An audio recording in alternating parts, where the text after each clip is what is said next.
All right, I think we're good.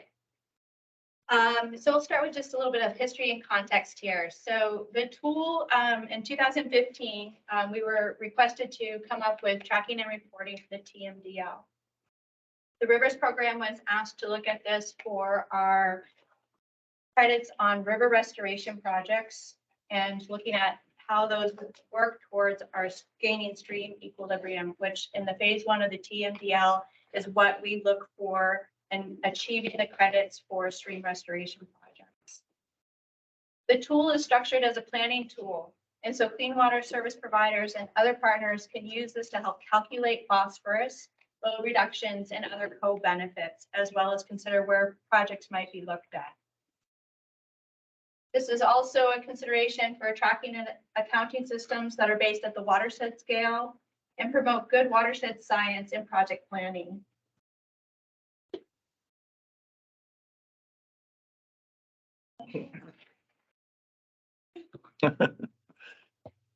It's early. And this is the way we roll some days. So a little bit of history and context. So I had mentioned the consideration of watershed science. And this is really a driving consideration for our program and for the state's goals around river restoration projects, is understanding that we're managing towards that equilibrium consideration. It's also part of our key concepts in our permitting requirements. So for our stream alteration and our floodplain permits, moving towards equilibrium conditions is part of those permitting requirements. So understanding how our projects work towards meeting equilibrium helps us meet our permitting requirements and helps us achieve phosphorus and other benefits such as flood resiliency and habitat improvements. We've been working closely with our partner division, the Watershed Investment Division, to make sure that we are using sound science for our work. So riparian and floodplain considerations are really a function of the framework under the Clean Water Funds for river restoration projects. The FFI tool is identifying different types of projects that are increasing our floodplain connections, considering longitudinal, lateral, and vertical considerations, as well as temporal considerations that make a holistic project in our watershed to meet those goals. And for whatever reason, the screen is too big compared to the thing, so the last few words are cut off, but it's also supporting multiple other benefits around science-based restoration and planning, including flood resiliency, habitat, and equilibrium conditions. So there was a lot kind of asked of the Science and Rivers program and our FFI team in order to help us really make sure that the tool guided us towards meeting those various goals and needs and how we can achieve phosphorus tracking and considerations as part of that work as well. I'm going to hand this over to. So a little bit of the agenda here. We'll do some introductions and I'll swap over to Roy. Do you want to keep going, Stacey? I was going to hire this bar. Oh yeah, please, if that helps, that's great. Maybe.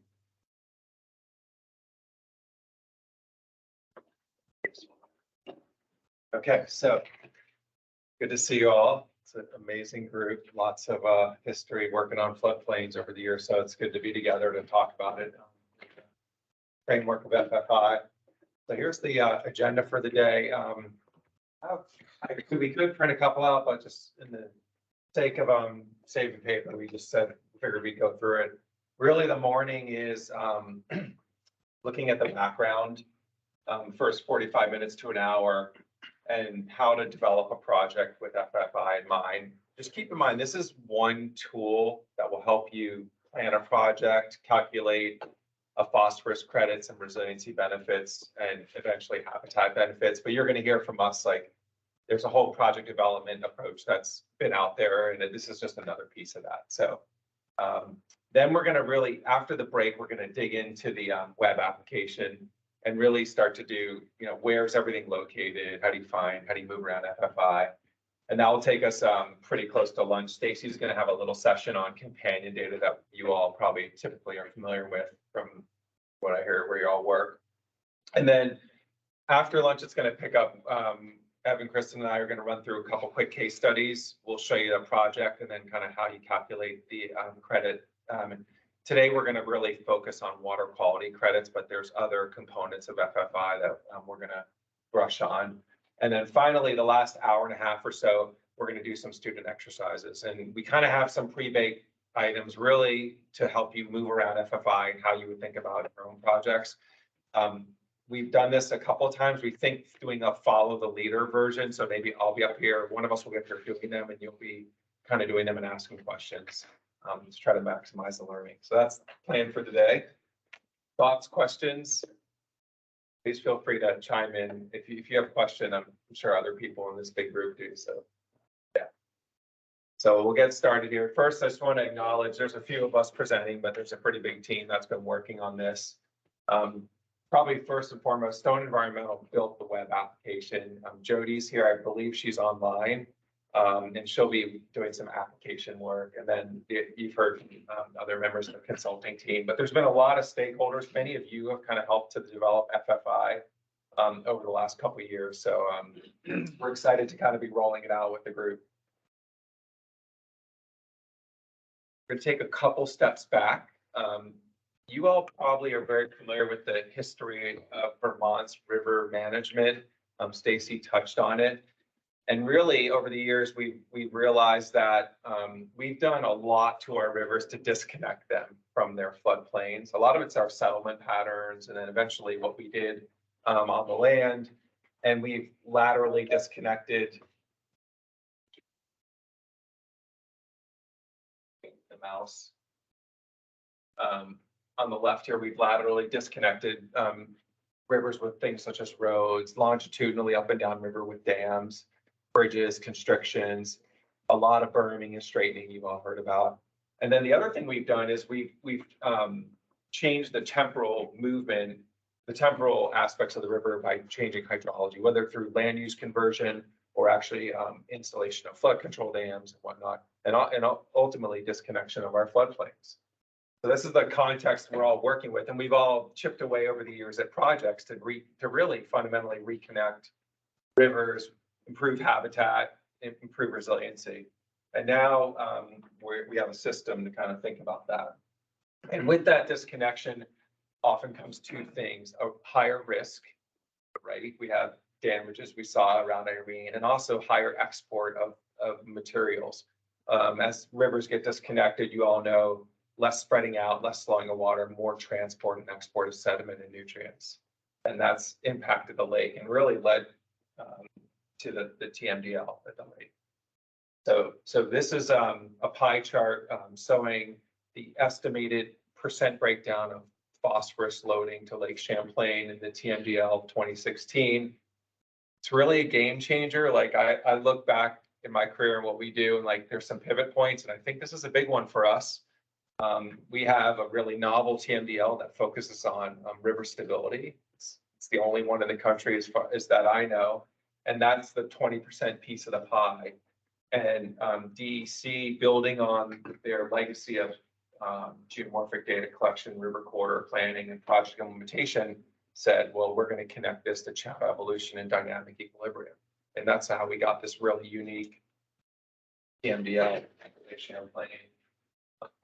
There are other sectors, developed lands, unpaved road, ag lands. Again, our focus today is primarily on the river instability piece and how you get a P credit in that river channel stability sector.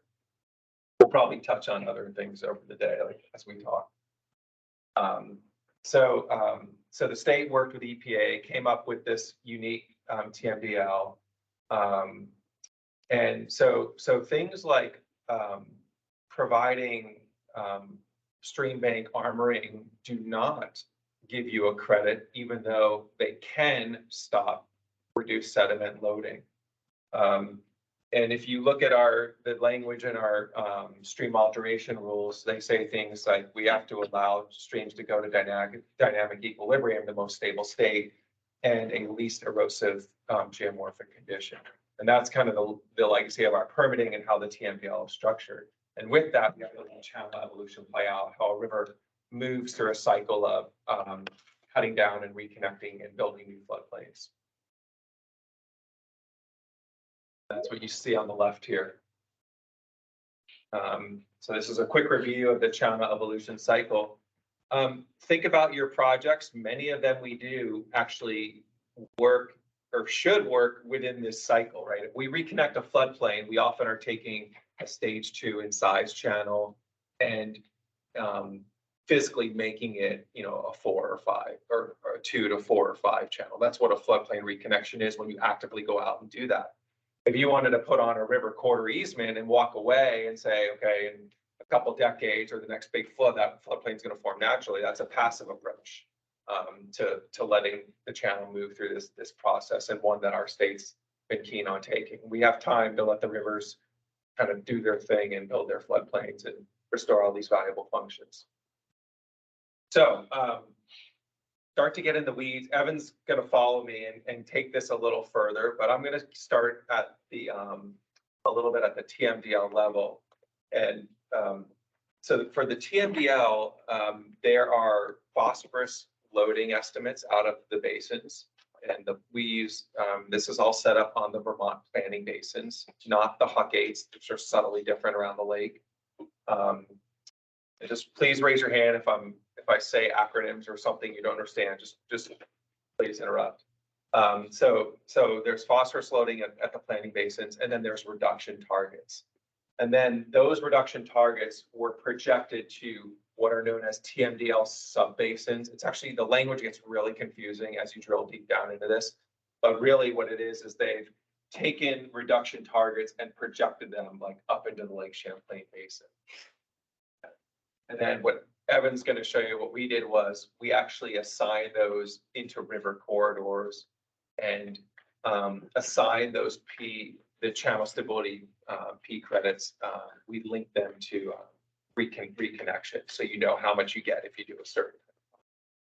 Evan will dig deep into that. So lake segment reductions projected into the subbasins in the TMDL, and then we've done I'm waiting to kind of project them up into the watershed. So we're going to talk a lot about crediting. I think one of our key tasks as a group and a group of river scientists and engineers to say, we're doing projects out there. How do we chip away at this goal of the TMDL? We're all, as Stacy says, we've all been forced into the bean counting world of P crediting. And also we're going to be looking at co-benefits. So there's a lot of resiliency money moving around our country and region right now, and that's funding huge projects.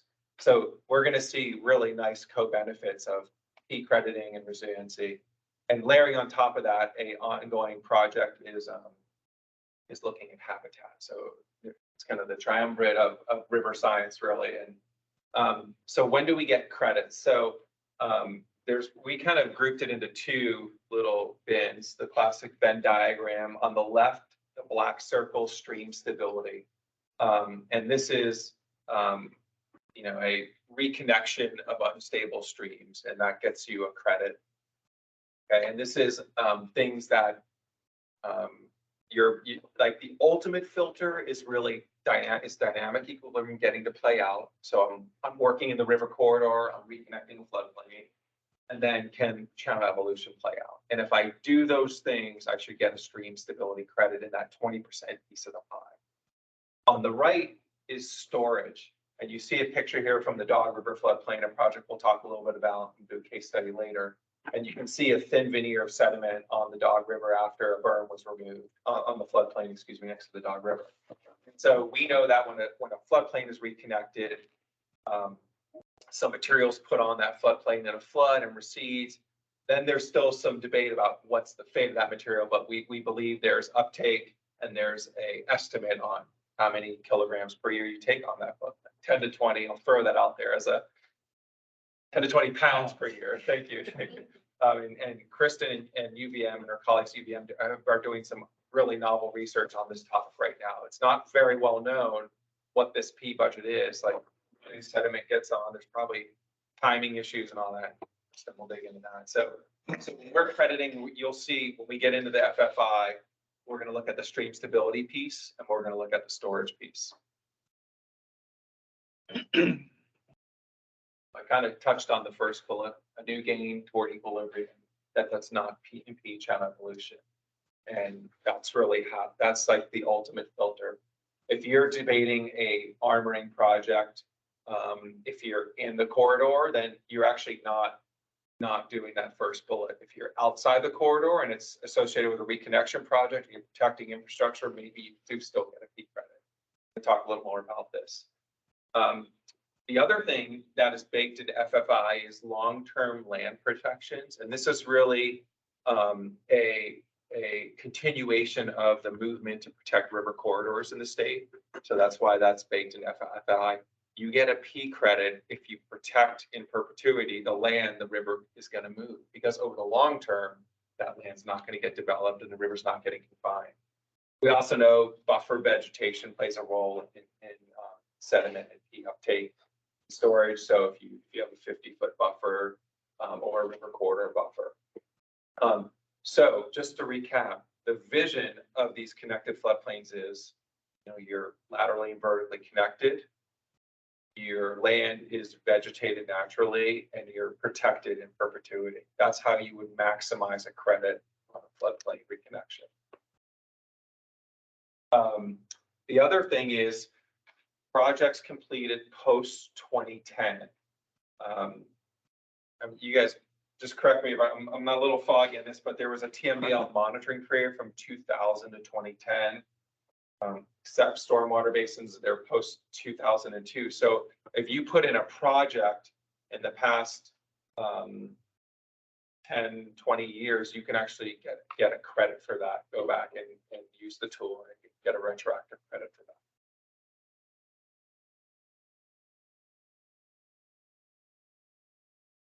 So this is a little more on the crediting, and as everyone's been ramping up on FFI, Stacy's been getting a lot of questions and her colleagues about the armoring.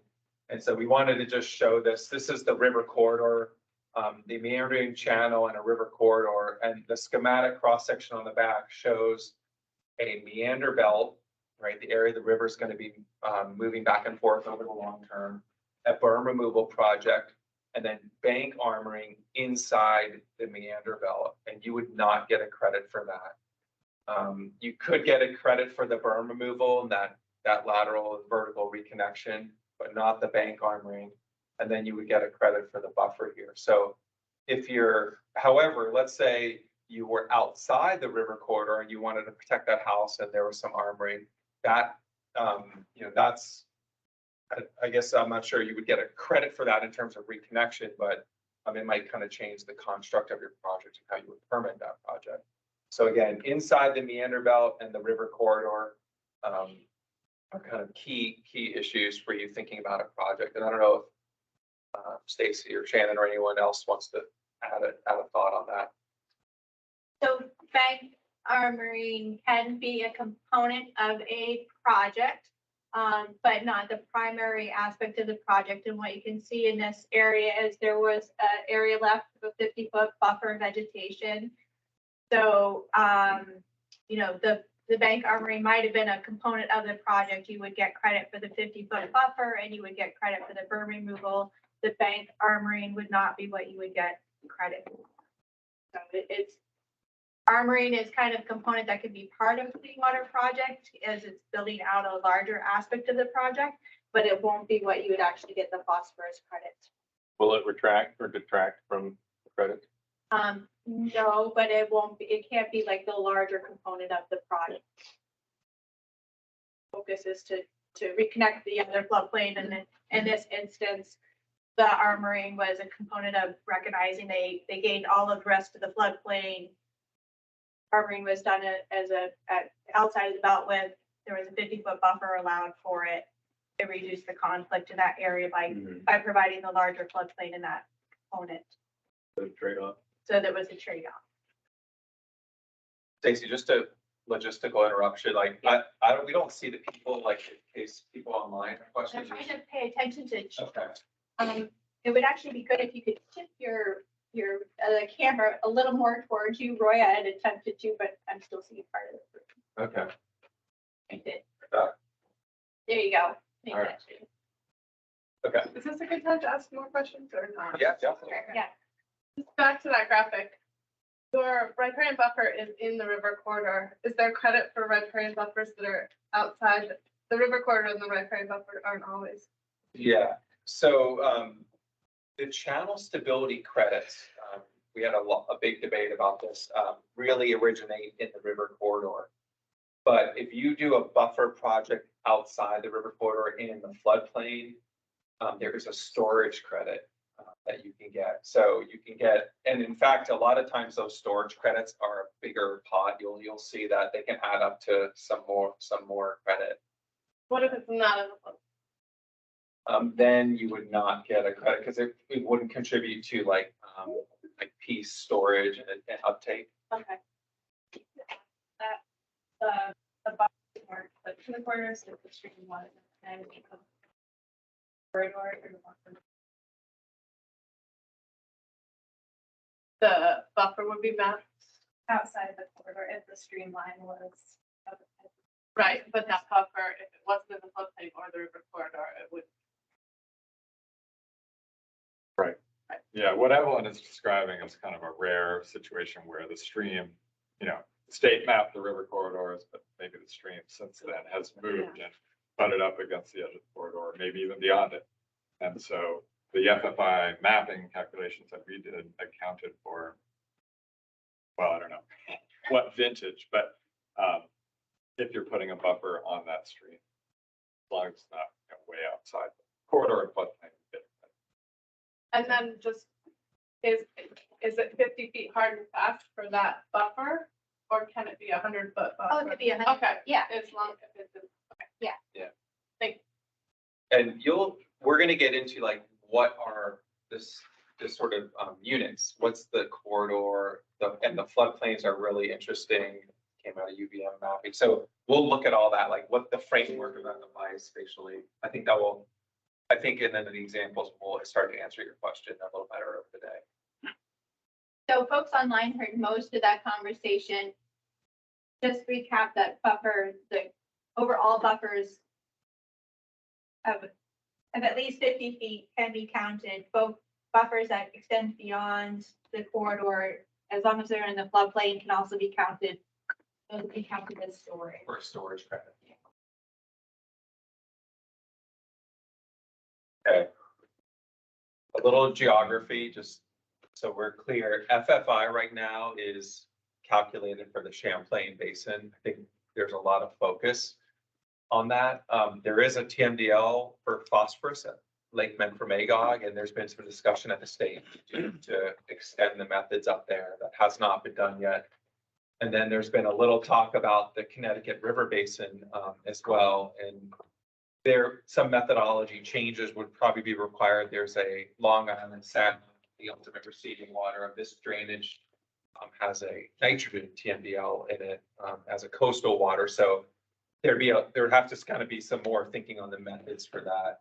And then more Hudson drainage has been left out of the thinking completely, but just to kind of say, our focus really is the Champlain Basin right now, but this will likely expand over time. If I had to guess, Lake Memphremagog is the next target, and then.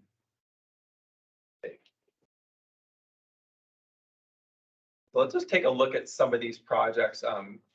Kristen and her colleagues made this little sketch figure that's really nice to look at what sort of projects we're talking about. From going around the room, these are many projects that you all have funded, administered, designed, and implemented around the state. So in the upper left corner, and we're showing a bank full, roughly stage with the water. Upper left is kind of the existing conditions we often see, maybe a terrace, a berm, and a river that, remember the geomorphic data say that 3/4 of our river, this is a gross generalization, are disconnected from their floodplains. They've cut down. And when we arrived on the landscape, we sort of built and put our roads and left the rivers confined and disconnected in 3/4. So that means 3 out of 4 times we go to a project, we're likely to be in a disconnected setting. A little higher energy, a little less spreading. So things we often do, we reconnect flood chutes been a few of those around the state, sort of a pressure valve on meander cutoffs. A lot of berm removal going on, kind of low hanging fruit. Probably we're not going to get into this, but from a water quality perspective, berm removal is the biggest bang for your buck. It's the least amount of work to do the most in terms, and it sort of outweighs stormwater controls and a lot of the natural resource projects. So if you really want big credits, look for berms. We do a lot of small floodplain reconnections, often around roads and bridges and infrastructure, called flood benches. We're starting to do some really bigger floodplain lowerings around the state right now. Then we're doing a lot of vegetated buffers and you know, putting river corridors on the land. Let the river process play out. I think one of the reasons we arrived here is that we started doing a bunch of projects around the state. This is the 2007 Lamoille Valley Rail Trail floodplain reconnection project, and now you've heard about this because the trail is getting built through the area. This is a study where they lowered the embankment and reconnected all this floodplain. So the idea is to create a system where we can understand what you get, what sort of credit you get for this when you implement a project. Roy, would a berm breach result in the same benefits as a berm removal? It's a good question. I think one thing we're going to see, you'll hear over the day, is there's some nuance to how, you know, what that credit is. Mhm. And I guess what I would say is, clearly you reconnect a berm, there's good connectivity, and you get a credit for that vertical reconnection, taking away the fill.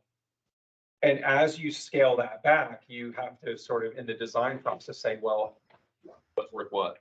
yeah, like how much of that full reconnection am I getting? And then you would probably scale that credit accordingly. Like there's no way in FFI to say, oh, I'm taking a berm out, but you know, I'm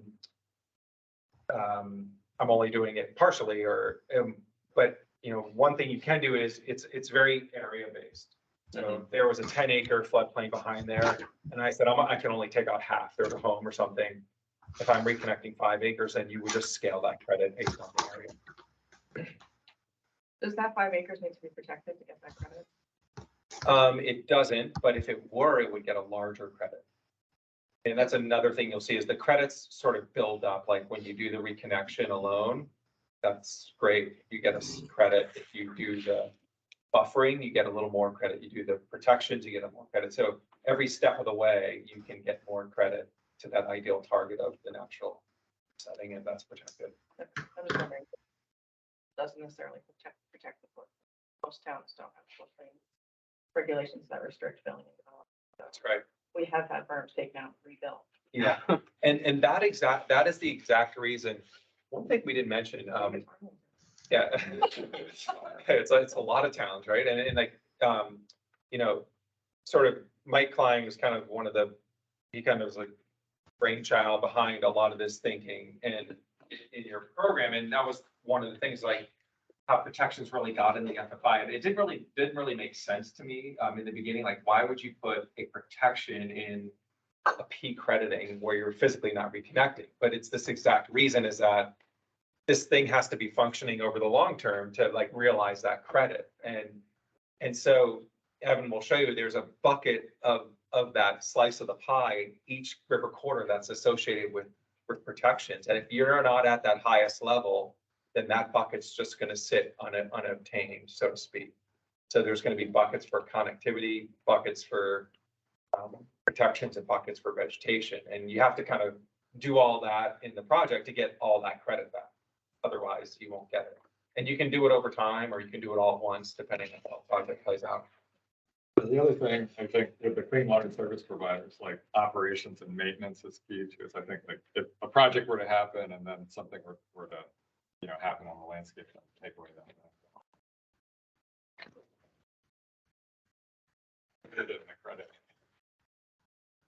Yeah, right. All right. So, this is, so here, this is a crazy slide. Yay. I'd actually use this later. Evelyn made that. Of course you did. Readers, there's your, so these are actually simulations of peak crediting, using the FFI tool from around the state. And I'm showing them in basins, and Evelyn calculated them in Huck 12. And what we did was we came up with typical projects, and we estimated what the credits would be. So if you're in the Lamoille, reconnecting a floodplain, you could get on average 2 kilograms per acre per year. But if you're in the Missisquoi, where there's a lot more disconnection and there's more P in that connection, lateral connection bucket, you can get up to 1.6 kilograms per acre per year. And why different numbers? Well, this is a function of how that base load was assigned from the TMDL into the watersheds and the size of the corridors and how disconnected they all are at the moment of the TMDL. And we're going to dig deep into that. When sometimes we go through the FFI and there's no base load in a corridor, or the FFI data just don't resolve a project, like the culvert's not in the database and you're doing the culvert project. Well, I come to the simulation that's actually, these are at the Huck 12. So you can come into any Huck 12 in the state, in the Champlain Basin, down your project and say, this is the typical credit I would get for that project. It's sort of the tool's not calculating it, and I'm going to do that. And we're going to use this a couple times, because what we learned quickly was we can plan for every style of project, but there's so many nuances that sometimes, or the data, this is a screening tool on a computer, or the data don't have the data. So we have these simulations. And I think we'll all dig into this. Evelyn's the brainchild behind this, so if you really have a detailed question, she's the one that asks. Just leave that for now. This will be on the test later. And then, like all of this is housed in a really neat web application. See Jody in the back, so she's going to really walk us through this. One cool thing I love about this is one of the opening screens. Darker means disconnected, right? So if you see a streamline, there's a disconnected longitudinal, whether dam, culvert. Here's some lateral disconnection. Simple enough. You can just look on the map, cruise around. But there's so much data and fun stuff you can do with this. So I'm going to leave it at that. So I kind of mentioned this earlier. How do you use that? What's the use of FFI? Well, clearly initial project identification. There's this initial planning table. You can screen areas, criteria. You can also, if you're thinking about an alternatives analysis as a designer, and that's probably my bias, is you can actually just run through lots of iterations of what sort of credit would this get? Like if I want to do 1 acre or 10 acres or 20 acres, I could just quickly say where am I in the ballpark of credit? And that might be important for, a project leader. You can, work your way in design, final design, and then you're constructing thing, then you monitor. And literally, I think one thing I've learned after using FFI over the past few months is you're going to be going back to this tool almost at every step of the way. Like planning, I was a little off, the project shrunk, and then the project's bigger, and then the project didn't work, or it worked really well. And so you might be recalculating and updating what that credit is over some time. And it's really, once you get quickly with the tool, you kind of memorize the inputs from the same project, you're putting them all in, you're changing 1 or 2 numbers, and it's really cool to play around with those. So there's a background guide, user guide, not background, that's what we're doing. There's a user guide that has a lot of this ad nauseum, like a lot of the details in here. We're still working on a few things that we've been tweaking as we wrap up this phase of the project. So, and I think that went out with the invite. So it's in the Teams chat for those online. Yeah, so you can really dig deep. there are parts of it that are very user oriented, like how to use the app, how do you move around, kind of a lot of the stuff you'll hear from Jody today. And then there are part like, how do we calculate the simulations? And that's going to be an appendix. So you can really understand everything in five. So with that, I'm going to pause. That's kind of the background, and we're going to be kind of getting more detailed as we go here. So I don't know, pause. Anyone have any questions or thoughts on just the background overview? From a modeling perspective, was some of those validated? Did you get a chance to validate all those numbers? Some of those? Like in terms of like what those peak Yeah. credits are? There's very little data. The crediting is based on some ongoing research at UVM, as well as some, like the rail trail, we went out and collected sediment from the floodplain and tested it. So there's very light data behind all this. Just kind of be upfront with you about that. So But Kristen's gonna get into the research. Yeah. In a bit. I could see, I could see in a couple years, there's a few waves of this research happening, like these numbers might get refined a little bit, but this is kind of what we have right now. From the Sure. literature and from state. Well, as more people do it, and more Yeah. post monitoring gets put out there. Adaptive management. Yeah, adaptive. Stepping back to like your allocation, so there's the load allocation from the TMDL that you divvied up amongst all these reaches and watersheds. If all of those potential projects in the tool were miraculously implemented, would that equal the waste load out, or the load allocation, or would that surpass it? Surpass it. Yeah. It would surpass the load reduction requirement. So there's 20% of the pie in the TMDL to streams. Mhm. The target reduction varies by basin, like in the Mississippi, it's like 50%. Yeah. I can't remember all. It varies. So, yeah, but it would surpass that. And would that still be in the realm of reality in terms of the actual flux of P through those systems? I mean, are we gonna over credit P that doesn't really exist? That's kind of what, is there like kind of a realistic upper limit? I mean, it's a super nebulous question, so I don't expect a It's firm a answer. great question, one that we've all thought about Yeah. during this process, and nobody really knows the answer to it. There's certain things that we've ruled out, which we'll get into today, that we can't credit. Yeah. Legacy sediments, for Yeah. example, behind dams or in floodplains that were actually, those weren't contemplated in the TMDL. We can't touch those. That would be disingenuous to take that. So the credit. fill material is not counted as removal of P. Yep. Not in the TMDL. Yeah. The one thing I'd add is, as we thought about the crediting and the bins, this thought of like what portion, that we kind of use that to sort of guide some of that decision making.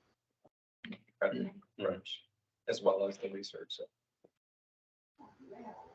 Yeah, maybe you'll get into this later, I don't know, but accrediting, how does it work really? Like, so who has the final say? Is it baked into the clean water service provider sort of model, or is the person who's putting the project forward using this and saying, this is what we're getting? And then the state just says, okay, or like how does it, who has the ultimate say in all this? See, I guess I'm getting down to brass tacks. The goddess. This is new for all of us, Peter. At this Yeah. point, we're gonna use the tool to the best of our Okay. abilities and work to see that numbers seem reasonable, that the inputs and outputs that people are using make sense. And then that shows support what the credit is that's given from the. Okay. So, It's looking like at some point there's going to be a form in the water protection database that you will enter some of these values into, and then they'll be like in the system once there's agreement on what the values are. Right, and then that might get updated. Yeah. Matt, you have Yeah, so you brought up legacy sediment. In a lot of cases with dams, right, dams force legacy sediment buildup in the floodplains as well. And we mentioned lowering floodplains as a potential option. So is that creditable, what the legacy sediment in the channel is? Footprint. any legacy sediment removal is not credible, whether it's in an impoundment or on right? It's a benefit, right? Like, we do these projects, we go, before all this TMDL, like, we were like, we're taking out, 10,000 cubic yards, and it's got like, 5 tons of phosphorus on it, Yeah. like crazy numbers from the testing, right? Because it's a very nutrient-rich sediment. That's a credit to the system. But it's not in it's not in the TMDL. It's not about channel evolution. Now, we're gonna get into this, but you're gonna reconnect floodplains, Of course, yeah. and then those will start to function, and you get a credit for that area that's you reconnected. Yeah. So it's just like the prevented piece doesn't count. That's right. And it Correct. goes back to that question. You blow away the TMDL in like, 10 dam removals. Sure. Let me Yeah. show you one example. on the bill funding. Took that credit for what was removed, which is like metric tons. It's like equivalent to the whole basin stream load allocation. Yeah. But you would get credit for that reclaimed floodplain footprint that you're, Yes. even if you're lower. Yeah. Yeah. Right. Remove a berm, you're not getting, there's no credit for like the sediment in the berm, which is kind of like I mean, I'm assuming it would be legacy sediment in a lot of cases, but it's more the reconnection that happens because the berm is there. Think about it as the process that you're reestablishing. Yeah. So, we get hung up on bank erosion material. Mhm. We're kind of caught. Quantities of sediment at a scale that wasn't contemplated. Yeah. So Roy, you mentioned being able to kind of zoom around and identify projects that are like the best bang for your buck, which is awesome and amazingly powerful. Are we worried at all though that that might have kind of unintended negative consequences for projects that don't generate a lot of P credit, like culvert replacement? Yeah, preferentially selecting for floodplain lowering. It's already, I'm just thinking because it's already really hard to find funding for some of those things. I so many things, but I'm worried that it could make that worse. Yeah. I echo that. I'll just say quick, touch on the co-benefits and co-benefits. They are being considered by the clean water service providers and other grant funders. Like, Yeah, I just want to say that one of the things that the EC has done is set up an additional grant program called the Enhancement Development Design and Implementation Block Grant that has just been rolled out to 3 different funding program administrators, Watersheds United Vermont, the conservation districts, and the Mount Scottney Regional Planning Commission. And that grant is focused on all of those co-benefits that you're talking about. So looking at water quality, but not tied to that P reduction. So I think it's going to be a great partnership between, what the projects that go through the clean water service providers and the projects that go through this enhancement, development, design, and implementation block grant to try to cover that full breadth of awesome projects. So we're gonna move on. great. I'll talk to you later. Discussion. Yep. I'm gonna try to zoom through this somewhat quickly to you're gonna hear us talk throughout the day about 2 different types of connectivity: floodplain connectivity. Floodplain connectivity is the lateral and vertical component. So think about a site scale or a reach scale. We're talking about that decision and the lateral connectivity, removing constraints on a smaller scale. Stream connectivity, you can kind of expand your view a bit. We're thinking about the movement of water, sediment, other materials downstream, aquatic organisms up downstream, measuring at a little larger scale. And that includes longitudinal and temporal. So again, the timing, the volume of flow. Roy's already touched on this throughout his introduction, but I just want to say, this really underpins everything we do in the FFI, from the allocations for P, identification and prioritization of projects, and then the crediting on the back end. And that crediting is proportionate to the connectivity gains that we get with each project or practice. That's how it works. We're dialing.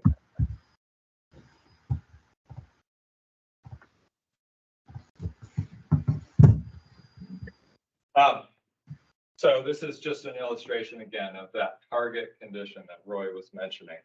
We're striving for a fully connected floodplain laterally and vertically that has robust protections. Allow those processes to occur in perpetuity, and a healthy woody vegetative buffer. So we're measuring connectivity at a few different scales, and the number you keep in your mind is 2 square miles and a slope of 2%.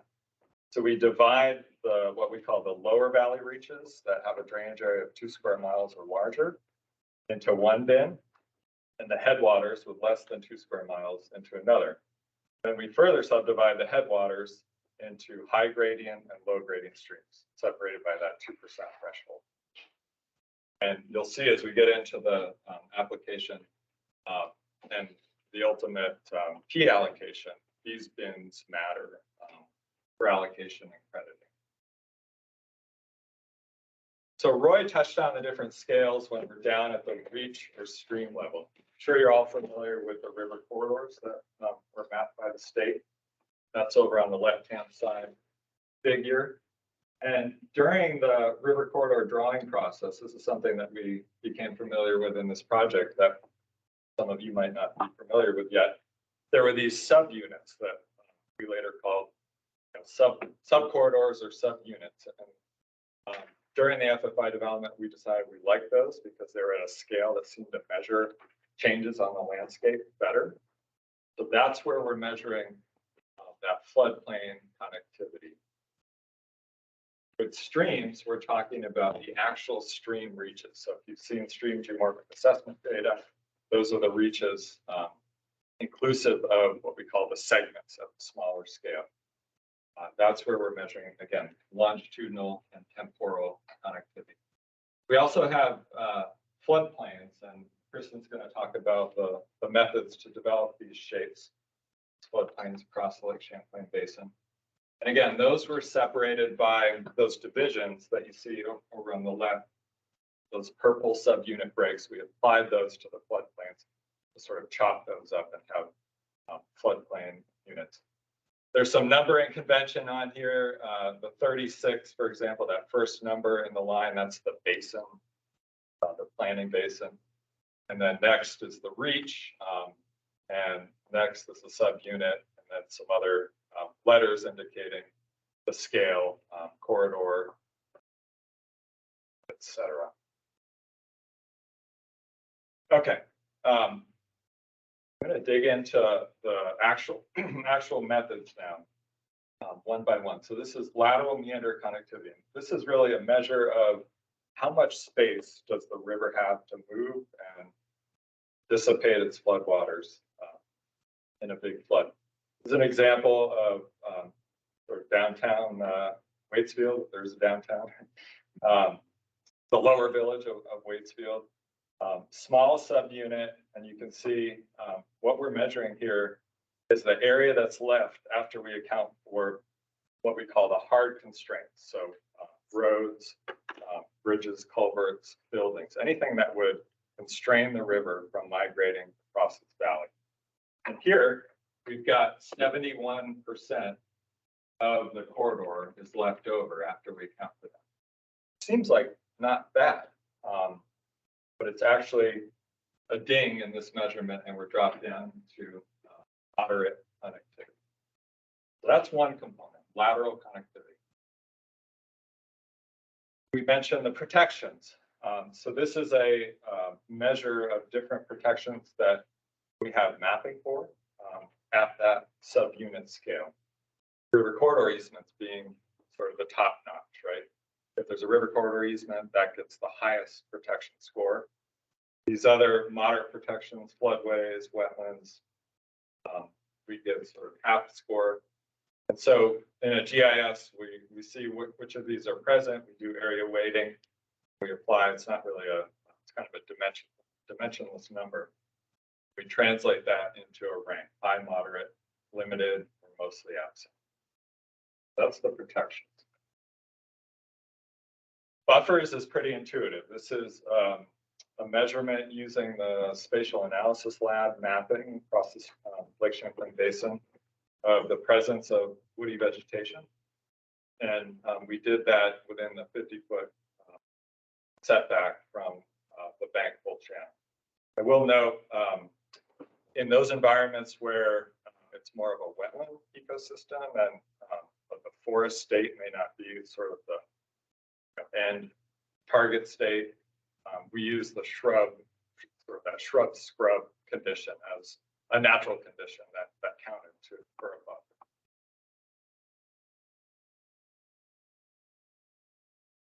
Okay, so now we bring all of those three components, lateral meander connectivity, protection, and buffer together. See the upper left there, the different weightings. Lateral gets the highest, protection next, and then buffers. So if we zoom out on this example of Waitsfield, we see that there's a lot of green on the corridor map.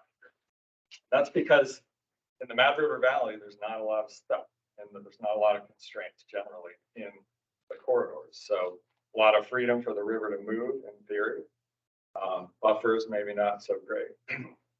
Not a lot of protections, but again, that lateral meander connectivity is driving that score up. But now we need to consider the vertical connectivity component. And we're weighting lateral, this sort of lateral rank, inclusive of the three things there. We're weighting that against vertical as a 1-to-1, which basically says you need equal parts lateral connectivity to vertical connectivity to have a connected river.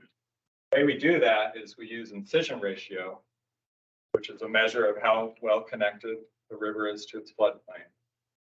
And we put that up against the lateral rank, again, 1-to-1. And we see in the case of the Mad River, which is a highly incised river network, that we go from, decent looking connectivity to moderate to poor connectivity once we include or consider vertical connectivity. Okay, so that was floodplain connectivity, lateral, vertical. Now on to stream connectivity. Again, this is longitudinal connectivity and temporal, 60%, 40%. Longitudinal is basically a measure of the barriers or constraints to the movement of water and sediment and wood downstream and organisms upstream and downstream. And again, temporal is, think about that sort of definition of hydrology, the volume, the timing of flow.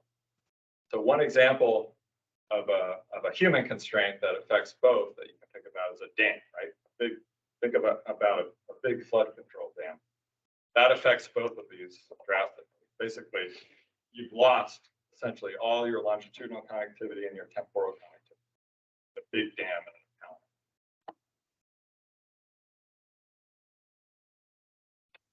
So for longitudinal, you can see this list of constraints here. The way we score this is we start with a score of 100. We basically deduct from that reference score based on sort of the magnitude of the barrier for longitudinal connectivity. Yeah, large flood control dam on the top, immediately lost most of your longitudinal connectivity versus some of these undersized culverts midway down the list. You've lost some, but not all. And we also, we bring incision and vertical connectivity back in here as well. And that's because incised streams really disrupt the transport of sediment and other materials along the network. A really incised stream will push sediment and wood downstream of the next reach and kind of disrupt that longitudinal balance. So we bring that in here as well. Temporal connectivity, we're thinking about both the stream and reach scale and the landscape scale. What we do on the landscape in terms of manipulating drainage or development patterns that increase runoff volume, all of these things affect that natural flow regime. That's our target. So again, long list of things. A large flood control dam at the top basically makes temporal connectivity zero, and other things as you work down this list affect it less. Again, incision is included in here because an incised stream will not allow floodwaters to spill out on the floodplain and attenuate flows. So that's a disruption of that flood hydrology.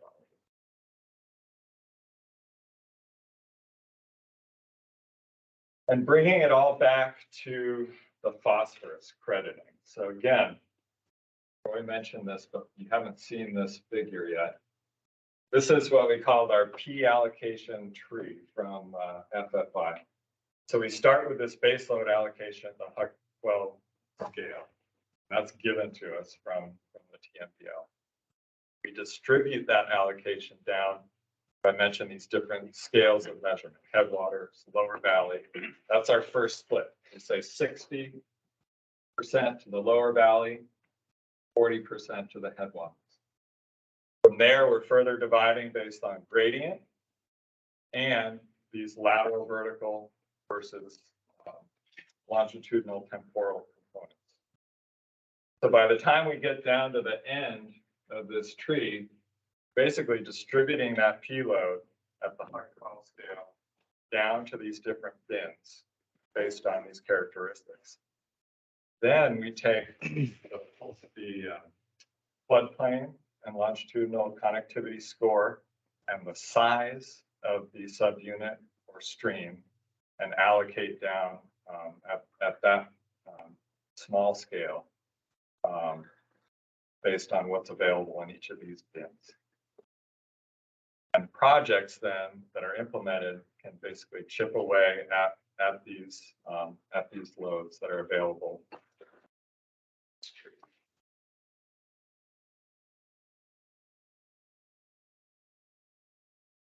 Just ran through a lot in a short time. Come back to a lot of that when we get into the case studies and the project student examples. So, any quick questions? Go back to the other slide, the percentages that you're going back through the 70-30s on that, the final smallest unit there. Is that just how it's weighted? This is how it's weighted. So for example, okay, we start with 100% here, 40% to the headwaters. Of that 40% of the total, 65% of that 40 goes into low gradient for the headwaters. And then from there, what we're saying is the lateral vertical component is worth 70% on those low gradient channels, whereas the stream connectivity or longitudinal temporal is 30%. Okay. So generally, you'll see there's a greater weighting for that lateral vertical component than the temporal. Yeah. Thanks. We have an online question from Emily. Go ahead, Emily. Yeah, thanks. So I'm just trying to understand like the same exact project, like objectively in two different basins would be assigned a different phosphorus load reduction because each basin is contributing a different amount of phosphorus in this base loading scenario. Am I understanding that correctly? You are. Yep, exactly. Great comment. How about one more and then I saw Mary. Yeah, so the smaller percentage, that's just the total or the percent of the. Of that total 100%. Yep. Yep. So like 4% here on the top upper left. This is the floodplain connectivity component of high gradient streams is 4% of the total HUC 12 base load allocation.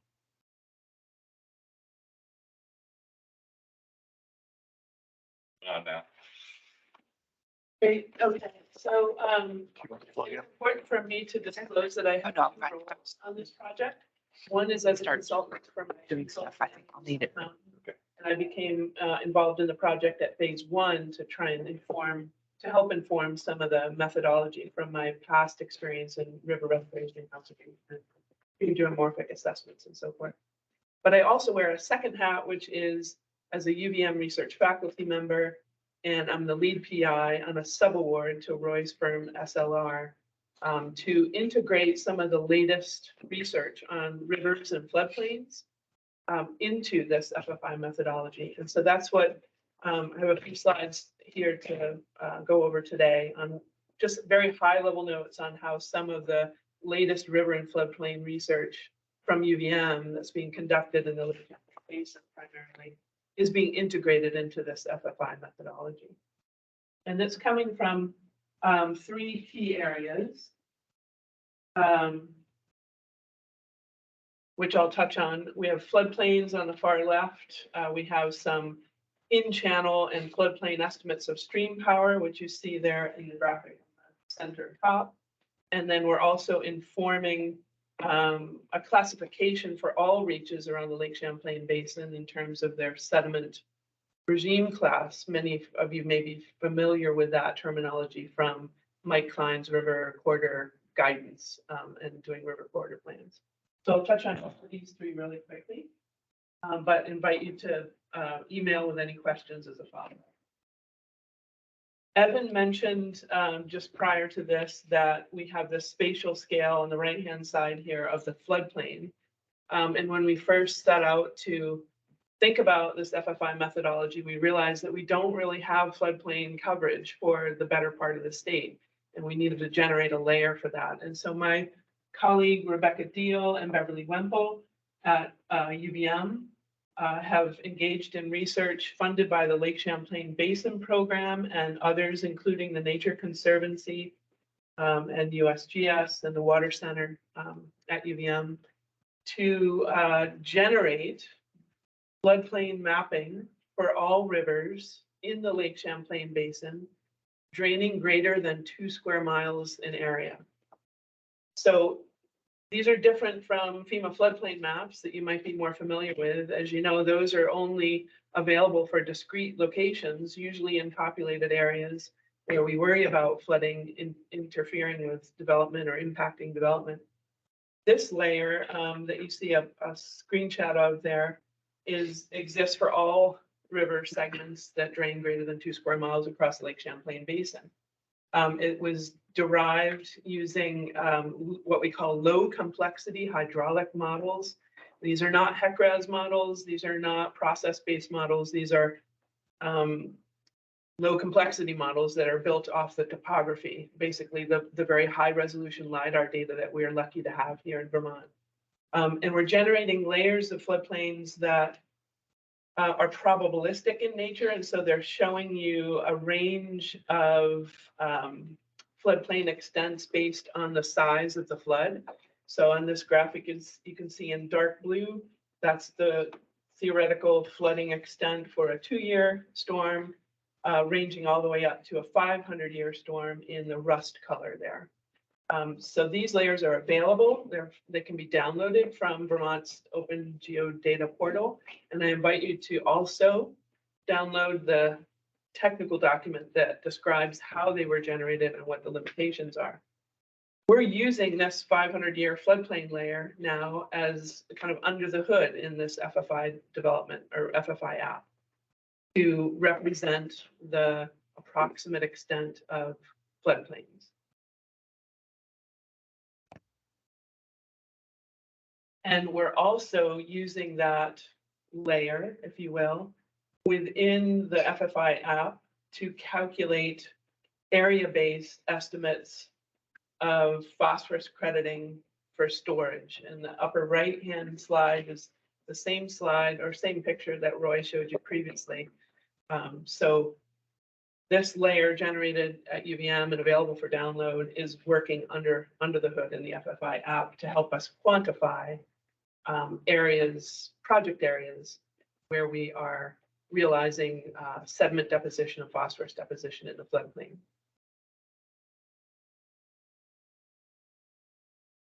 Many of you have been involved in a variety of reconnection projects already over the last 10, 20 years here in Vermont, from floodplain lowering to culvert replacements to flood chute reconnections. And essentially this FFI is maybe thought of as kind of a next generation river corridor planning tool, right? To help us estimate not only the phosphorus credits that can be realized from achieving these projects, but also the co-benefits that we talked about, habitat and flood resiliency. So really, this is building on Mike's original river management, river corridor protection and planning guide.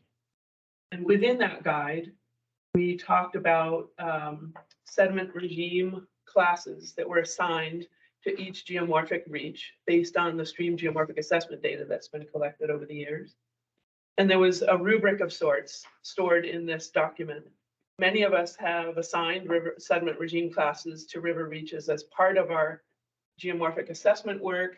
But these data typically are in paper reports on a shelf somewhere, and there's no repository, digital repository for those classifications. And so, and we want to be able to use these sediment regime classes as a proxy for the connection status, the connected status of our river reaches. And so to be able to classify each of the river reaches throughout the Lake Champlain Basin in a more automated way, UVM research team led by myself, we set up basically a rule set that would do this for us across the basin. The reason we needed this particular rule set is that, as you're well aware, not every reach of river across the Lake Champlain Basin has been assessed in phase 1 SGA or even phase 2 SGA with field-based methods. So a lot of the data that's needed to assign this sediment regime class or connectivity class to each reach just didn't exist necessarily. So with the help of Evelyn, we added some methods to quantify incision ratio in a remote sensing way from the high resolution LiDAR data. So we're able to get that. We can get valley confinement from remote sensing imagery if we don't have it already classified or stored in the stream geomorphic assessment data management system for a reach. We're using some specific stream power data that we were able to gather from the floodplain data sets, and also an indication of whether a reach is on an alluvial fan and so forth. So there's an appendix in the user guide that goes into greater detail about how this rule set was developed. But for now, just know that there is this rule set that's operating in the FFI to assign a sediment regime class to each reach within the Lake Champlain Basin.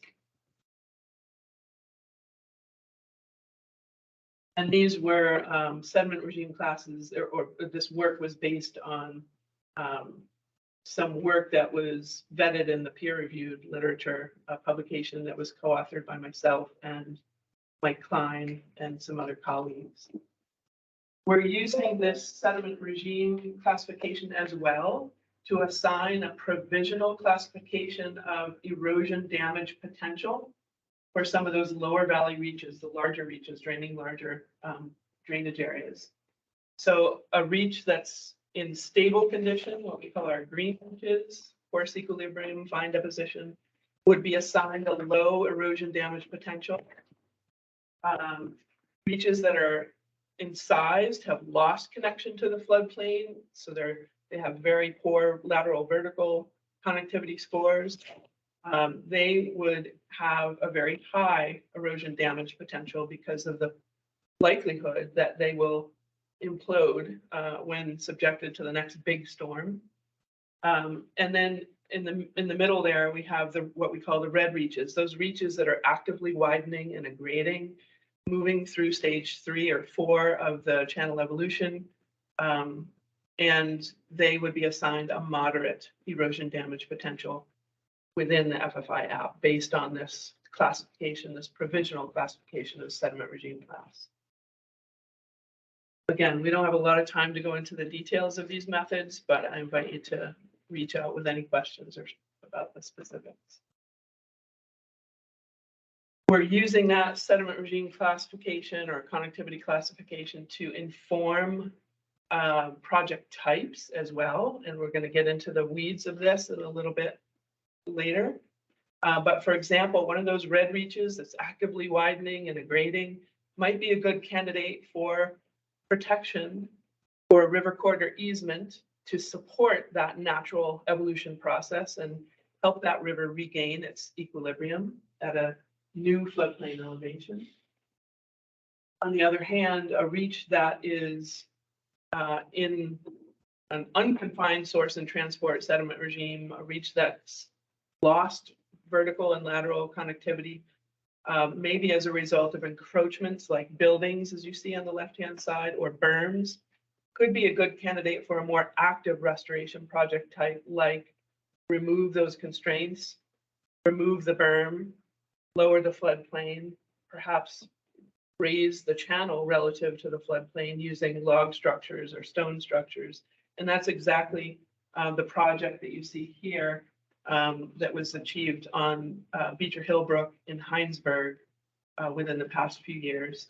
And that would be considered an active restoration effort to reconnect that channel to its floodplain. So we're using those sediment regime classifications under the hood as well to inform our project selection filters. And lastly, the other aspect of UVM research that's been integrated into the FFI is an estimate of, or the ability to estimate in a provisional sense, stream power in each of these reaches across the Lake Champlain Basin. We're using some of the very same data sets that we used to map floodplains to inform this estimate of in-channel and overbank or floodplain specific stream power for each reach in the Lake Champlain River network. And this is based on some PhD research of one of our students, Jeremy Matt, co-advised by me with Donna Rizzo and Rebecca Deal. Our other student, Scott Lawson, has adapted this approach to generate a plot like this one on the right for every reach in the Lake Champlain Basin that helps us to understand at what flood size, what storm size do we start to enter a danger zone, if you will, where we might expect that sediment in that reach is going to begin to actively erode. And so we're using these plots to help inform that provisional estimate of erosion damage potential for each of our reaches.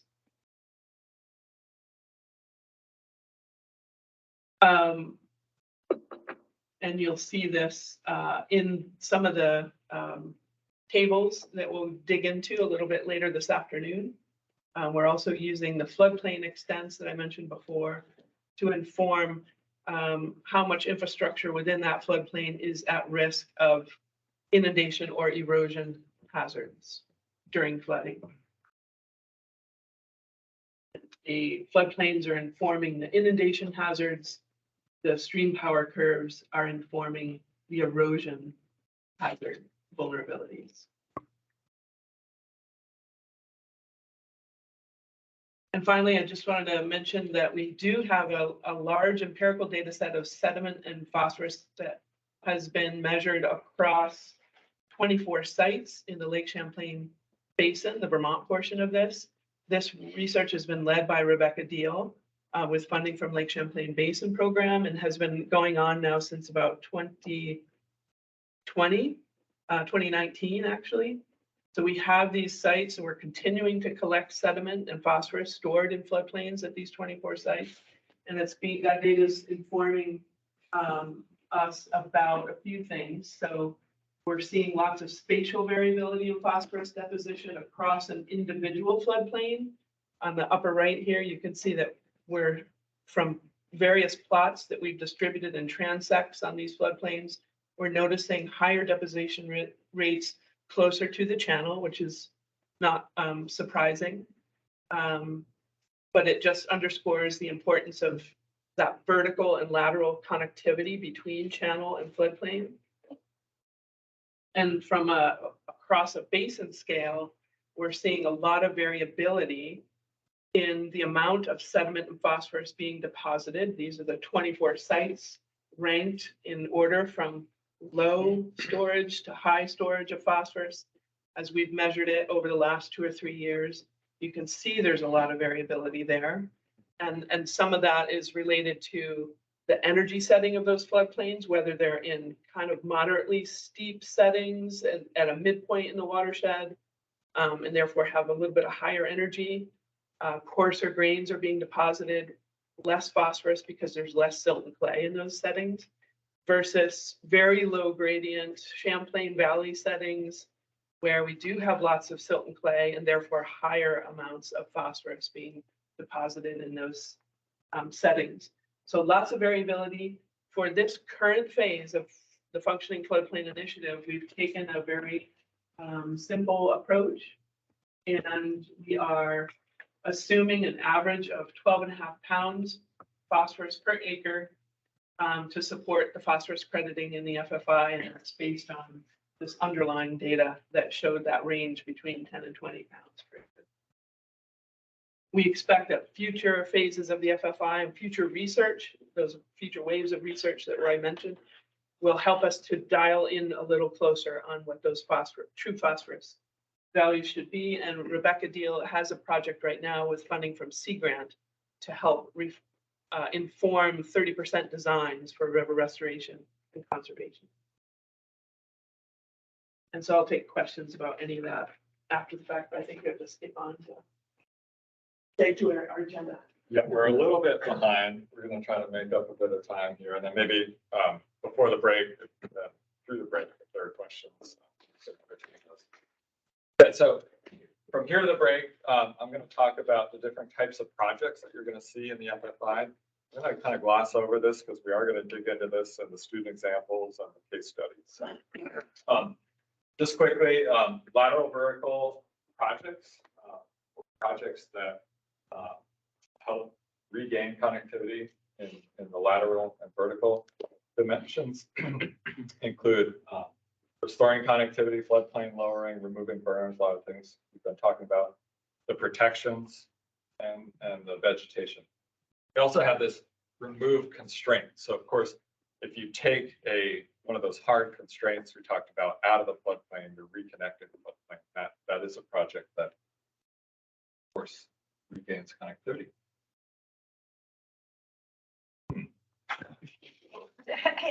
Sorry, I got kicked out of the internet. Yeah, you'd think here we would have good internet, but Now, what's happened here? All I did was jump to the next slide that we've lost. I can see it on my screen, but it's not up on the. Like, is it you, Stacy, or?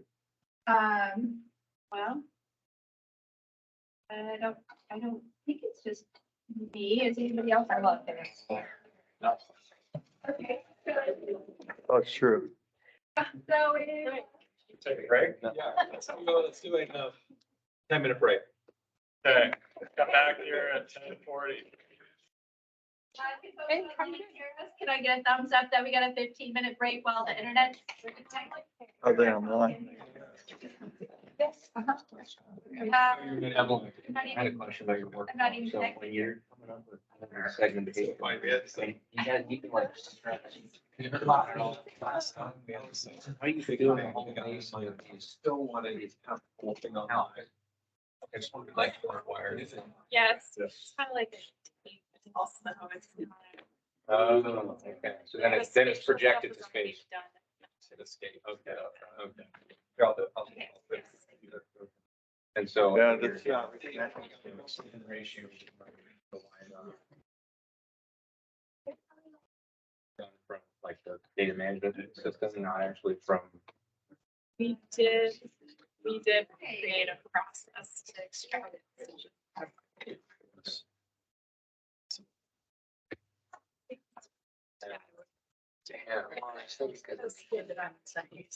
Yeah. You did, okay.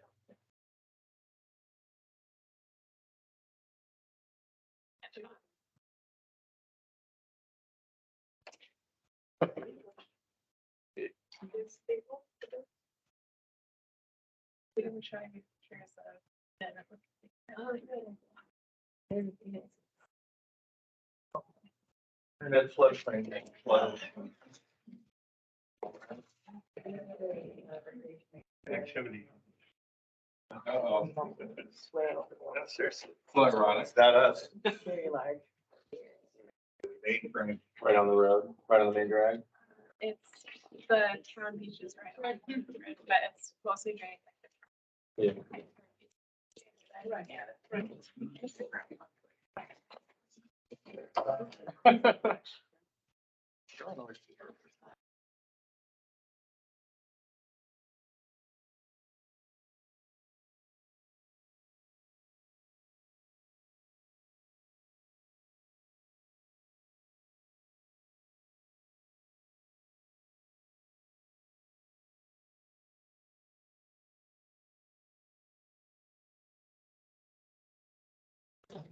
No,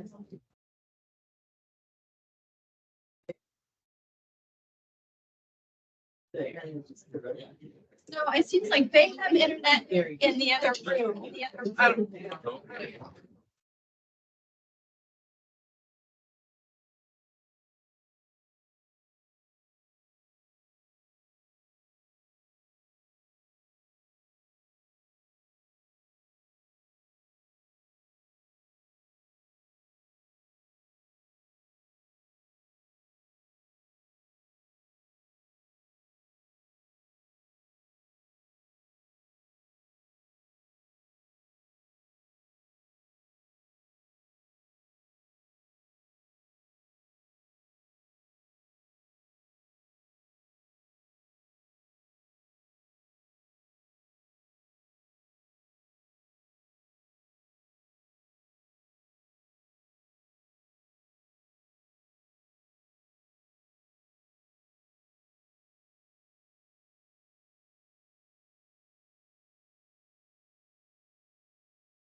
Yep, can you hear me now?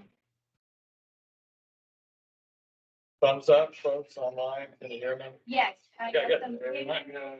And thumbs up if you can see the screen. Can you see the screen? Somebody get a thumbs up? Yep. Please. Yeah. Awesome. Okay, Thank you. all right. So that was our break. We're gonna go all the way until lunch now. Sorry about that. Quick session here on projects, and then we're gonna turn over to Jody, who's gonna get into the actual walkthrough of the app. Okay, so pick where I got cut off. So real quick, again, projects that contribute to improvements in lateral and vertical connectivity include projects restoring floodplain connectivity, lowering the floodplain, removing berm. So everything lined up here that you see on this list speaks to one of those three components that we talked about in the methods: lateral vertical connectivity, which includes protection, buffers, and connectivity. In the app, you're going to see projects that were identified and a prioritization of projects. And these are based on the connectivity score, some other characteristics that came out of this analysis. For example, does a potential floodplain lowering project exist on any given reach? First off, it has to be in size, right? We're not going to reconnect a floodplain that's already connected. It's got to get in the door that way. And second, are there a lot of hard constraints in the floodplain? If there are not, it might be a candidate for floodplain lowering.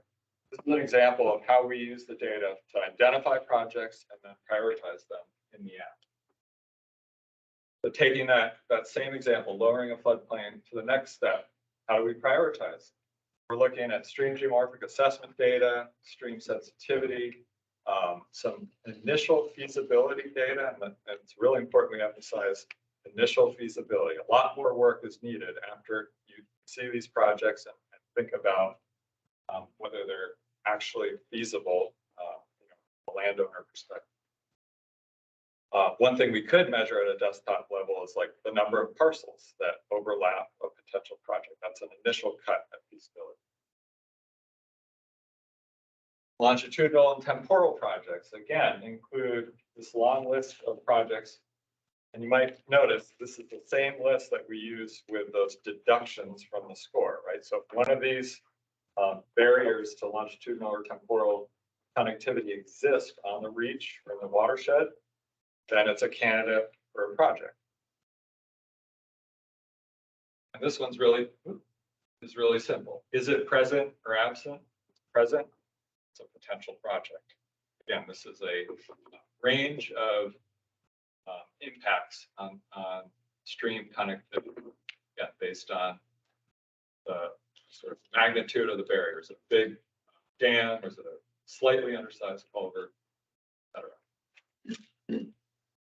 And for prioritization of these longitudinal and temporal projects, again, we pulled in information that is available, where it's been collected.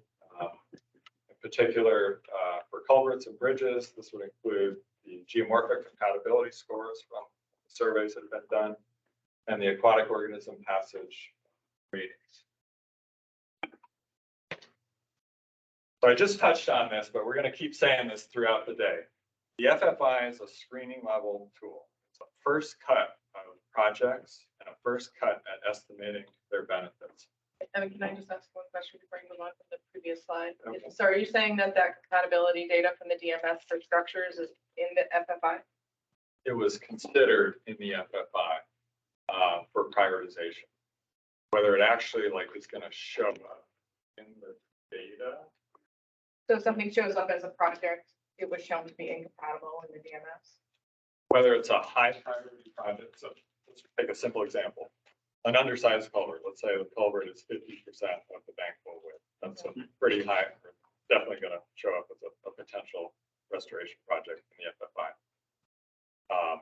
If it is incompatible, which probably will be given the size, with geomorphology, it might get a higher rating.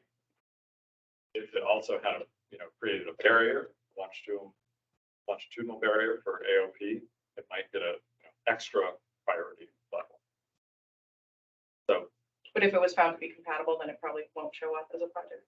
Or it'll get a lower priority score. Mm-hmm. So we have high, medium, and low priority ratings.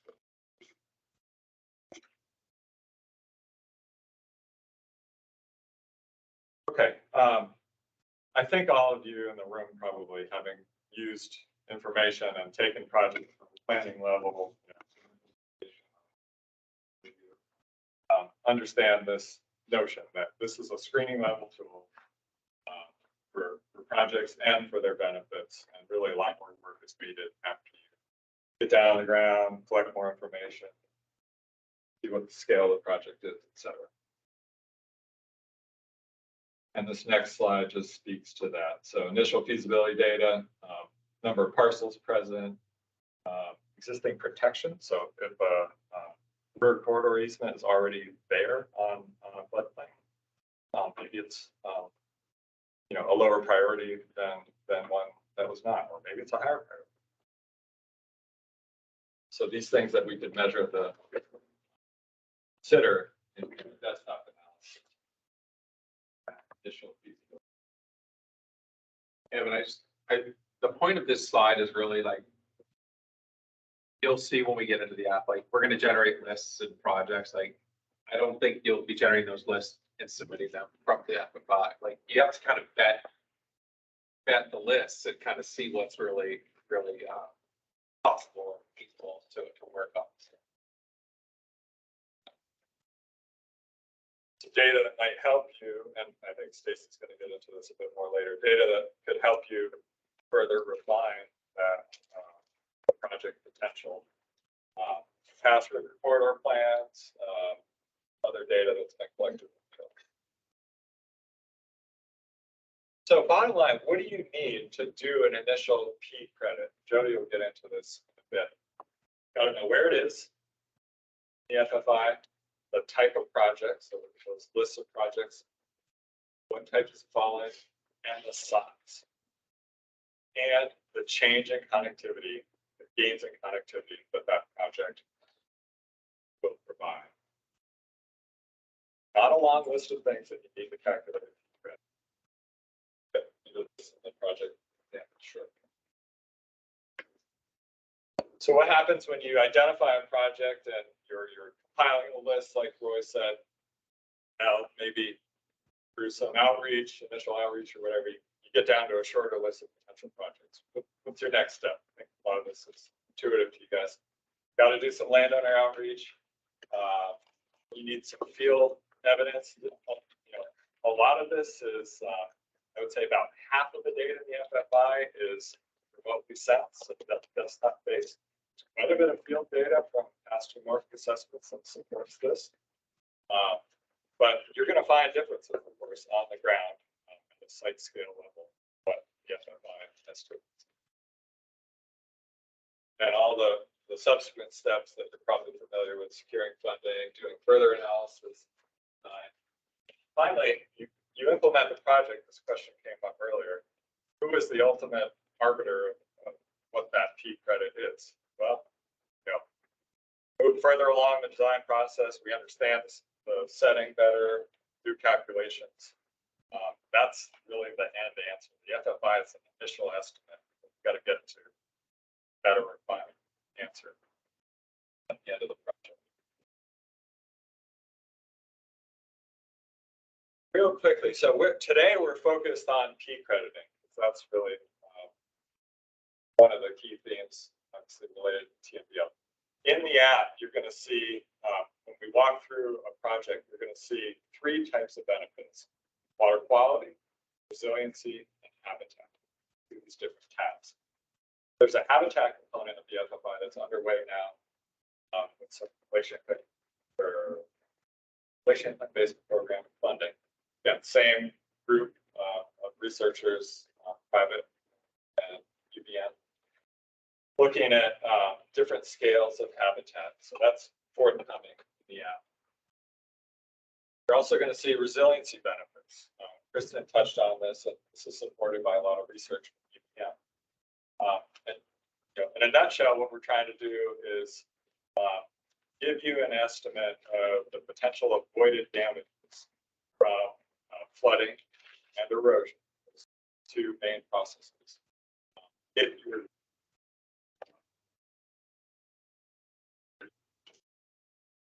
So generally, I'll say that the scale of those avoided damages reflect the size of the project. It's a small floodplain reconnection project, relatively small avoided damages benefit. Real big floodplain reconnection project. And these are just some figures underlying research from the app that supported those metrics. And this is what you're going to see in the app.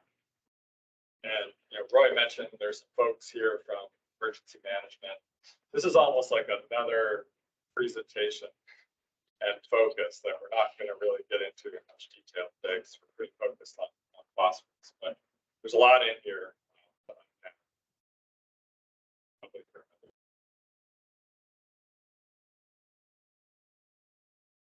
And with that, we're not going to take a break now because we already did. We're going to jump to Jody.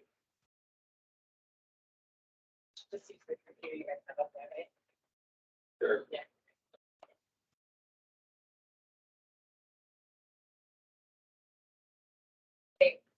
I'm Jody Stryker with Stone Environmental, and yeah, I'm going to give you guys. Hit escape, hold up. Just clicked on it, but good. Yeah, and I'm still, folks online see the app now, right? Yeah. So. There we go. Thank you. Okay, thanks. Yeah, so I'm going to give you guys just kind of an introduction to the FFI application itself. So talk a little bit about what information is in here, how you find it, and we'll just start to kind of navigate around the app a little bit so that When we get into some exercises and stuff later, you guys have sort of a baseline level of familiarity with the application itself. So yes, this is the homepage of the application. And the way that we've kind of set this up is we envisioned sort of two primary focuses of the application. You might want to start with just exploring data. Once you get a little further along, you might want to just jump right into project planning. So that's also an option as well. We're going to start today with exploring some of the FFI data. Jody, sorry to interrupt. Yeah. Are folks following or just Yes. the setup? I really encourage everybody to go ahead and follow along in the application. Yeah, let me just see how I'll much, pause it battery I so got. that you guys can sort of do I've been some trying of to the keep things it that I'm off gonna until show now, you. so. Again, the hope is that you kind of gain some familiarity now with the data and moving around in the application, so that when we do some like case studies and specific exercises later, you know where to find some of this information. So Jody, you're a little soft when you speak it, with when the heat shuts off, that should help us Okay. too. I'll try to project. Yeah. Folks, the link is in the calendar invite. So if you need access to the link, it's there. All right. So the Explore data page of the FFI application, you know, it's a map and data browsing page. It works similarly to other applications that we have. Let me know if you need it. Most of your mapping options are here on the right. You've got a couple of different base map options. You've got, you know, a street view as well as the topography view. I personally kind of like the street view at sort of these larger scales, and I like the topography when you start honing in. You have a find a search option, so you can enter an address, you can enter a location. This will also allow you to search by FFI ID, which are the unique IDs that we've associated with each corridor subunit or stream segment that's been mapped. So again, as you get further along in this process, you might have a reach that you're interested in. You'll have that FFI ID. You can plug it right into the search and it'll bring you directly to that subunit. Now we'll start, go to Barry. The layers options here are what they sound like. These are your spatial data sets. And we've grouped these so that hopefully they're kind of easier to access and understand. The departure attainment analysis, when you open that up, these are really the primary sort of data sets on which the FFI hinges. So this is your river corridor and your stream connectivity data set. As Roy mentioned, we've set those up so that they're symbolized, so that, you know, the more disconnected you are, the darker the color. So you can kind of pan around in the map and it's pretty easy to identify stream segments or river corridors that are either, you know, well connected or more disconnected than others. You can toggle those on and off, but right now we have it set so that those are the layers that kind of turn on when you come to the application as a default. The FFI derivative data.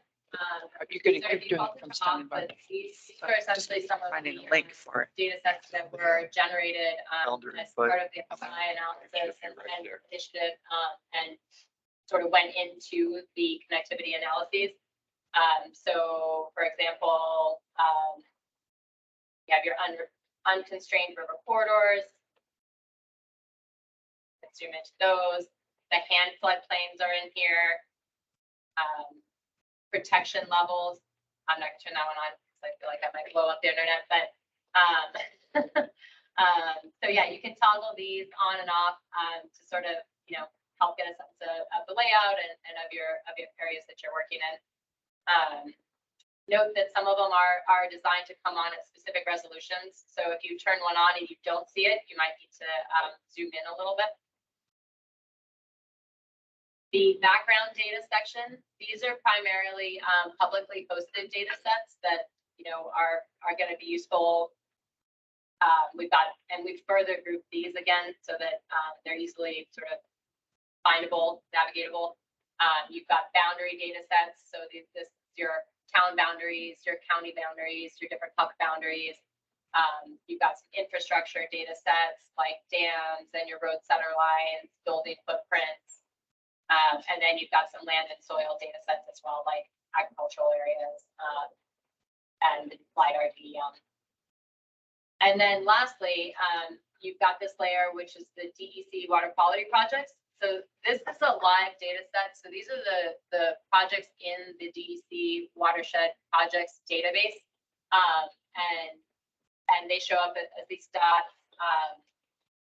So like I said, this is the live data set. So whatever is in that database currently will be reflected and visualized in the FFI. So they're visualized currently by status.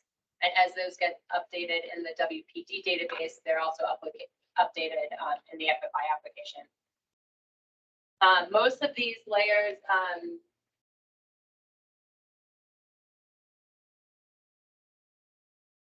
so most of these layers work really similarly to a standard map layer where you can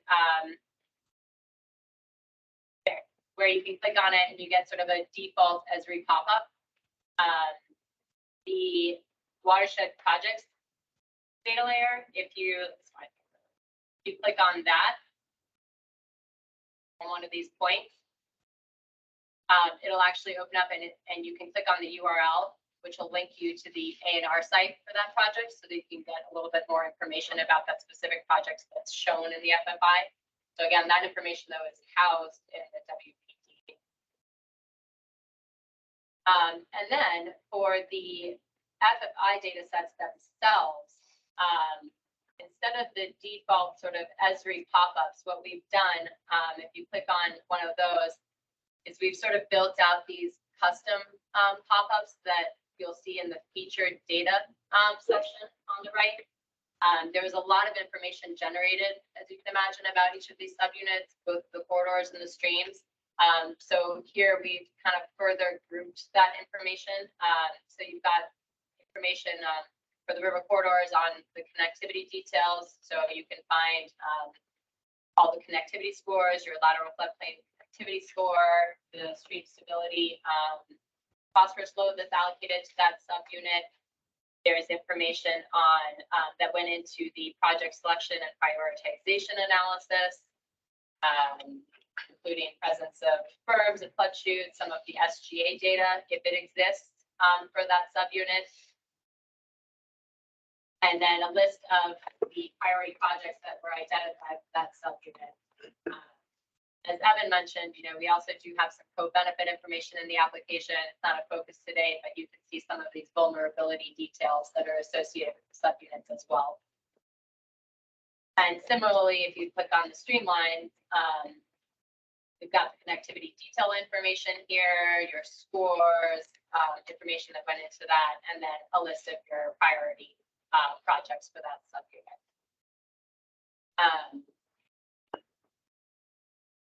So I think I'll pause in this moment and ask you guys to either you can try to find on your computer the segment, the location that I've found here, if that's helpful, or if you know of a particular subunit that is familiar to you, I would encourage you to in the application, navigate to that subunit and open up the pop-ups. Make sure you can find, for example, the lateral vertical floodplain connectivity score, maybe find the stream stability phosphorus load allocation.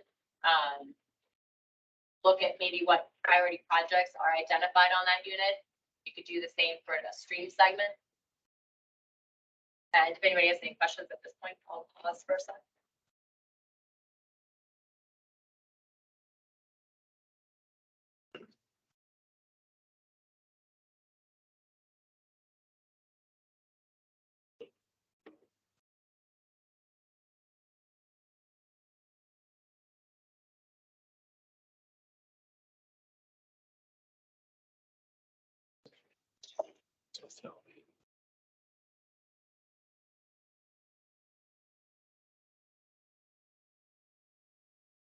I have a question. Yeah, I mean, it's pretty much.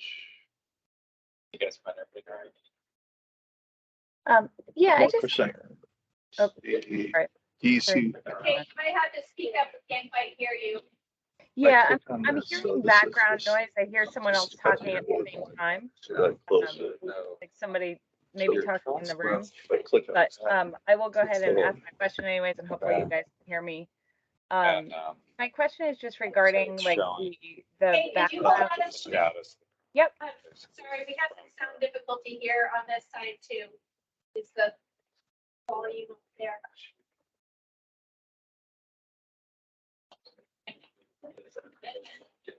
It's still a little slower now. Okay, try again, Kate.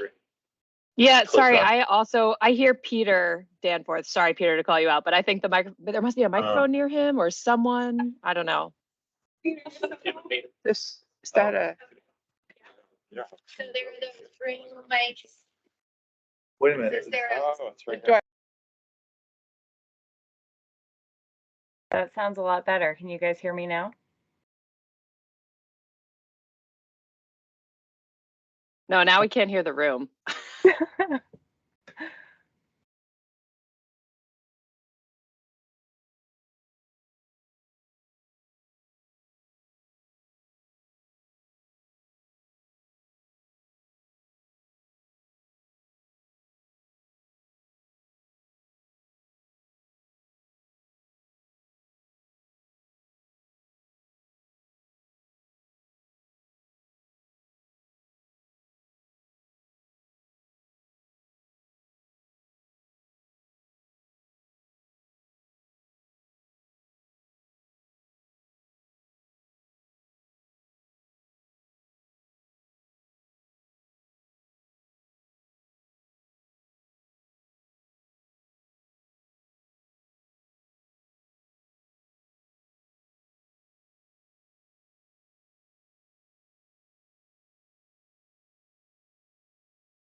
Am I up? Okay, for a question. Okay, now we're ready. Go ahead. Okay. Okay, can I go ahead with my question? Okay, I'm gonna ask my question, even though I can't hear you guys. So, my question is just about the stream connectivity and sort of the background mapping. So, and this may be a little bit off topic, but essentially, like if a project gets completed and the stream connectivity levels change because of the project that was completed, will this tool then be updated with newer information, or does sort of the background layer stay the same? Okay, can you hear us? Yeah, I can hear you now. You wanna- Sure. Yeah, the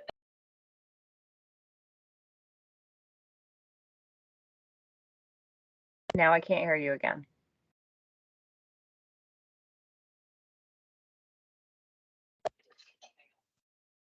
can you hear me now? Yes, we can now. Okay, I'm sorry, I'm gonna try again. Yes, the plan is that we will develop a approach for updating the tool and the background layer, the analysis, the scoring, and the project prioritization over time as projects are complete. That's not in place now, but it is part of the plan for future work. Thank you. And going back to the question in the room about state land, so kind of listed all the protections, and really the thought was what is the best protection for connectivity? And state lands, there's often projects that disconnect, so that's kind of why it landed lower on the list. We even decided to put FEMA stuff lower on the list because in our state, like we see a lot of development in the fringe of the floodplains or even on the edges of the floodways, crossing structures and whatnot that impact. So we went for the river corridor easement, sort of the gold standard, like because we know the channels aren't getting channels and floodplains aren't getting. So kind of scaled off that, made a change or two to wetlands. They went up and down the list once. And if you want to explore the lists and all this stuff we're talking about and more, the user guide's a great place to kind of see about that thinking. Are other kinds of easements included? There are, like, we considered all the easements that we had in the database, I think. The BLTs that's right there.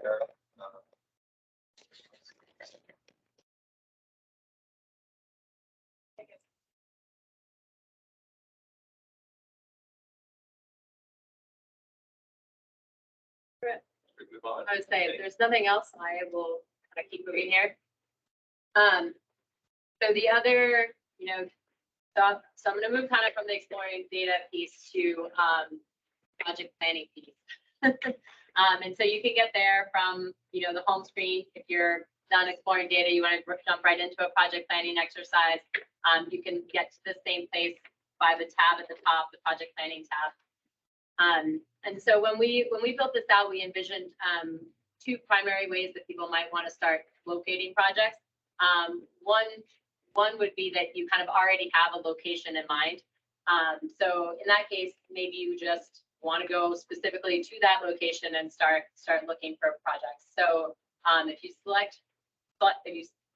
on select project for a specific location, you get dropped back into the map.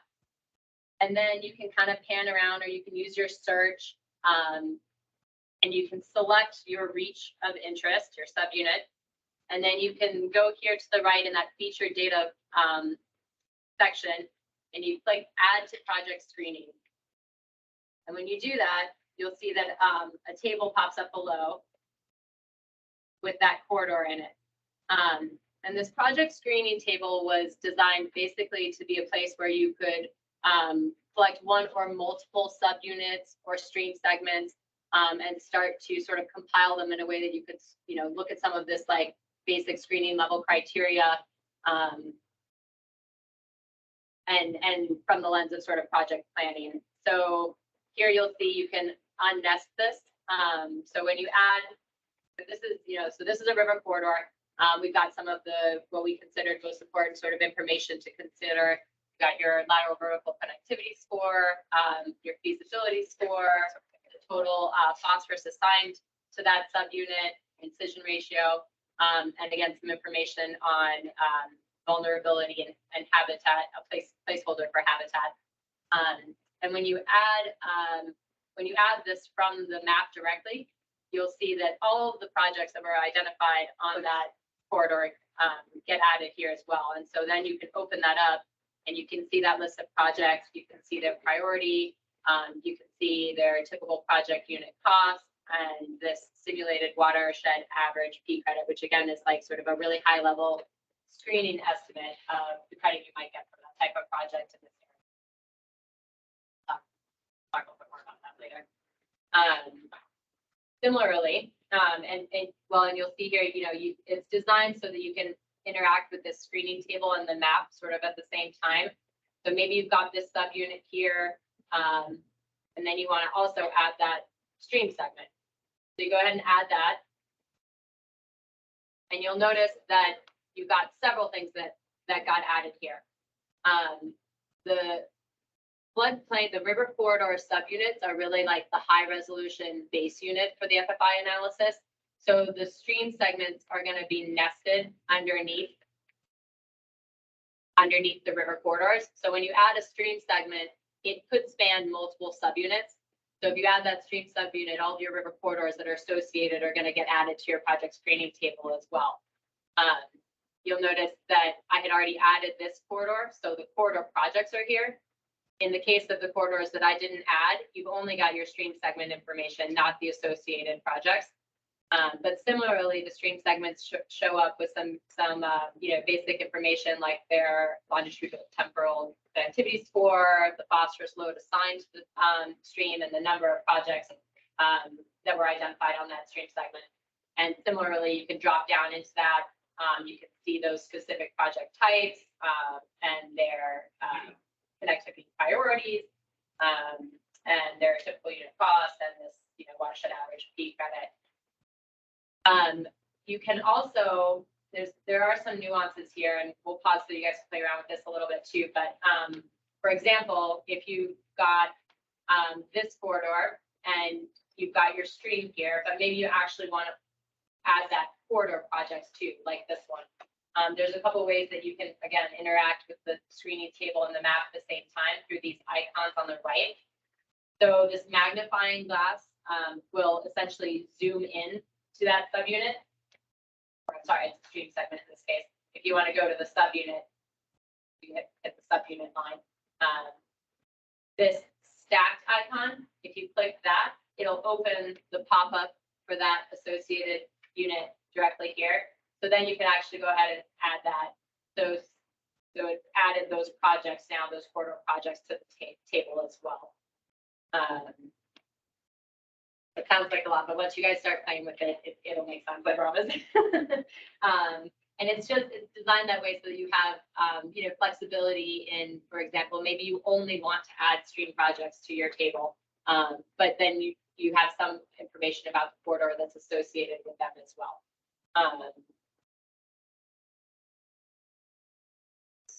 What else did I want to say about this screening level table? I think maybe the last thing, obviously you have a delete button here. You can remove corridors or stream segments similarly. The other thing I wanted to show here, I think, is that perhaps this is all you want to do with your table, with your screening table. You have a list of subunits here that you're interested in. You can export that list here. And I'll do that in a second. Once I go over the other way that you can look at projects, we'll get a bigger list and I'll show you how we export those. Like there was maybe something else I wanted to point out about the add by location, but I think I will pause again at this point for question. And I would similarly suggest if you guys have your computers to take a moment and you can either use the same subunit here that I've got highlighted, or find one that you're familiar with, and try like via the map adding just the subunit to your project screening table. Try adding just a stream segment to your table, and see how those interact with each other and how you might get projects loaded into your screening table. And I'll take any questions.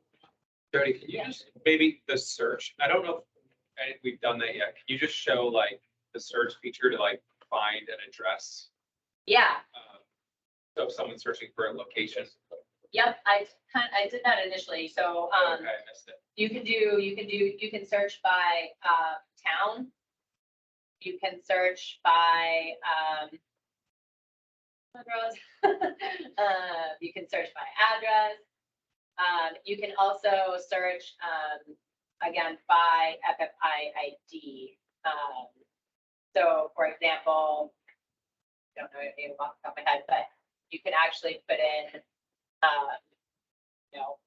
this FFI ID, and actually you can even just put in part of it and see it'll pull up IDs that have that what you're entering in it. So if you enter one thing, and that again will become helpful kind of further along when you maybe started a list of projects, or you want to come back to do calculations again on the same unit. You can just enter that FFI ID directly in and go right to that subunit again.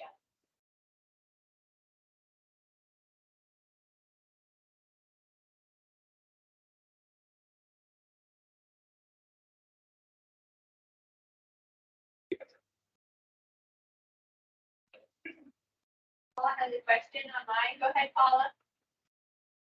Thanks. I'm just wondering about the habitat priority. I know you've got a category for it, but at what point in the project does that become a benefit? So the developing the habitat priority data is underway right now as part of a separate project. So that information is not there yet, but will be over the next year or two. Yeah. Okay, terrific. Thank you. Yep. Okay, and I see Kate has her hand up, and then we'll come to Shannon. Go ahead, Kate. Yeah, I just had a couple of quick questions, and I'm sorry if one of these shows my ignorance, but like on the list of projects in around our area, I see some things that are, mentioned like remove major constraint versus remove minor constraint. And I think for a lot of people, and sort of me included, I look at that and I go, what the heck is a major constraint or a minor constraint? So I guess if you can take me back a step and tell me, like, what does that look like? Like, how do I know what that is referring to if I do? And so that's question one. And then question two is just about the simulated watershed average P credit, which looks like it's in kilograms per acre year. And I'm thinking that the QUISP all runs in pounds per, pounds of phosphorus per acre per year or something like that. So I'm wondering if maybe there's a way that that could be, easily transferred to pounds, so it makes more sense in the scheme of like a QUISP or a person who's looking at doing a project. The units thing, we did and kind of have some back and forth early on about whether to show kilograms or pounds or both. So we've tried to just be consistent at this point, and are showing kilograms, I believe, in all of the tabs of the application, but that's pretty easily changeable. So if it turns out that pounds is more helpful, then that's something that can easily be modified.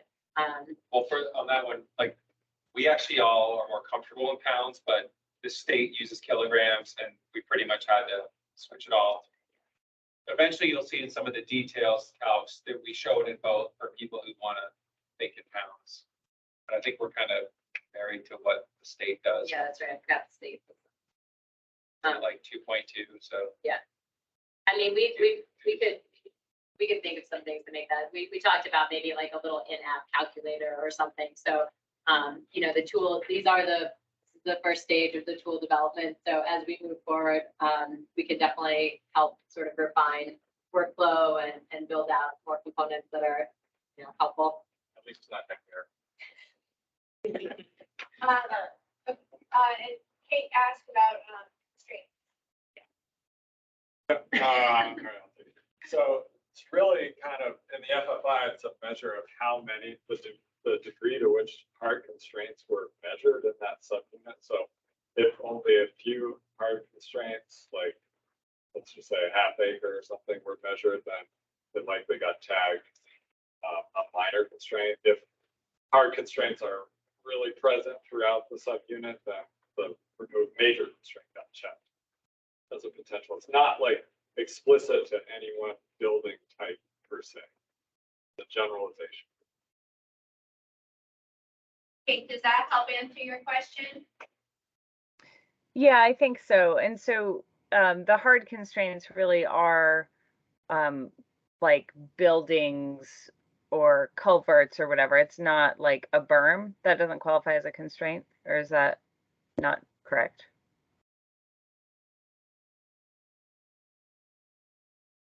It's really what showed up in the mapping, like you said, for buildings, roads, bridges, culverts, and improved agricultural land that has, enough investment, like tiling, what have you, that it's, we consider that a hard constraint. Okay, got it. Thank you. Hey, one other thing. So you can read about this in the user guide, but also because these credits are area based, it's really just how you would just check this box, but it's not super meaningful. It's really about what area you're reconnecting laterally. And we'll get into that as we go into the examples. I saw Shannon, do you still have a question? Yeah. So if you go to the blue box, their feature data. I noticed there's three different, I was looking at our connectivity data, there's three different incision ratios. I was wondering, was one just named incision ratio, one LiDAR derived incision ratio, and one SGA derived incision ratio? I mean, I understand what the SGA and the LiDAR is, but what is the plain incision ratio? And can you just repeat that question? Which one gets used? So the question is about in the stream connectivity pop-ups, there's three different incision ratios: the LiDAR derived, the SGA derived, plane incision ratio. I would prefer if you guys answered in terms of like what, I mean, I know that the plane incision ratio is what we're using in terms of bringing into the application for calculation. I'm not exactly sure. Yeah, just that. So the incision ratios is for calculation, and then you have the two other values that were the candidates for that incision ratio. So if there's an STA incision ratio, that's the one that's used. And then you just kind of have LiDAR there for comparison. If you don't see an STA one, then the LiDAR was used. More important to check with people. Okay. Did folks online hear that?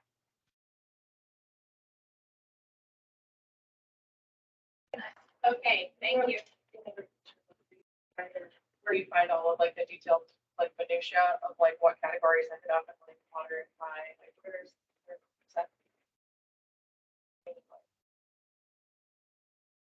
as far as like for like hard constraints versus like. Yeah, so there's an appendix with the methods, I think is kind of where you'll see most of it. That has like the ranges of the scores and the categories and for each of the variables. So if we want to know like why is this water? Yeah. Say like here's the data that was obtained. It's got, this range according to like what got pulled in. yeah, I think, and that's, I think you're speaking for about the departure analysis of connectivity, and that's all in that appendix for the methodology. Not really. I mean, more about like the data points, like if something says like remove hard constraint, like how that ended up being a project type for that. Yep, the algorithm for how Right, that how got that got in the door as a potential project. So The project prioritization selection. Right, and right now the user guide, so for folks online, Shannon was asking about, kind of how projects got selected, what's the matrix, and where can they find that in the user's guide? That's in an appendix, and right now the user's guide that you all have got tossed into the invite and been sent doesn't have all of those appendixes yet. The FFI team kind of finalizes those pieces, those information, I'll be sending it back out. So this will get you introduced to it, and then the details and comments we can provide hits. Emily, you had your hand up. Did you have your question answered? Not really. Do you want me to wait to ask it or? No, go ahead if you have a question. Yeah, so I'm having like a little bit of trouble following the thread from like clicking on the polygon on the map to like how it shows up on the side, and then you click add to project screening and then it shows up in the table, and the numbers that it's specifically like the numbers that show up there, like it seems repetitive in some ways, but then there's different scores for everything, and I'm just having trouble following it because I feel like because when I click on the river corridor ID, does it get highlighted there? I just would love another walkthrough of that if possible. Sure. So when you click on a corridor in the map, and it gets highlighted, that's the information associated is what you're seeing in that feature data pop-up. So all these connectivity details, the project selection prioritization, that's all associated with the highlighted corridor that you've clicked on.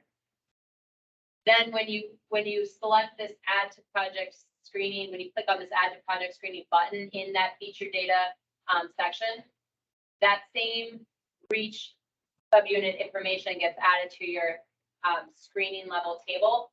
Obviously, the pop-up contains a ton of information, so it's way more that we could bring into sort of what we envisioned being a relatively simple screening table. So the screening table is just a subset of that information. So this lateral vertical floodplain connectivity score, that's sort of your overall lateral vertical connectivity score for that subunit. In the pop-up, you can see the breakdown of that. So you can see the lateral score, and then you can see some of the scoring and the information that went into getting that final lateral vertical connectivity score. So the pop-up contains a lot more information. The table provides a subset of that we thought would be most useful in sort of a screening level. Maybe you pull a bunch of subunits into this table and you want to look at all of them together. you might easily see which ones have the highest connectivity score or which ones have really low feasibility. And again, this is very initial feasibility, but still, so this is a way to sort of compare some of that high level information without going into the nitty gritty of all the stuff that's in the pop-ups. Does that help? Yeah, that does help. And then when you click under River Corridor ID on that arrow, what comes up under that? So under Project that, if all you've done is add a corridor, what you will have in that table is the project types associated with that. So here you'll see there's these 4 projects. Those are going to be the same as what's in this pop-up here. Oh, I have the same one. Oh, I'm sorry. And then- It's 'cause we have one duplicate. And then when you add the stream segment versus the river corridor, maybe that's Right. what I was working on my own and I ended up with like all these rows and I was like, I don't know what any of these mean. Yeah, so that is a little confusing. So I'll back that out a little bit. So it's often the case that the stream segments underlie multiple river corridors. And because we thought it would be helpful to have, the corridor is this sort of base unit. When you add just a stream segment, it brings in the corridors that are associated with that stream segment. So if I clear my results, I have nothing in my table. Oops. So you can see, yeah, so this stream segment is going to span multiple corridors. So if I add that stream segment to the table, you've got both of the corridors. The stream information under each of them is the same though. So you can see that, right? So it's the same stream segment ID, but 2 different river corridors that are associated with it. And then you can drop down to see the stream segment projects as well. And then if you want to actually have the river corridor projects show up, you can add those additionally. So again, I do recognize this is a little bit kind of a lot in terms of figuring out the associations, but the idea was to build in a lot of flexibility here. Like maybe you really only are interested in these stream projects. So here you've got no information about the corridor projects. You've just got the stream projects.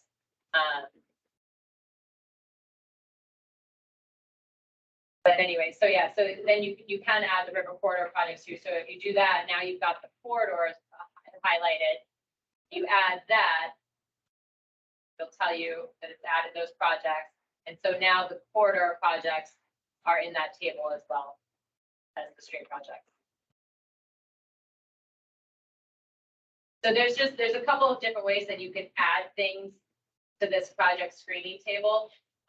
But a few things to keep in mind is essentially you're always going to have corridors unless, I mean, you can also, that's a totally confused issue, but for example, some of these stream segments don't have corridors.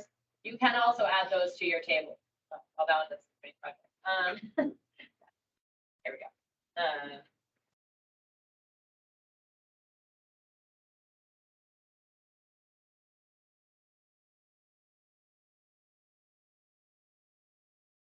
Okay, I'm sorry, that's a bad example, but there we go. I got one. Oh, that one also had a corridor. You can add the stream segments without corridors too, and they just show up. They show up as I think they say headwater or intermittent streams or something like that. But in general, if there is a corridor associated with that stream segment, it will also be brought into the screening table.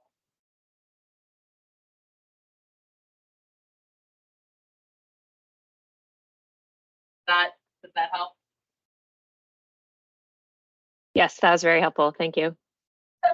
Yeah, I think, the more that you guys kind of play around with this and click on different subunits and see what comes into the map, I hope that it'll become more intuitive. I mean, we talked a lot about how to sort of essentially nest this information, and we wanted the corridors and the streams, the associated corridors and streams to show up together in this table. But we also wanted you to have some flexibility in terms of what projects you might bring into this table.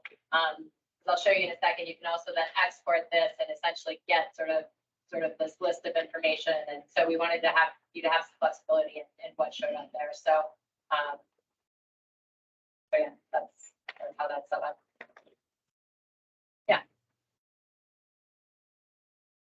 How can you tell sort of with the projects that are listed? It seems like in some cases, they may be sort of project types that would be seen as beneficial in one or multiple places within that corridor or reach. And some, it may be a specific project that's been identified, like a culvert, specific culvert, a specific dam. And how can you tell if these are general recommendations of project types and whether there are specific project locations where that location is? So that's a really good question. And we'll talk a little bit more about that. For the most part, when you get to the point of like project, like the calculations and stuff, what you're entering is areas, and that's really what's going to determine your phosphorus credit. So you really do need to go then into your subunit and decide what portion of that subunit you're going to execute a project in. Those areas, you know, are what ultimately determine your outputs. And for streams are a little bit different because of like they're structural. And so when we get into the calculations, you'll see that you have a little bit less flexibility in that. For example, you cannot, you know, for the corridors, you can select any project type essentially, and it's the areas that matter. For streams, you won't be allowed to essentially remove a bridge if it does not exist. So there is some of that, but again, like I think the big picture is that, you know, this is a screening level tool, so it is up to you guys to then like kind of go into like a higher resolution scale on any one subunit and determine what's feasible. Because you're right, some of these are kind of general and some of them are sort of location specific. And there will be there are background layers, so you can see, you know, if there is a stream segment with you know, a bridge identified, a remove bridge project, you can see that.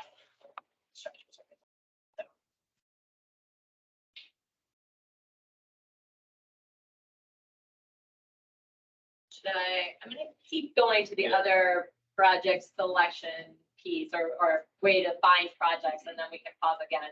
So I'm going to go ahead and clear my project screening table. And the other way that we envision people might want to come in and find projects is instead of knowing that they want to work on a specific location, maybe they actually want to find projects by a certain set of criteria. So you have that option here as well. You first need to select a scale. So maybe if you're interested in a particular town or a particular hub 12,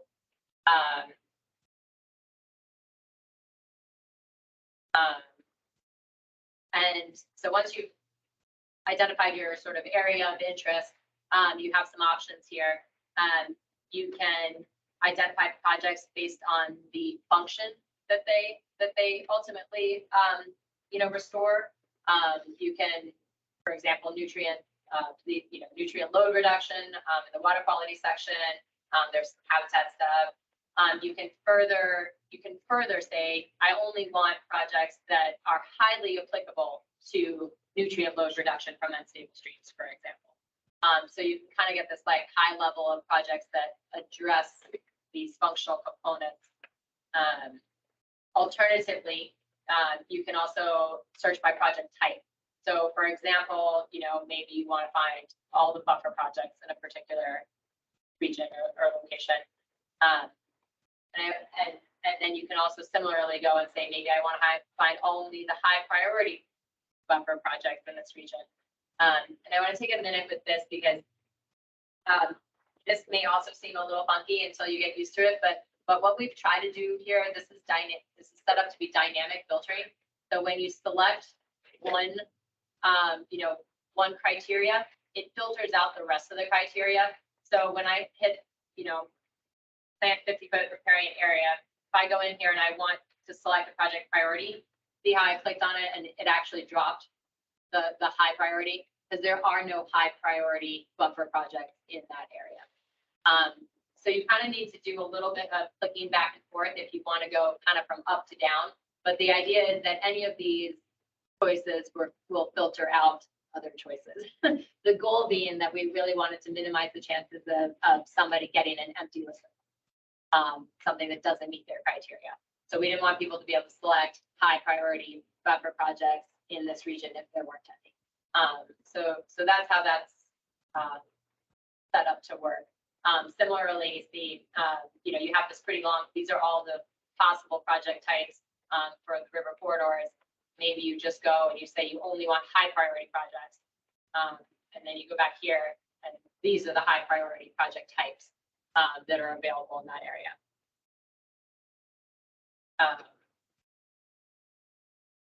Does that kind of make sense? I'm going to just reset that to make sure I didn't hold anything over.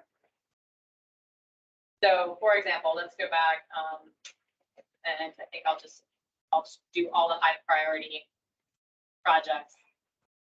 You're obviously going to get a pretty long list, right? And you'll see that the only ones that are showing up are high priority projects. So then, you can do a couple things. The filtering, the criteria actually show up over here. So if you get this pretty long list, you can then actually sort of interact with these selections over here. You can further whittle down that list here. Maybe you only want those project types.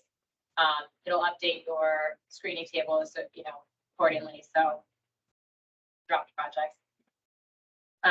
So now you've only got high priority projects in those categories. So that's another way that you might find sort of a suite of projects. And this is where, we envision it might be useful, like maybe you've done some criteria searching and you're poking around and you're done for the day, but you want to save your list of projects and project location. You can export that.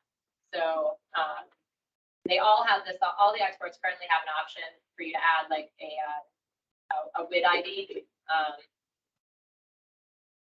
not sure whose computer this is. I'm going to download this, but okay.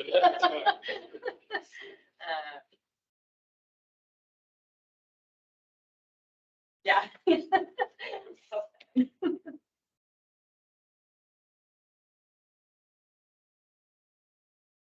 And so you'll see, it's basically just kind of a CSV dump of all that information, but you've got all the corridor information, and you've got all the, so here there were no stream projects identified, but you've got the project types that were found. So you can kind of export this list, and then again, with these FFI IDs, you could later come back to any of those and sort of recreate where you've started.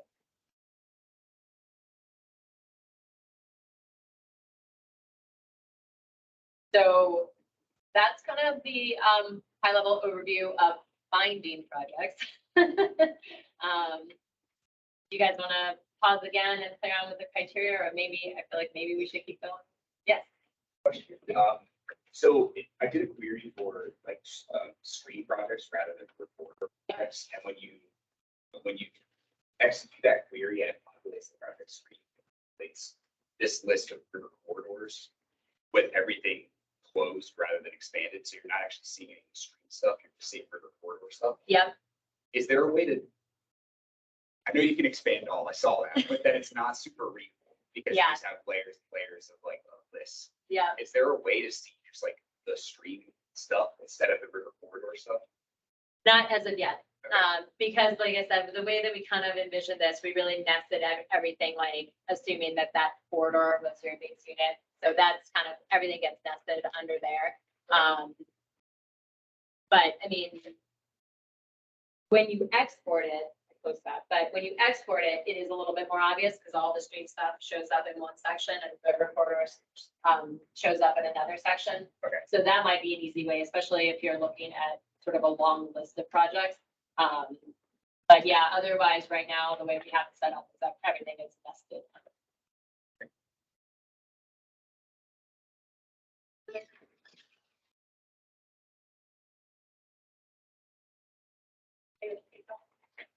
Anybody have any questions? There's an export.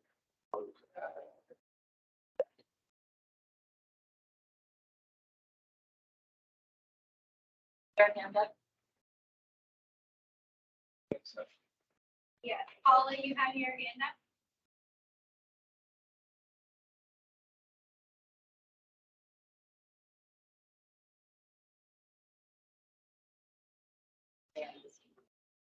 And I'm talking with my mic muted, but no, I didn't have a question. I've been playing here and I think I hit it.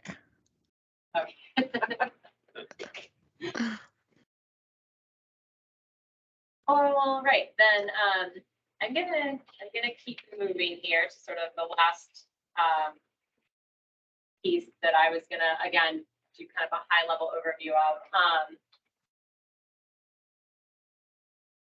So I'm gonna go back to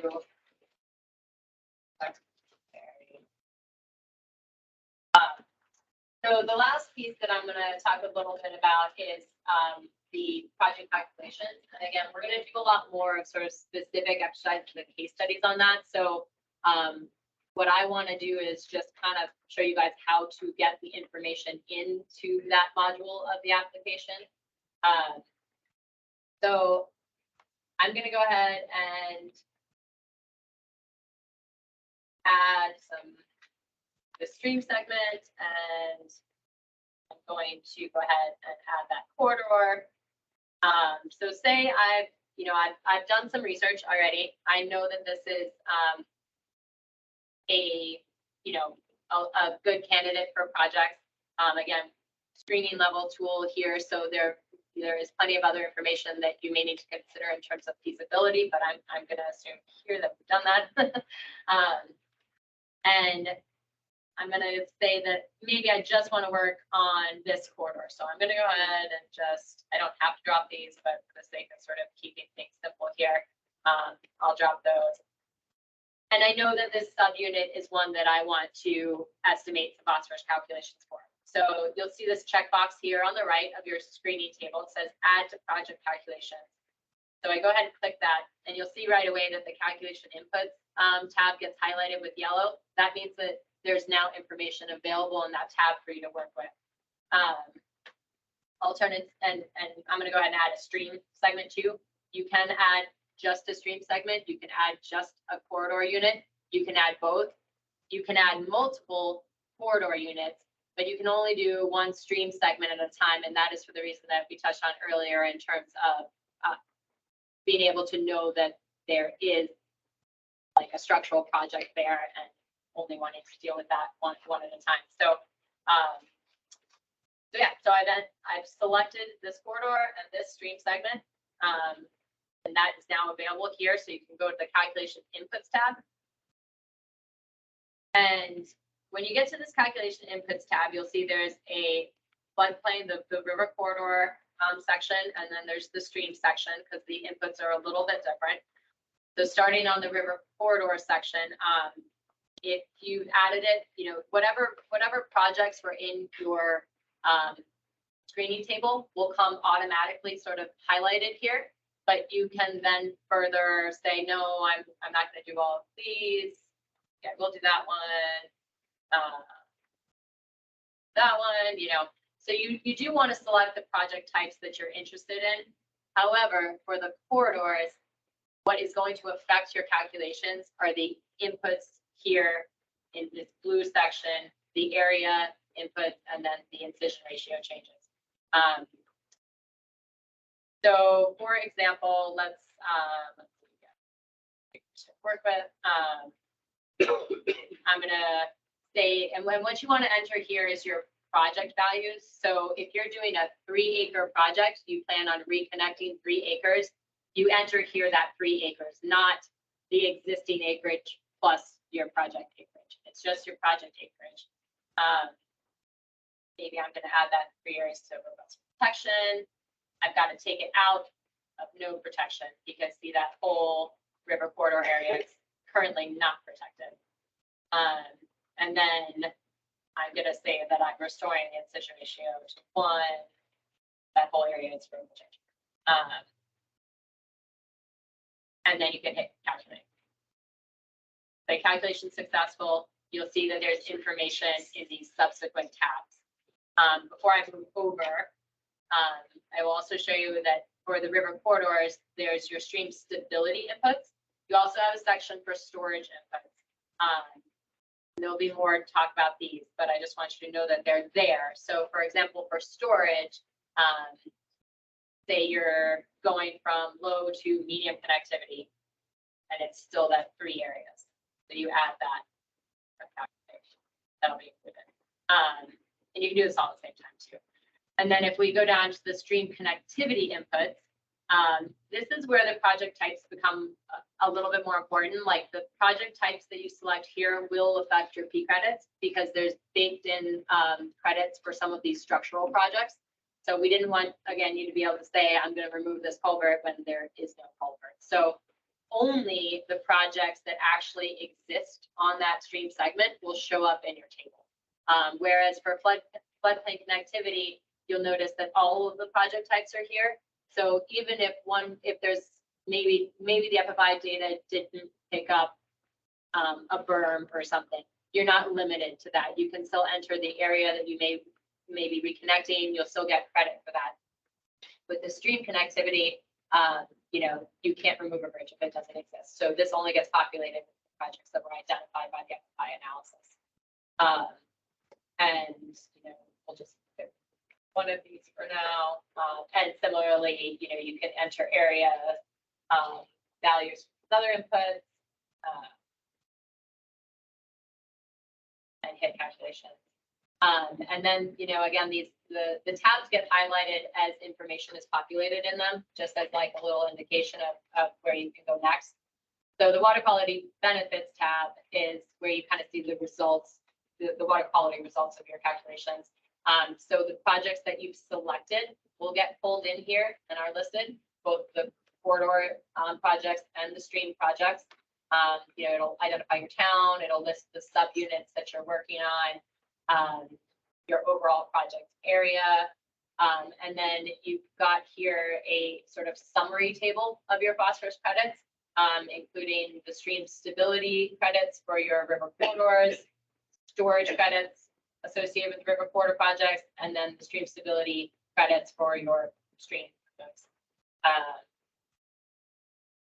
And then if you want more information, you can drop down into the stream stability credit and connectivity details.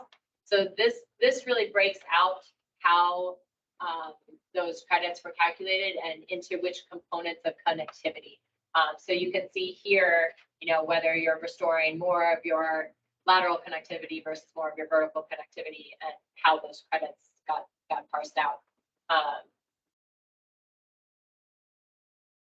And then you'll see here, again, this isn't really a focus right now, but you'll have similarly project-specific resiliency benefits calculated as well, sort of a similar structure of summary. So those details. So the last kind of piece of this before I pause, because I'm sure there'll be questions, is, for the time being, DEC and WID will want to store some of this information about your projects. There's sort of two pieces of tracking the project implementation, right? There's the phosphorus credit piece, which WID will be tracking, and then there's the connectivity, improvement in connectivity tracking, which ultimately the FFI will be tracking. So we're working on a system where you'll be able to save your data to the FFI, and we'll hopefully streamline this process. But for the time being, the exports are really how you're going to track your project outcomes. So on this water quality benefit tab, you can export your CSV. Again, you have an option of adding a WID ID here. And this one, you actually get 2 CSVs. So That's right.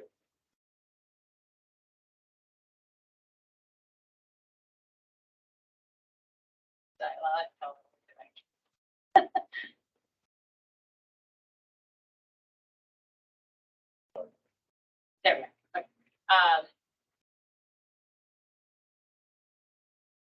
So this one is the detailed one. So this is basically an export of that water quality detail table. So this is kind of probably more information than you need, but it has the whole breakdown. That will,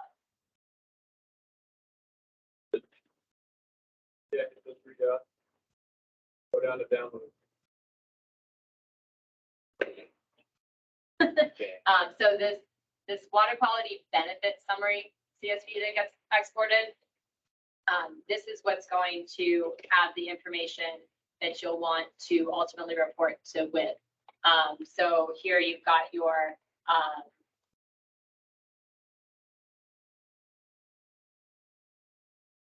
can folks online see the CSVs also? Sharing screen. Okay. So, so this CSV shows the project types that you're planning on implementing or have implemented.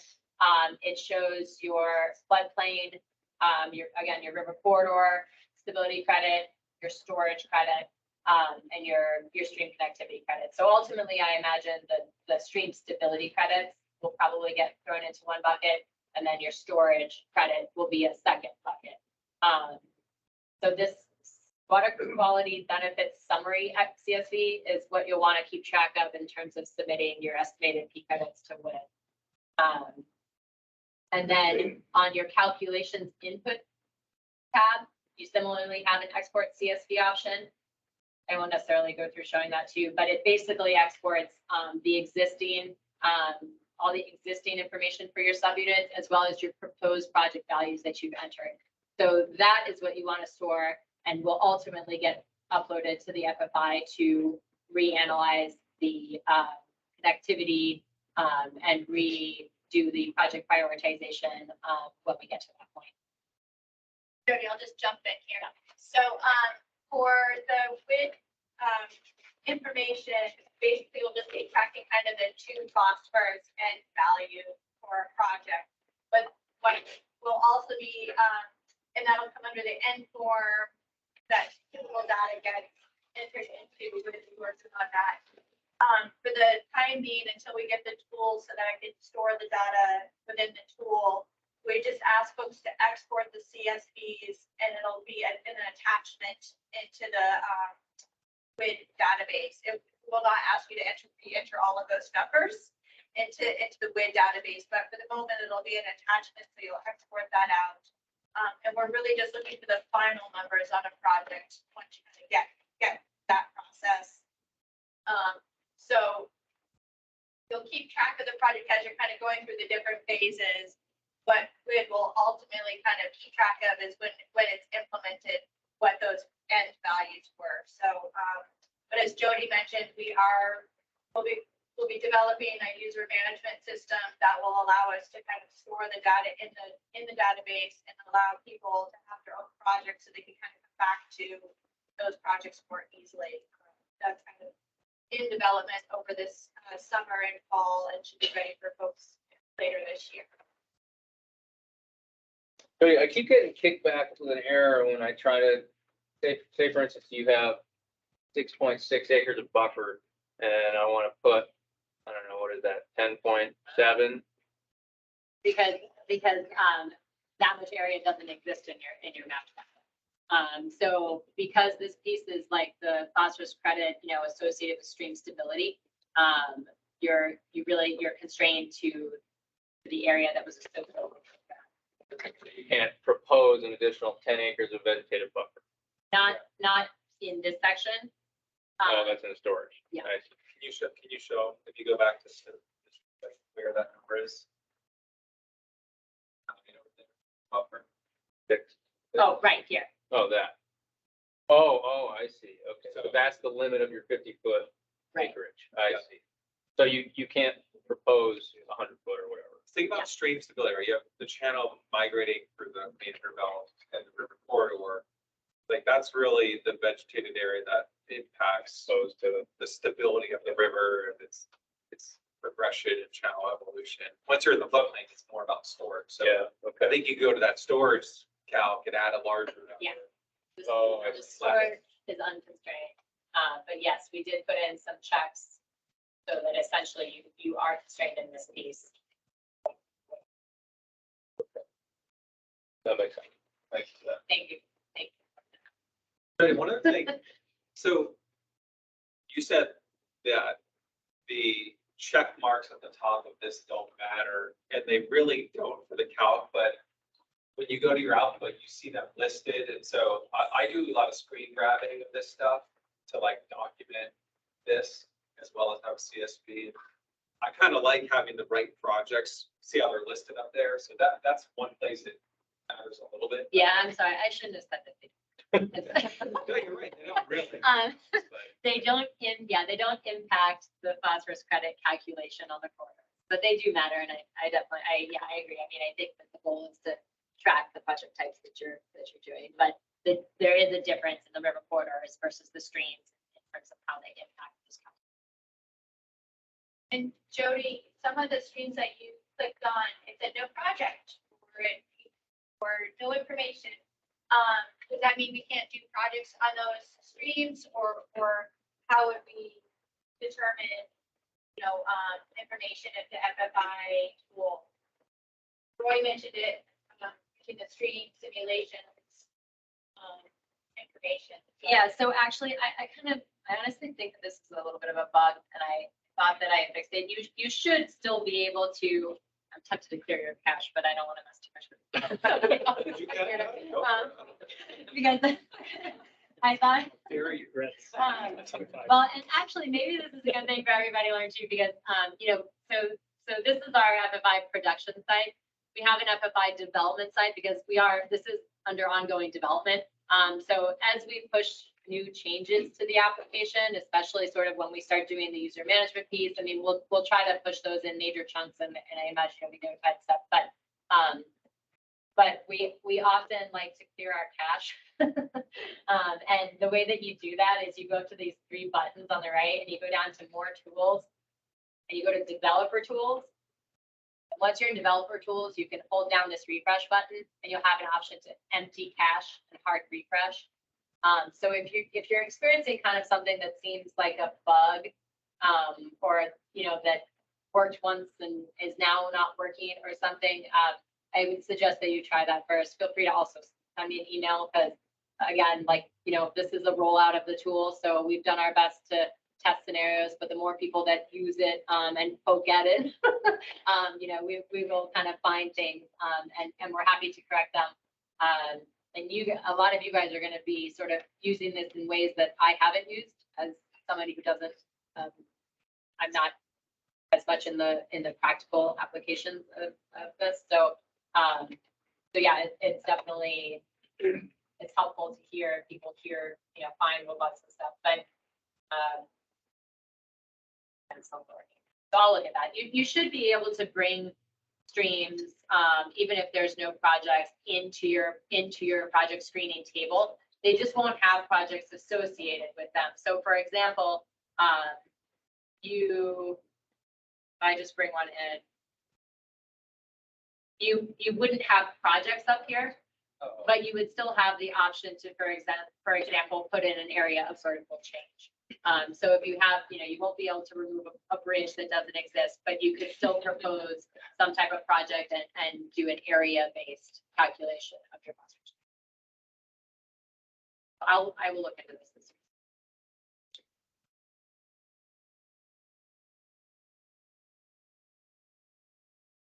Do folks have questions for Jody? I have one specific one, when you go into calculate, and it has protection areas, so it has robust, moderate, and low. Yep. Or no. Yep. But one of them says robust at 0. So if I put in any sort of change to any of those protection areas, it will not calculate, because it takes all the protection areas as one value. Correct. And so I don't know what that actually means. So, I mean, we're gonna get into some more like specific examples of what might be considered, I think, high versus low protection. But in terms of how the application works, you'll notice that, yeah, the sum of all these protections, robust, moderate, low, and no, usually equals this entire river corridor area. So you actually have to take some area out of one of those buckets. So if you're going to add 2 acres of robust protection, you actually have to take that area out. of the existing no protection.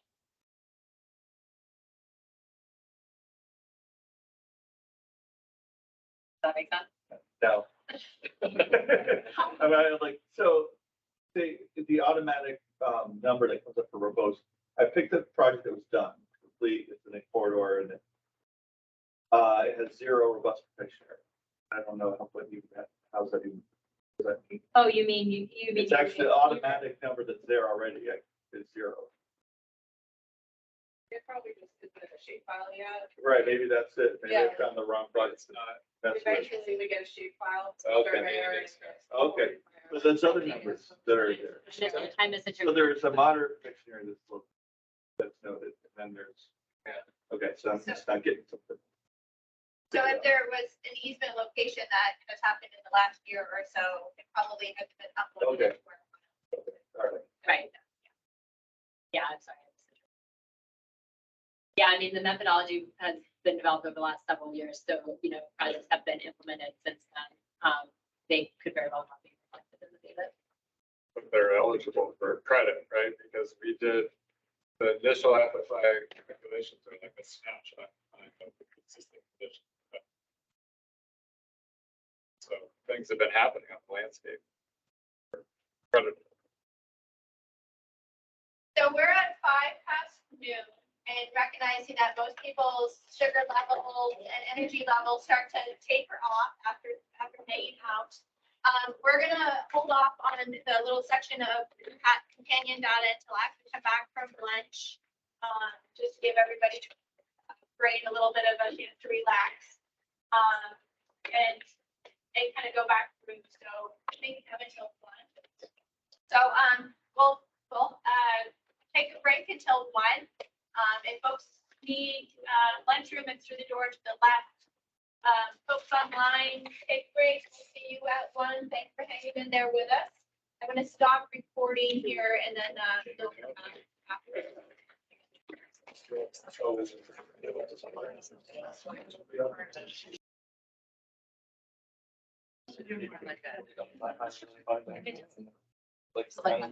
That's where the QAQC came from. That's kind of like state. All right.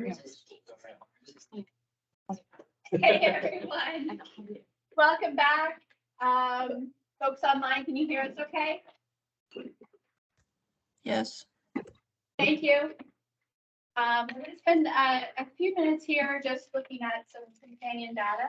Jody gave us a really great intro into the app, and Roy and I'm going to both kind of mention some other considerations with the tool, for the planning tool. So some of these you folks are familiar with, but I just want to kind of touch base on a few of them. The slides in the link. Escape, and I'll come over to web for just a moment.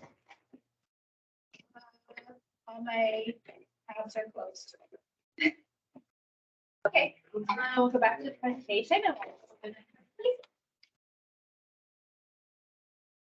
we'll start off with the atlas. Most of you, all right, there we go.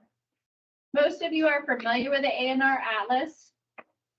What I would like to show you is that there is a rivers program layer out of the layer list. That will turn on a bunch of things. I'm just going to turn off many of them.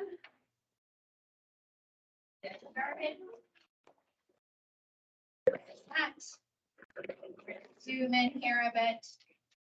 And really what I want to show you is where we have stream geomorphic assessment data and information. So under the rivers tab, river management tab, there is SCAT, FIT. Those are feature indexing. Those are where we spatially locate all of these great parameters. So you can kind of look where folks may have found that information.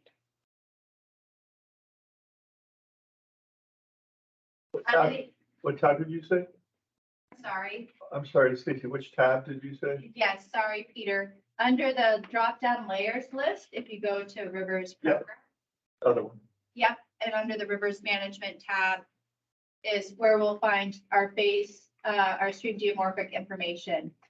I'm going to turn off the regular rivers layer, which has our dams, FEMA maps where they've been digitized, also our river corridor, where we have easements. There may be some that aren't in there yet, but that's where we can find easements that have been implemented.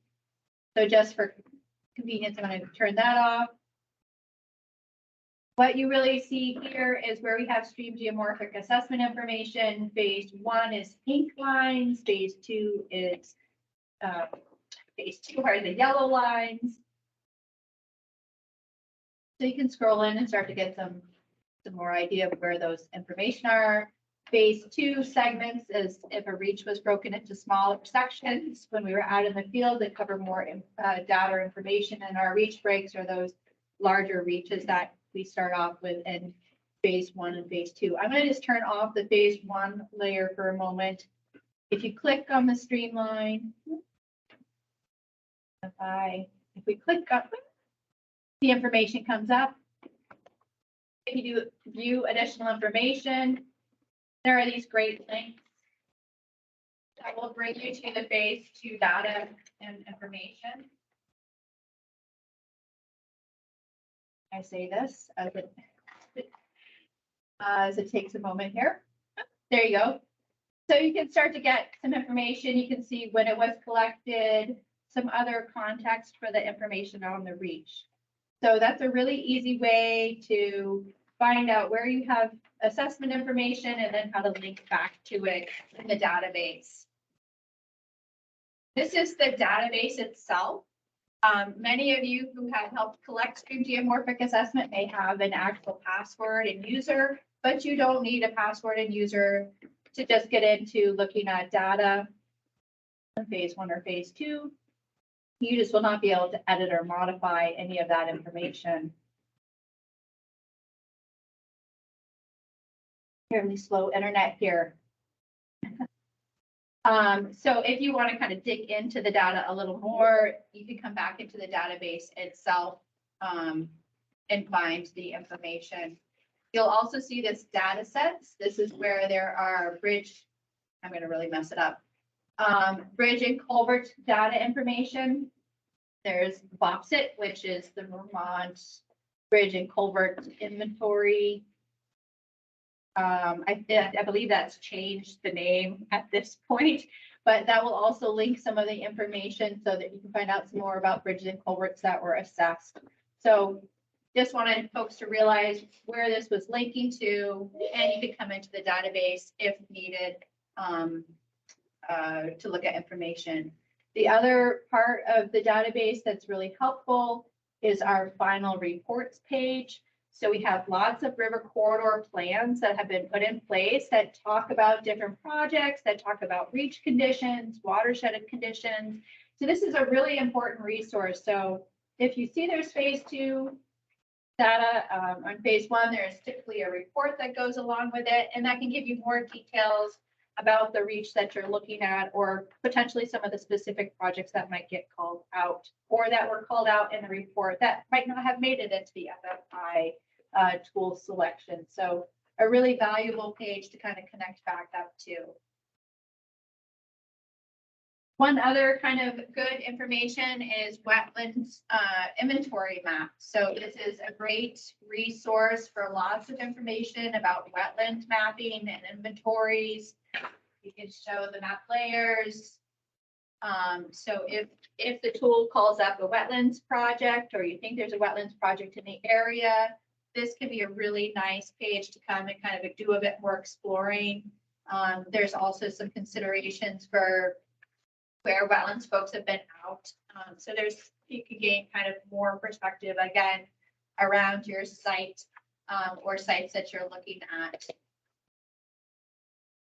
One of the next ones kind of that's really helpful is BCGI's 1962 aerial imagery. So this can be a nice way to go back and kind of understand, what were some past conditions of your reach or site and maybe how those have changed. So influences of land use cover changes or hydraulic changes for roads and other things happening. So this can be a really helpful tool just as far as kind of looking back at things. I don't know if Roy has Google Earth on his computer. It doesn't look like he does. So I'll just come back to the PowerPoint. A couple of the other things, actually, I'll jump back to the atlas and show you the LiDAR. But Google Earth can be a really helpful way of seeing kind of current conditions. It also can allow you to do street view, which can be surprisingly helpful to drop yourself into and kind of look around the area. It can give you clues on sometimes on vegetation. There's a couple sites that I have that the big yellow machine happened to be actually working in the reach on the day. So there was a bridge and culvert change that I was able to kind of see. So Google Earth can be and they also have the time series. So you can bounce yourself back through a number of years, both in Street View and on regular view. I'm going to jump back quickly to the LiDAR if I can find myself. Most of you may be familiar with the atlas in that there's LiDAR now available on it. So down in this little tabs down here, you can click LiDAR and you're like, oh, nothing changed. That's kind of a little wonky. But if we come back into the layers and we turn off the imagery, then you'll begin to see the LiDAR. So this is really a good way to see, like, are other things affecting your site? So is there other drainages that are coming in? Oh, you're looking at a gully. Well, what other areas might be affecting that gully? You're looking at a bridge and culvert site. Is there things upstream and downstream of that that are important to consider? So the LiDAR can be really helpful. One other, I'm going to just turn off the parcels. One other thing that can be helpful is the color imagery. If you just turn on the ortho, it'll wipe out or cover over the LiDAR. If you turn on the imagery by year, we have this nice transparency tool. And so that could be a really nice way to kind of give yourself the benefits of LiDAR and your ortho in that area to kind of connect with what are you seeing here? Well, it looks nice and flat. But if you look at the LiDAR, you start to get a lot more of the nuance. Maybe this is ledge. This is why it stayed forested. Some of our different field activities. Oh, wow, this looks like kind of quite maybe a gully location. But boy, if you just looked at it like that, it looks like a forest. So this could be a helpful way to give yourself more information about a site or your surrounding areas. The other great thing, I'm just going to come off the rivers program and go back to the atlas layers. There is now this nice contours, 1 foot contour layers. These are available from DCGI, and they can be a really helpful way of providing some additional information. So perhaps you're only able to go out and get 1 or 2 cross sections. You can come back and at least use the contours to help you kind of maybe flesh out what other areas or elevation changes you may not have been able to pick up in the field. So between the LiDAR and the contours, you can help maybe fill out more of your story and your reach if you're not able to get lots of your data in the field. And these are great tools. So, you know, the FFI may pull you to this site and say, hey, here's a great place to do buffer planting. So you can kind of start to see, well, yep, I got maybe 50 feet here. Boy, it looks like this section of the reach needs some buffers, maybe this section. So you can really start to hone in on where you would be looking for that buffer planting, because the projects that the FFI are giving you are at a reach scale or a subunit scale. So you will need to kind of poke around in the area to find out exactly, oh, well, my buffer planting looks like here and here, but probably not so much on this side of the reach. So you'll have to kind of refine your information through kind of looking at those remote sensing information and kind of local knowledge. Any thoughts or questions? I just tossed a lot of things at you, but it's, as Roy said, and we've talked about, the FFI is a part of a planning resource and tool exercise. So knowing where on your site you're going to be looking in your reach, what areas are available for you to do that work. We'll take a little bit of refinement from kind of the first initial view from the FFI to where really in the reach might you be addressing those types of project types or activities. Paula, do you have a question, Paula? I do. This is an actual raise hand. So do the reaches, the width of the reaches on this this site match the FFI tool? Yeah, so that's a great question, Paula. So I'm gonna just turn off the parcels because they take up a lot of space. So if you were to turn on the river corridors, those will match the FFI's river corridors here. If we turn on, right? And you'll notice the river corridors say small streams between half a square mile and 2 square miles, and between a half a square mile and a quarter square mile. This is because the state looks at regulatory considerations for streams up to a quarter square mile. Most towns look at maybe up to a half a square mile. The greater than, excuse me, less than 2 square mile streams will have a standard 50-foot setback. On the FFI pool, what you will notice is those little corridors actually get drawn out. But on the A&R Atlas, it just shows a yellow line.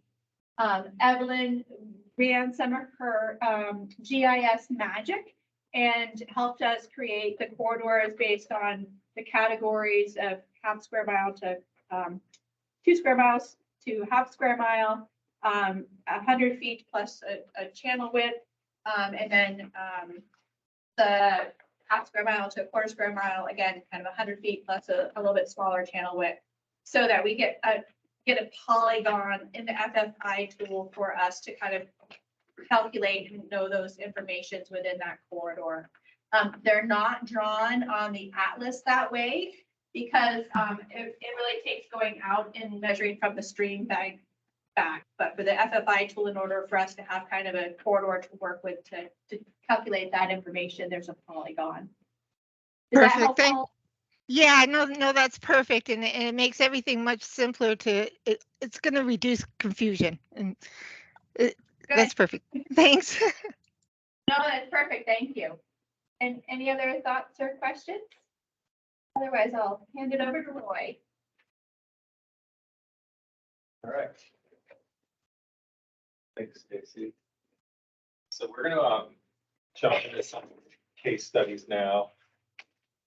And I'm just gonna, we're gonna do 3 case studies, and what we want to do is just show you projects. You're all probably familiar with some of these projects that we're gonna talk about.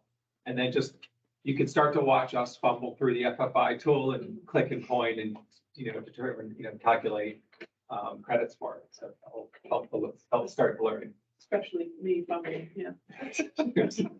All right, so Dog River Floodplain Restoration Project in Northfield. There are a bunch of FEMA buyouts. The area's flood prone.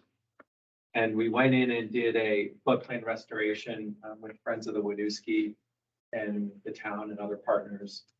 And ultimately, we cut out this berm that you see right there. And what you see is we lowered the floodplain down and really increased the spread of the water for the 2 and 10-year floods. The area is so flood prone, the 100-year flood would flood Water Street in the area, and it still will today. So we reconnected about 3.1 acres. That's a key that we'll see in a second. 2 to 6 feet of fill removal, about 9,000 yards, and the flood reductions on the order of a foot. There's a plan of it if you like to see plans. One thing to call out. But this is Union Brook that separates two reaches. And you'll see where I go with that. But so there's an upstream calculation and a downstream calculation for them. Most notable, there's a town park there. So when this thing isn't flooding, a lot of people are out here enjoying the area along the river and accessing the river, the Dog River. See these photos. And then their incision ratio was restored to 1.2. It was another key. It was 1.5, 1.9 in the area, depending where you looked. So so right after we took this out, the thing floods every other year in the lower floodplain. Switch over to the app.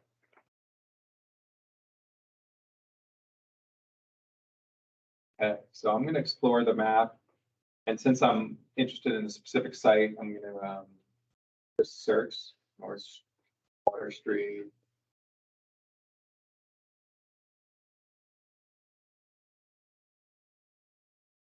Out a little bit. This is Union Brook. So the project took place in two corridors upstream right here. So I'm going to add that to our screen table.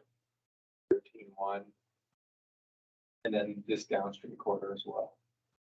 And the upstream corridor, the M13, there was 2.1 acres and there was 1 acre of reconnection between the M12B.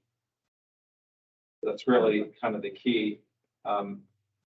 Summarizing, you can look at the connectivity scores and the incision ratios. Like these are the things like I tend to look at when I'm comparing projects. You know, this second M12B is really disconnected.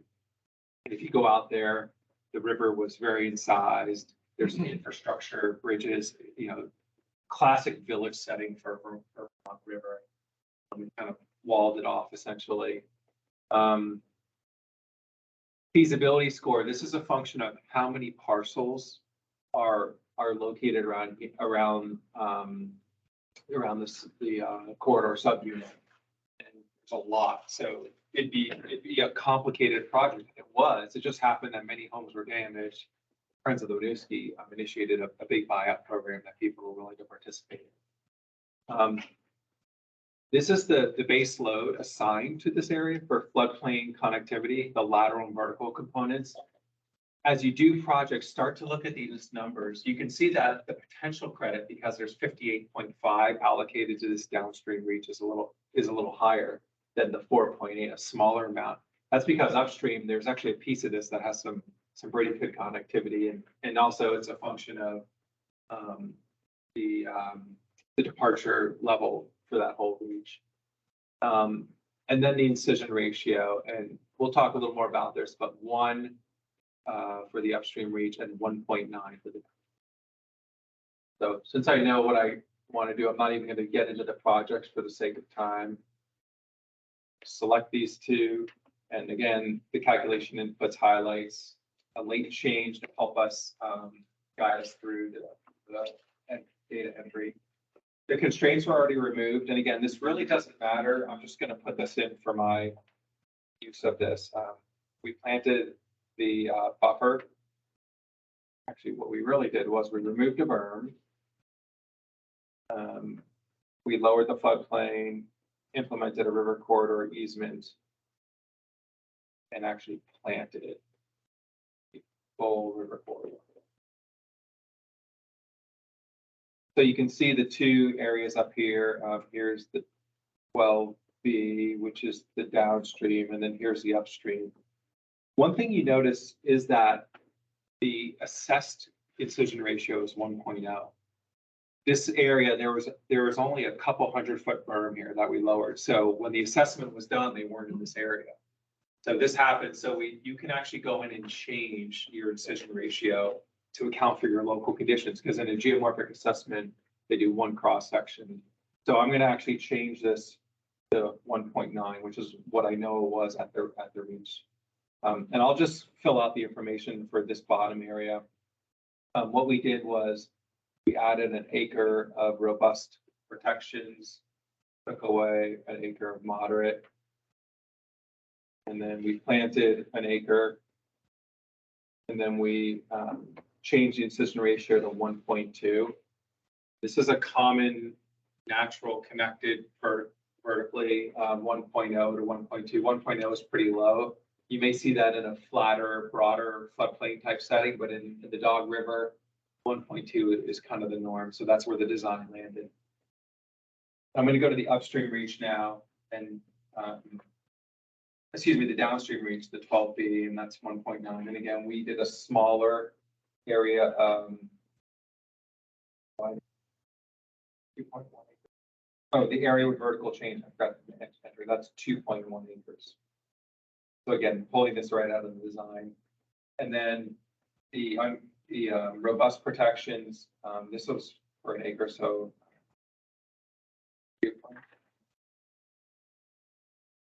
But you know what I might do? Let me just take all this off. So what I want to show you first is just the floodplain reconnection, and then I'll add the other stuff. So we changed our existing incision ratio is 1.9. We changed that to 1.2, and that was over 2.1 acres. That's the upstream reach. Then we changed.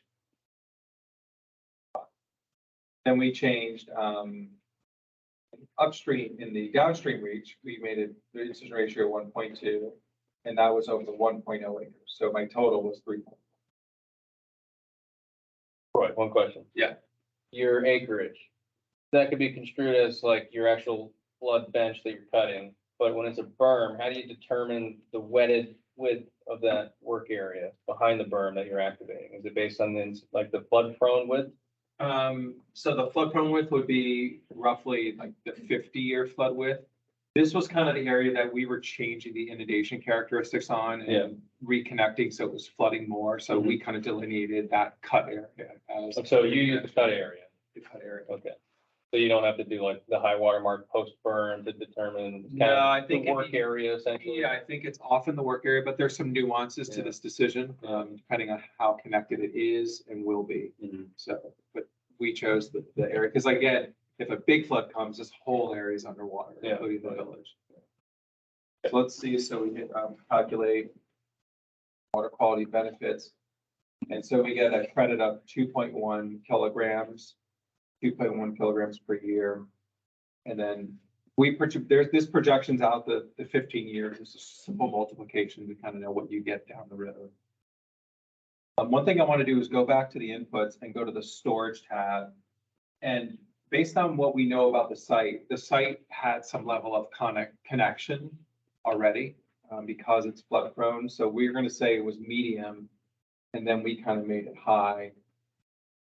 And so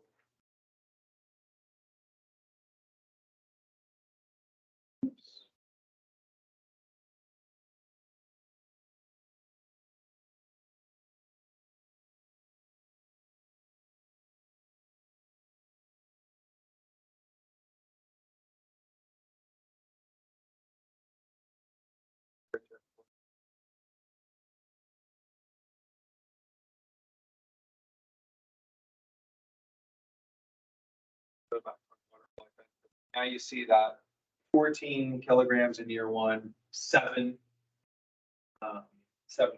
in year 2. So we did some research. What we learned was that these floodplains function differently after the first year they're reconnected. There's sort of a first sort of uptake and sort of maybe a semi-saturation, and then they operate at about a 50% efficiency removal level. That's the current thinking. I think Rebecca and Kristen's colleagues' work will refine this number in the future. So that's why we did this. This is just a rounding difference, but that's why we did this 50% reduction. So that's where you get this credit. So I think I actually might stop there. We're going to add in other pieces, but I guess I could just add in the protections. So the buffering, again, we did the same area, so I just add in a 1.0 here.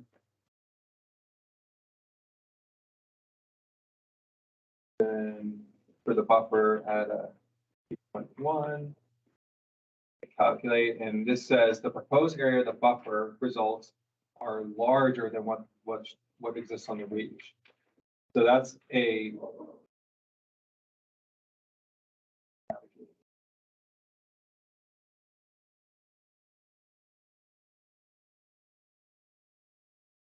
right. And so what happened was, if you see here the 50-foot buffer, and I think someone else encountered this, that means that some of the buffer, some of it is already vegetated.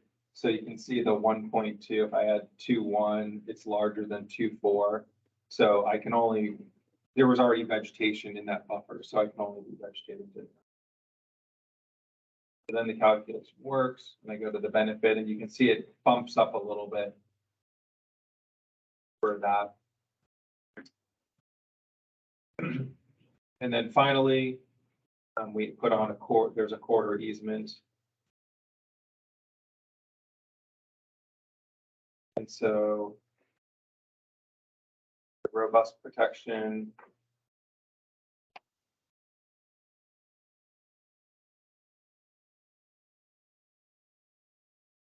Away moderate. And then here 2.1 upstream.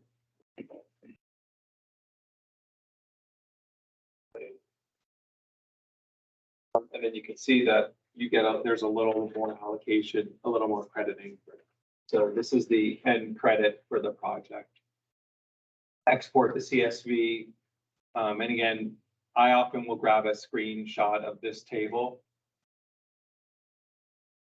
If you wanted to dig a little deeper, there are details below for what exactly took place for each of the corridor subunits. The connectivity score, what was existing, what's proposed.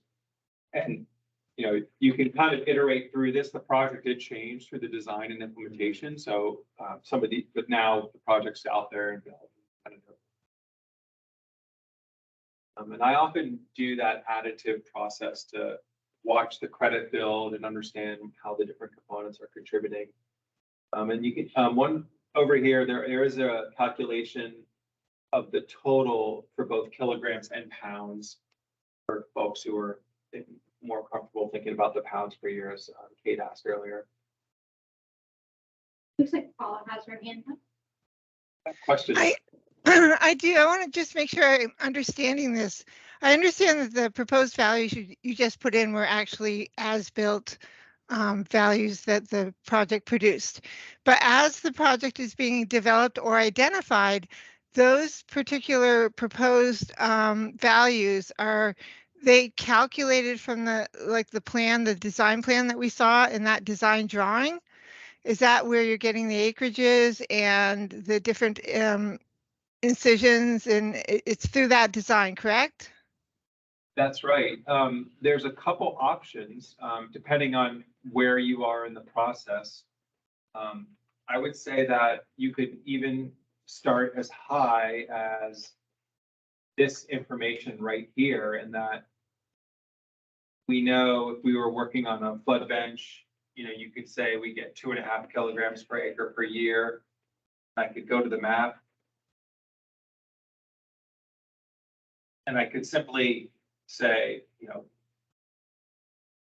look at an aerial photo and say, this is my area. I'm completely making this up at this point. Sure. Right? It's 1.5 acres is my approximate area. And now I have a really high level planning estimate to start with. Terrific, Then maybe you do a concept design and that number changes to 3 acres or 1 acre, right? And then you can look at if there's an incision ratio measurement. You know, I can also look at the data that's available right here. If I select this corridor and I scroll down, I can look at the incision ratio of 1.9. So I can say, well, generally, I'm probably going to restore it to 1.2 or 1.3 in the area, whatever you decide. So you can almost do a quick calculation right at a high level. Then the design happens, like you just said, you read it off the plan. Now you're probably getting fine. And then even when the thing gets built, you could make a final estimate if it differs from the design. Perfect, thank you. Was this project one of the ones with the deposition post evaluation? Yeah, It's one of the UVM monitored Yeah, sites, yeah. for sure. yeah, So- we, even before that, like, as this thing was built, and we were starting to monitor, the state did a little bit. And so those like average deposition rates, I understand it from a bunch of different sites around the state and their, you know, average. Is that like, that include like the transient storage, but you know, you get a big deposition, then you might actually lose some next storm. That kind of incorporates some of that Yeah, and as best you can. as best you can is the right answer. Like, you know, a lot of that is very specific on timing, but that whole 50% is sort of it's, I think, incorporates a lot of empirical data. It says like, yeah, sometimes it stays on the field and it comes on in spring and then the field's growing and all the nutrients go up. Yeah. But if it comes on in winter and amid thaw, there's no growing, that stuff's probably all going back. And then there's sometimes it partly goes and partly stays. Yeah. It's kind of the P budgeting and nutrient budgeting, I think we learned is an area we really need more information on. It's pretty great that folks at UVM are taking that on. All right, let's move on. We're gonna run through a couple more case studies so we keep rolling here. All right. Mill Pond Dam in Colchester, dam removal exercise here. We're going to do another one with the student exercises. Some of you might be familiar with the site, some not. This was a dam removal that occurred 4 years ago, 2019. This is a historic aerial showing the impoundment. This dam was, we learned from the historical review, I think was in the early 1800s, there for about 200 years. And you can see from a modern day aerial photo before removal, this is a very low gradient system. And normally on a river system like this, you'd see quite a few meanders, right? But here the stream is just gliding over this full impoundment behind the dam. And it's quite straight. Here you can see some photos of the dam before removal, right up against a town road, Mill Pond Road.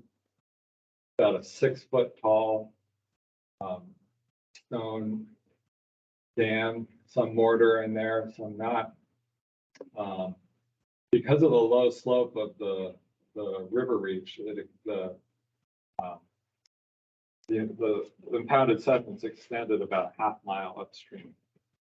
So in the design, the project decision was made to stop at an existing beaver dam about halfway up the impoundment. So we had a discussion earlier about legacy sediment in these impoundments. We did some testing on the soil and the impoundment. There's about 28,000 pounds in the sediment that was removed. And Evelyn and I were just looking up the stream stability load from the TMDL for this Huck 12, for the entire Huck 12, which included Indian Brook and some other tributaries, about 1,000 pounds per year. This is roughly 28 years worth of phosphorus. The other little math that Evelyn just did, which was pretty cool, she said, well, the dam's been there for 200 years. How much sediment per year built up in this impounded sediment behind the dam? 28,000 divided by 200, divided by about 5 acres, but it's about 30 pounds per acre per year. Pretty cool. Right in the ballpark of our estimates. You all followed that, right? The amount that built up over 200 years behind this town.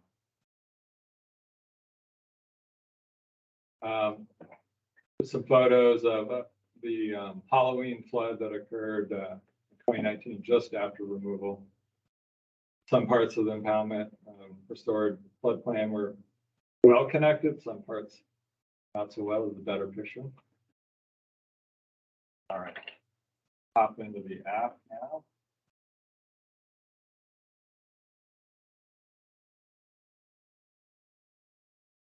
Okay. On road, Colchester.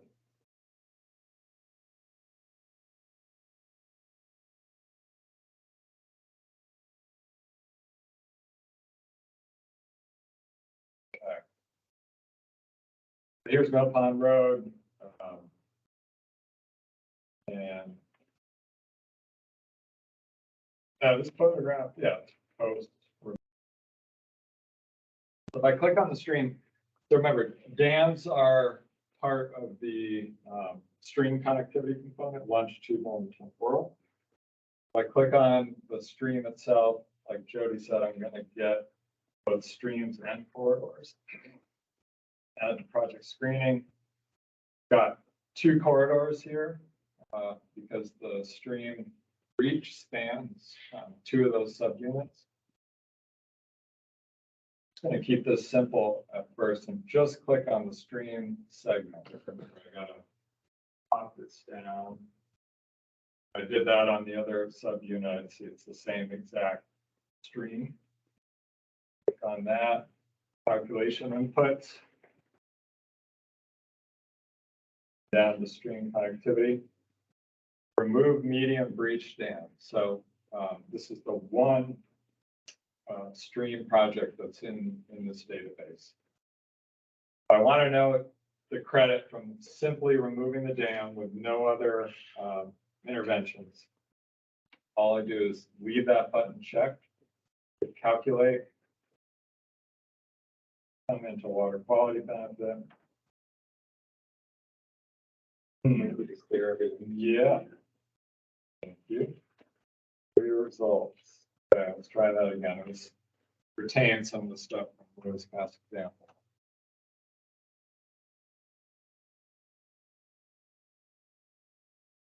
Repetition is good, right? Okay. Do I follow that? Where do you put it, Claire? I didn't. Oh, right at upper right here.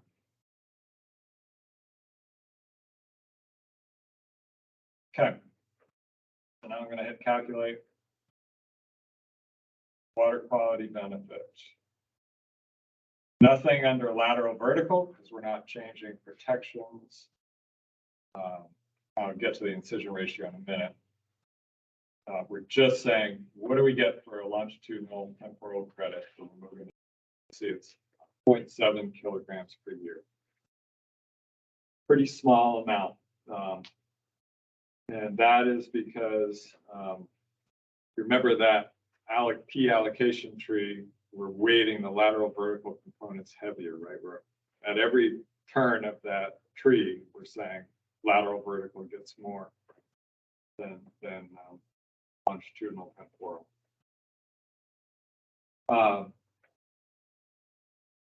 I could just leave it there for now. Well, I think one important thing to bring up is this, as Evan said, this Indian Brook is a very flat stream, meandering. It's a meadow channel. It's like a little trough on a flat floodplain. And so when we got there, the whole channel was perched up and connected to its floodplains. That's not the case for a lot of dam removals where you have a different kind of channel that's maybe steeper, more coarse bedded. You often have a trough with vertically disconnected floodplains. So in this case, we didn't take a lateral and vertical credit because the thing was connected and we left it connected, or in the long term, it's going to be connected. But in another dam removal, you might say, well, we have a trough through there. Once I reconnect that thing's going to start functioning as a natural floodplain, and then I get a vertical reconnection of the storage and into storage credit.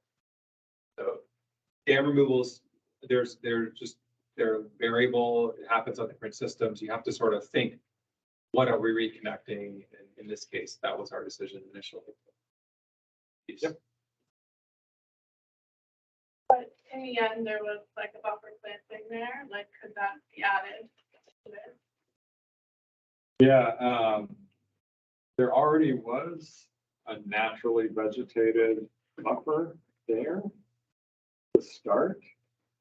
And it was in the mapping as such as the existing condition, assessment in the FFI, so no credit there. So that 0.7, that's coming from improved bed stability? Where is it being derived from? Right. So that's an estimate, again, not site specific of like how much sediment is moving downstream to the downstream, reach that might be in size, which it is. And Yeah.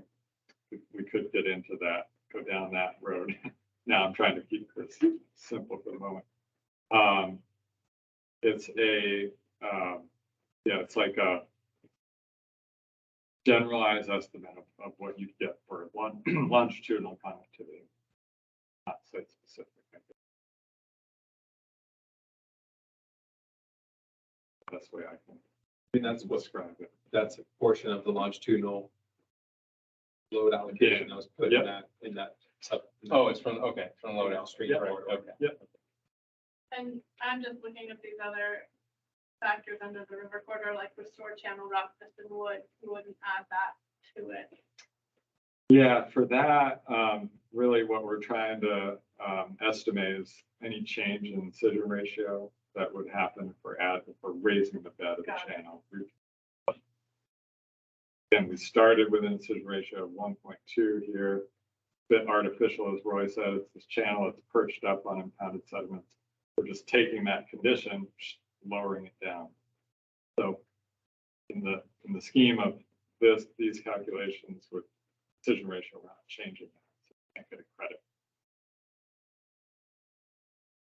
Evan, what about the storage piece? Same thing for that? Yeah, so if we had a truly disconnected floodplain through that impoundment, like Roy was describing, happens on a lot of other dams where maybe the dam is breached and channel is cut down or head cut up through that impoundment.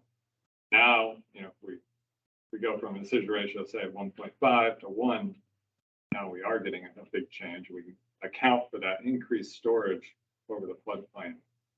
That's new. Yeah, Lynn.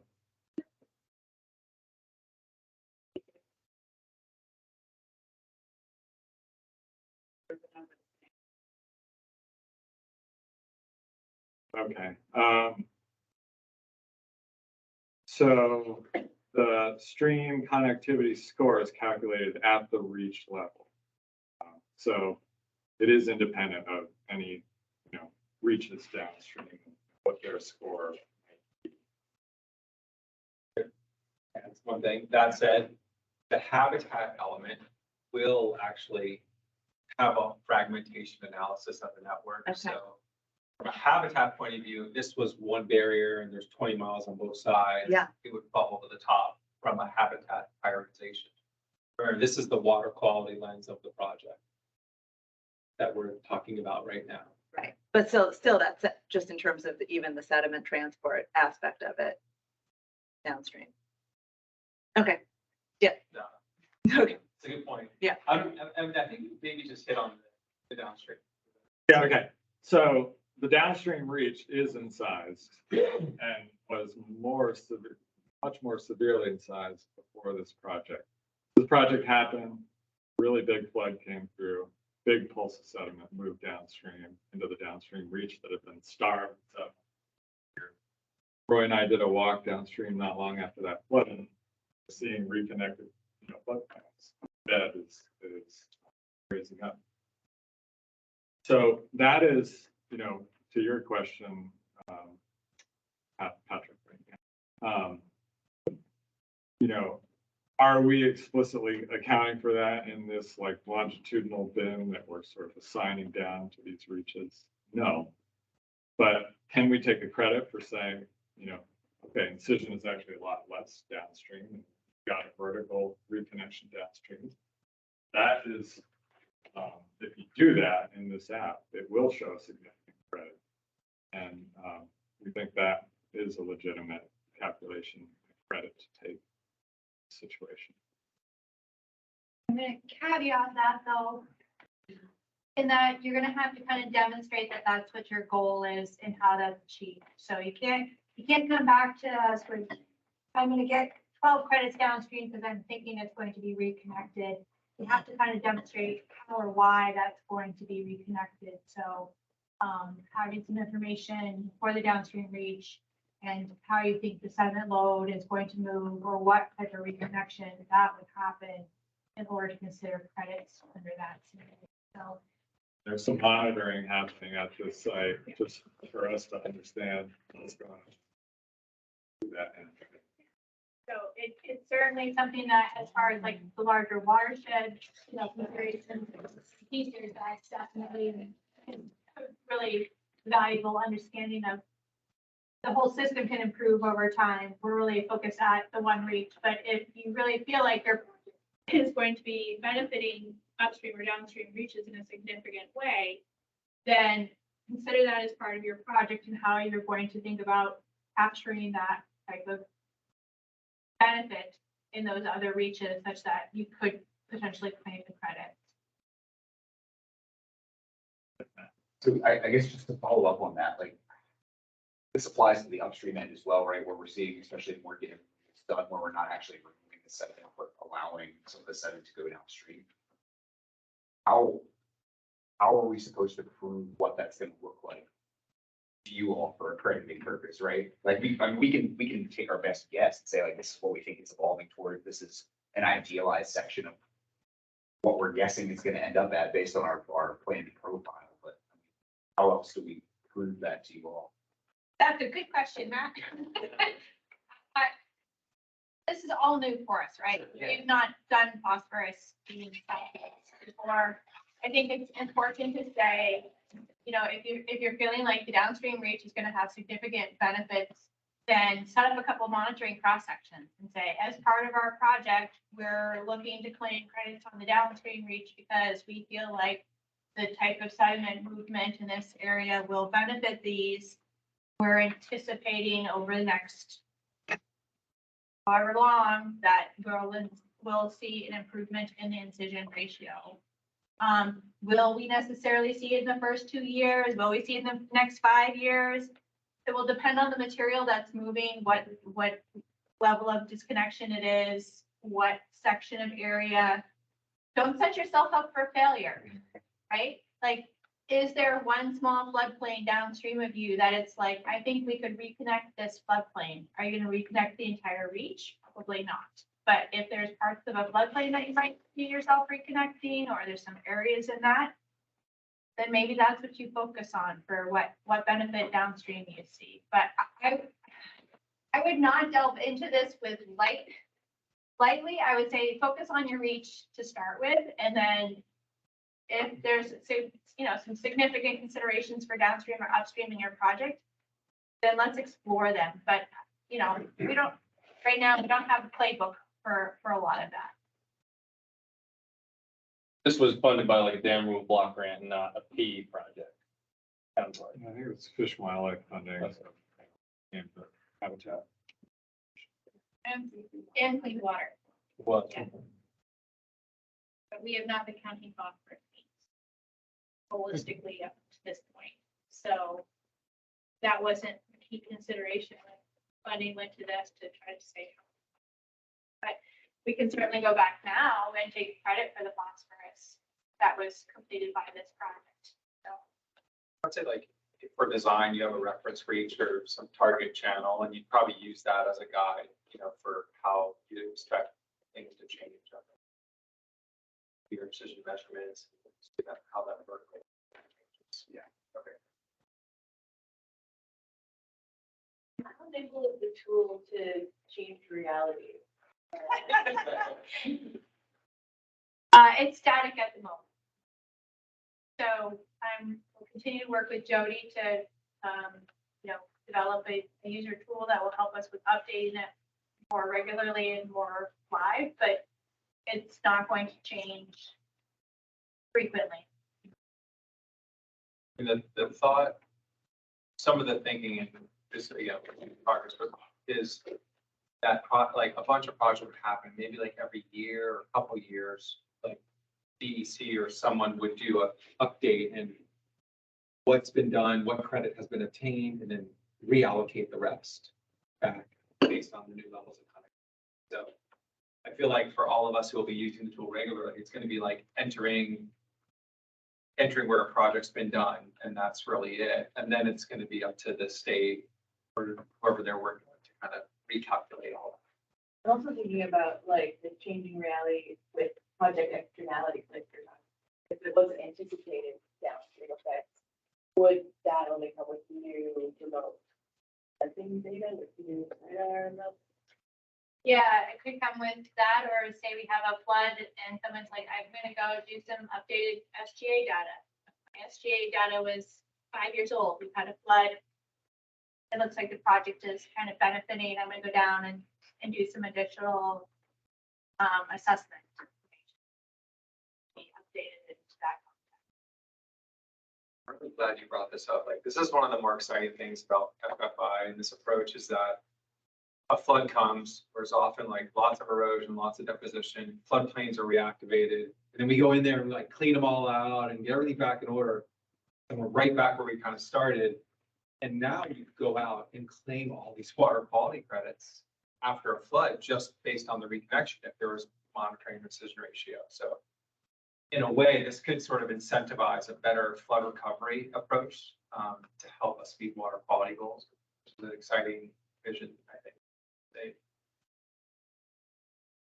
Paula, you still have your hand up. Is that the holdover? Or do you have a question?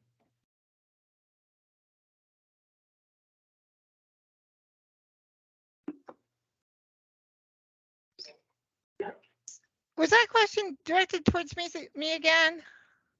Yeah, you have your hand up. I wasn't sure if you were still just, if it was. Honestly, I think if I hit anything on this particular screen, my hand goes up. So I don't know, but thank you for checking. I just thank you. Just don't want to have you. No, and sometimes I do. Yeah, sometimes I really want to ask a question, so I don't know how to solve this.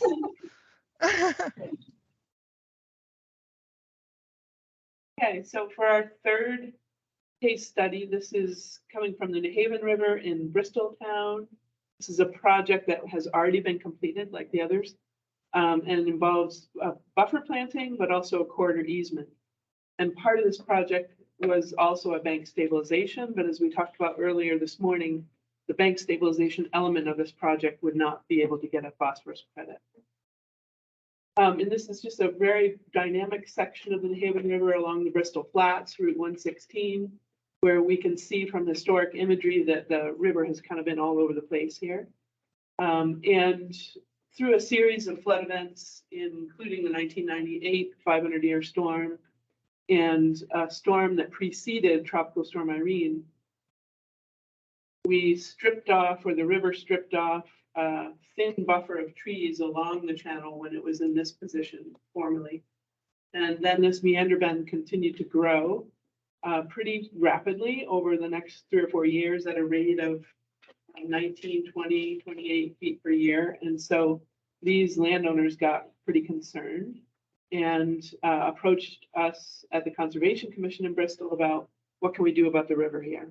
And so through a series of kitchen table conversations with many state and federal partners and local and regional partners, we arrived at a broader solution for this area, which involved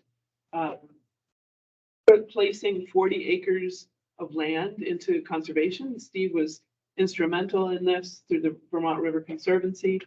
And we also specified planting of buffers along 2 bends of the river. And some stabilization to protect those 2 homes that I pointed out. And this is just a historic image of that vicinity, and you can see how dynamic that area is. So here our final solution involved planting a buffer along what we call the north bend, and another wider buffer up to the corridor extents on the south bend. The red line indicates the full area that was placed into protection with a river credit easement on it. And I'm going to illustrate as well how we can take a phosphorus credit for this 4.6 acres of newly created floodplain that is well connected to the channel. So the river did that. We didn't have yellow machines in the river to create that floodplain. The river did that through a series of large flood events. And so I'm going to just illustrate how we might take a phosphorus credit for that incipient floodplain. 4.6 acres. So if I head over to the app and look for Bristol. Oh, that would work.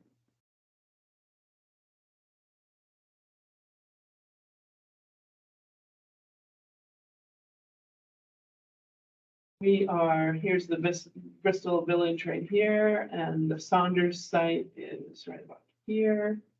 And one thing I'll point out here while we're here is that there is a WPD dot here, and if I click on this, I believe it calls up the river planting project that occurred in 2014. It doesn't, I don't believe yet, reflect the fact that a river corridor easement occurred here in 2013. But the underlying layers that are feeding this FFI app do reflect the fact that there is robust protection on this 40-some acre footprint. And so you'll see when we get into the app that that's reflected there. Another thing about this project, we wanted to use this one to illustrate the fact that many times your project footprint will overlap multiple FFI subunits. And here we have 3 that comprise this project. And so here's one of them. And there's a second and third. I'll add them incrementally to the project. Mouse is a little wonky. Yeah, Chris, I found, you have to look at the computer screen. There's a lag in the video. Thank you. Yeah. Took me a while. Okay, so I'm gonna add all 3 corridor FFI subunits to my project. And there they are, 2, 3, and 4. And I'm gonna add each of them to the project calculations as well. You can see that our incision ratio in this vicinity is about 1.6. And when we come to asking or estimating credits for that 4.6 acres of floodplain, will show an improvement in that incision ratio to 1.2.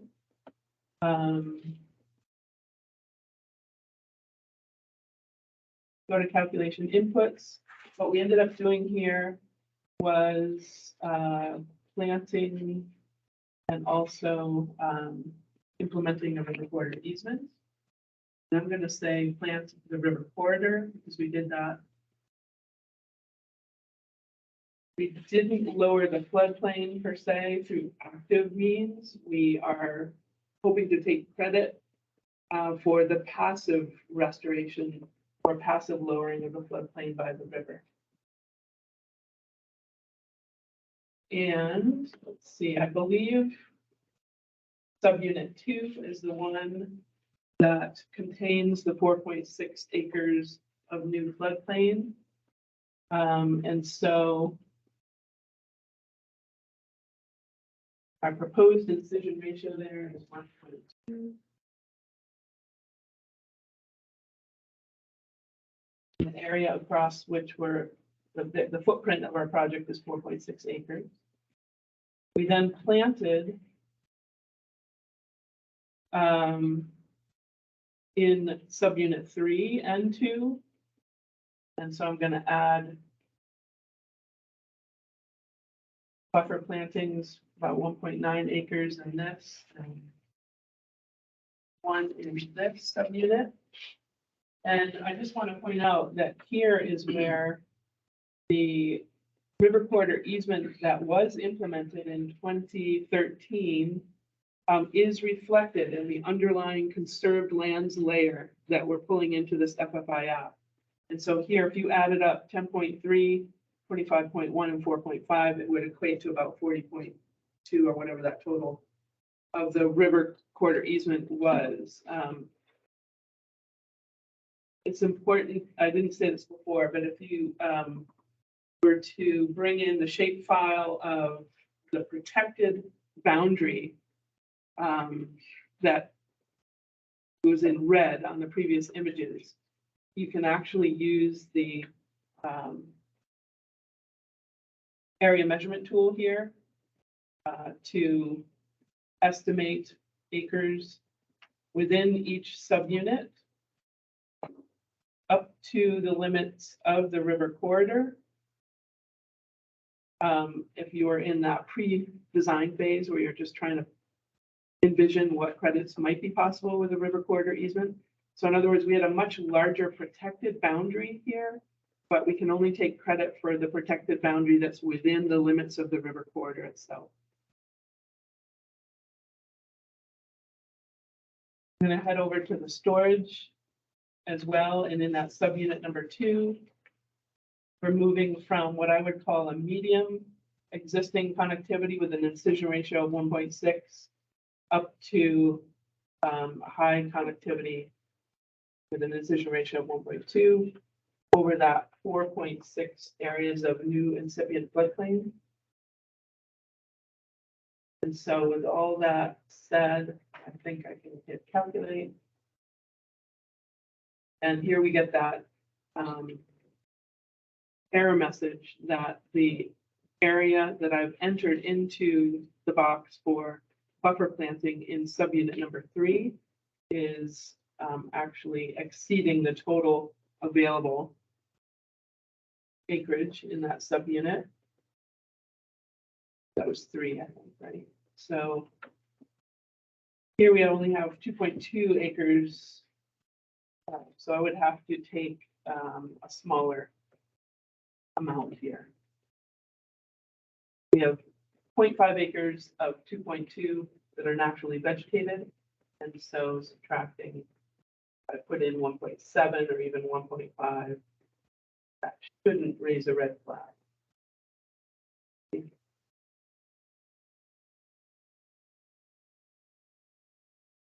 Calculate, now my 6 calculations were successful. We go to water quality benefits. We have 3.9 for stream stability and just over 20 for storage. That drops off in the second year. And nothing under stream connectivity, because remember, we only were operating within the corridors. And the projects were only impacting floodplain connectivity and not longitudinal or temporal. Questions about any of that? Can you view in the storage section? What would you know if there are the low? Yeah, that's a really good question. So in the user guide, there are provided ranges for the incision ratio. And the range from 1 to 1.2 is considered high connectivity. From 1.2 to 1.7 or 6 is considered moderate connectivity, and then above that, low connectivity. So based on the value that you have measured in the field for your incision ratio, you can specify low, medium, or high connectivity and whether you're moving from one range to the other. Does that make sense? Yes. Okay. Question? Yeah. I think I know the answer to this, but is there any consideration in the tool offers less than 50 feet wide? I don't know. Before. I think there is an expectation for a 50-foot buffer, but you're saying if your project proposed to plant only 25 feet of buffer? You would just adjust the area according and get a portion. Okay, Yeah. so you can do it that way. Yeah, I mean, if you had like, Well, if you had a 5 acre, 50-foot buffer, and you planted 2 acres, just 30 foot or, 10 foot on each side, you would just get a reduced credit. Scale by the area. Okay.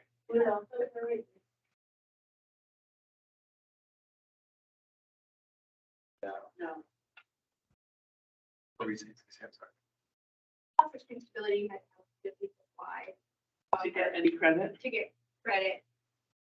35 feet or under would get fees for streams phosphorus credits for like overland flow, but wouldn't necessarily get a stream stability credit. As the stream stability credits really focus on the 50-foot width of the buffer being planted, but you would get phosphorus credits under the typical trees for streams type of 35-foot minimum buffer for overland flow consideration.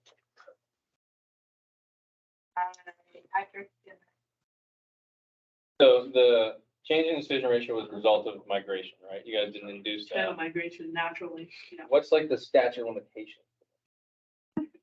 Is it 15 years? Is it 5? You know? That's a great question that we're still working with, I think, as far as determining policy. Like, you mean more in your question, like, when will a feature emerge with that this ratio, or will it change? What are your thinking? Like if you placed a recorder easement on it today and it didn't change, it didn't naturally migrate for 25 years, you're not gonna can't claim anything. So for, Right. for river corridor easements, you get the credit right away. And the understanding is that that is a site that will forever be available for the stream. Yeah, there's that base, It is. it's not influenced by potential change in decision ratio. No, I mean, so if we came out in 3 years and it had changed significantly, then yes, we could come back and say, wow, we really, You could. your expectation is, if you put an easement on and did nothing, Yeah. you wouldn't have changed your incision ratio and you would just get the protection value. But if we come out and been monitoring for a couple of years and your incision ratio has improved, then you could indicate that the phosphorus values have changed because you're now more reconnected than you were before. Okay, and that would be an additive. That would be an additive. The other projects, right now will get an upfront credit. Like with any other project, stormwater, lakes, any of those other types of projects that we might do. Through the formula funds, there's kind of an expectation that there'll be some level of verification over those 15 years that the TMDL is asking us to have the phosphorus credits. And like any project, if we get going and we come out and do verification, and it's like, "Ooh, it's not quite working how we anticipated." Currently under formula grant funding, there is looking at operation and maintenance funds to continue to help projects be successful. So you could tweak the project to continue to help it be successful. Or if we get out 10 years and we're like, this is still not doing anything and it's very expensive to change it, then you would get the first 10 years of credit, but you wouldn't get the next 5 years of credit if the project was like, it's just not functioning how we anticipated and it's not worth us trying to modify it. And that's the same for stormwater and any of the other project types too.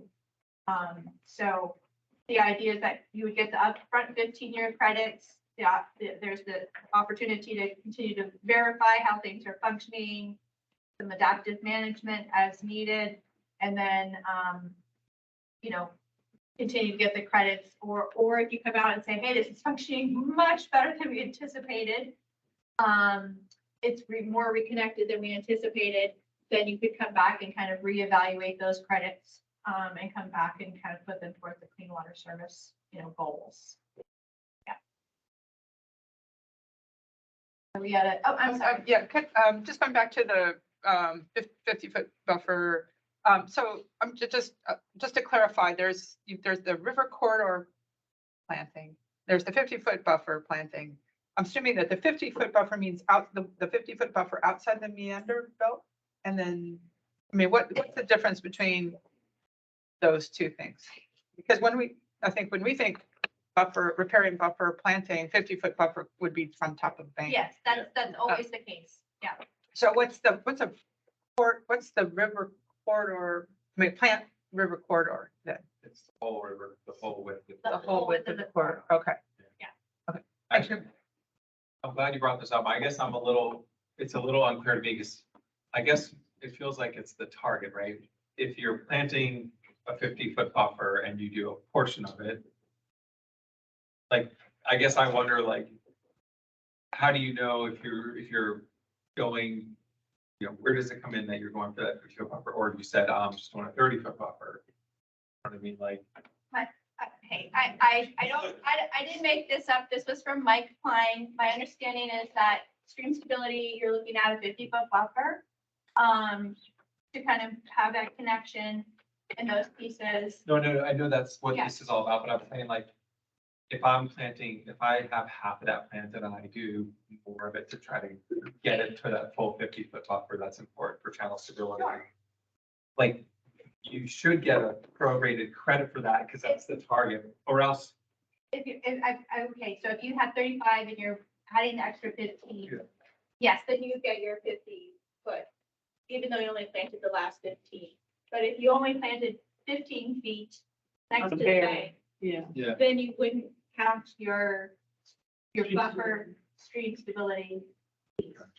Okay, so you're saying that it would change the, maybe it would change the acreage amount, like you would, if you were accounting for it, right? If you're only doing that last 15 feet, not the whole 50, it would change the acreage of your project Yes. rather than, that's how you would account for the fact that you were planting the 15, not the 50.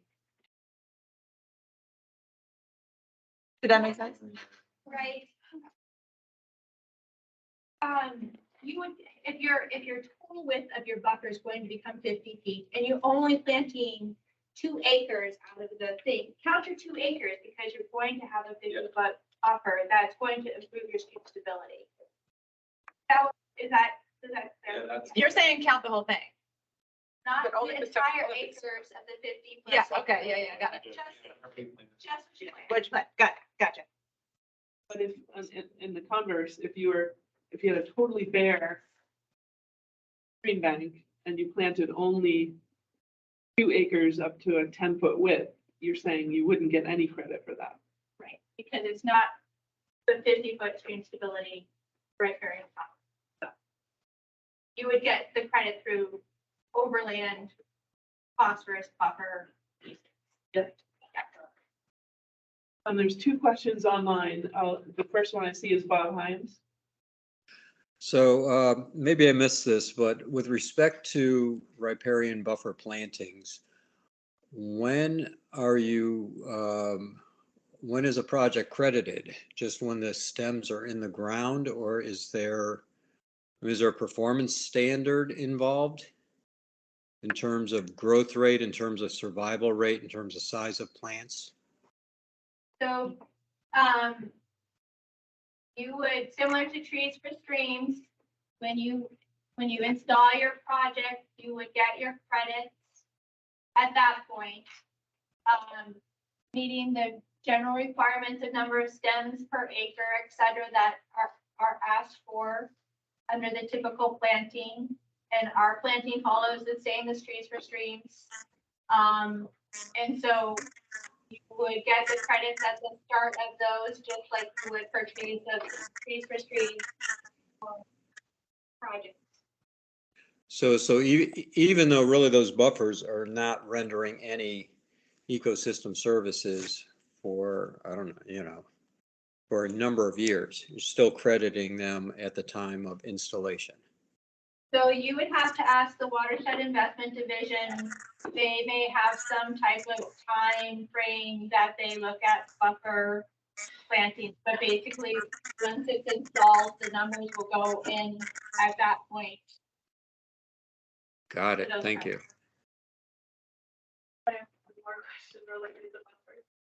So could you get you can get a credit for the buffer in a river corridor. Like if you're in an unmapped stream, is there a 50-foot?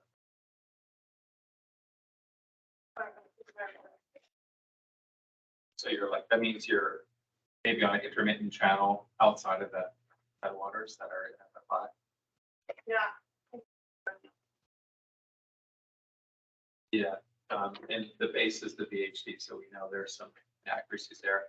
I think the way to do it would be to grab the simulation and the HUC 12 you're in and estimate it off of that acreage. This way, there would be no mechanism in the tool. Spatial layers in there. Okay. And then Shannon Pitlick had a question. Yeah, hi, I have a few question and comments. I'm sorry, my dog is barking. I've magically transported home.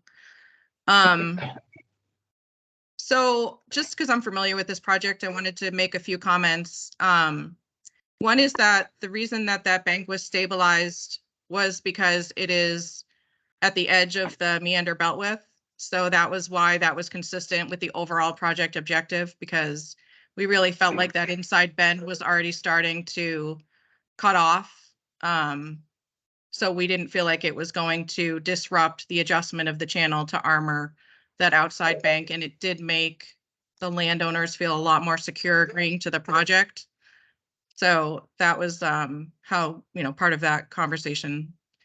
And the other thing I wanted to mention is that that river corridor actually needs to be adjusted. That's the modeled river corridor. Because that's an alluvial fan, the river corridor should be much wider there than it is. And that's really a capacity issue on our end. So, when that does get credited, I would think that we would include the entire river corridor that was conserved, because that is the area that that river will adjust within. And that should be the mapped river corridor on that site. Great, that's great news, Shannon. You're right. This is like a provisional corridor layer for this particular location. Yeah, so I just wanted to mention that. And then also I was driving while you were having the dam conversation. I was wondering if I could just make a few comments on that, if that's all right. Yeah. Sure. Okay, one is, you're talking a lot about the incision ratio and the longitudinal connectivity. And I was thinking, in order to determine like what that incision ratio would be, there would need to be some kind of like cross-section data. And obviously that incision ratio post-project would need to be left lower than before the project. And that might be confusing to say, but it's not always the case in every situation, because some structures are actually impounding sediment and providing a grade control in a system. And when you remove that grade control, if there aren't other grade controls put in or structures put in to maintain the grade, the stream could incise. So for example, when you're like removing a dam or you're removing a bridge or a culvert that's undersized, we would want to see pre and post construction cross sections to make sure that in the consideration for the design, the adjustment of the bed was considered. Does that make sense? Yes. Because sometimes we're not seeing cross-sectional designs and people are saying, that there's a longitudinal connectivity credit, but we would need some documentation of pre-cross-section design, post-cross-section design to show that in the design you considered how that bed is going to adjust to maintain floodplain access or increase floodplain access. And this is true of many of our project types. So wood addition and some other types of projects, making sure we have that kind of, pre-information and then what your goals are to get to.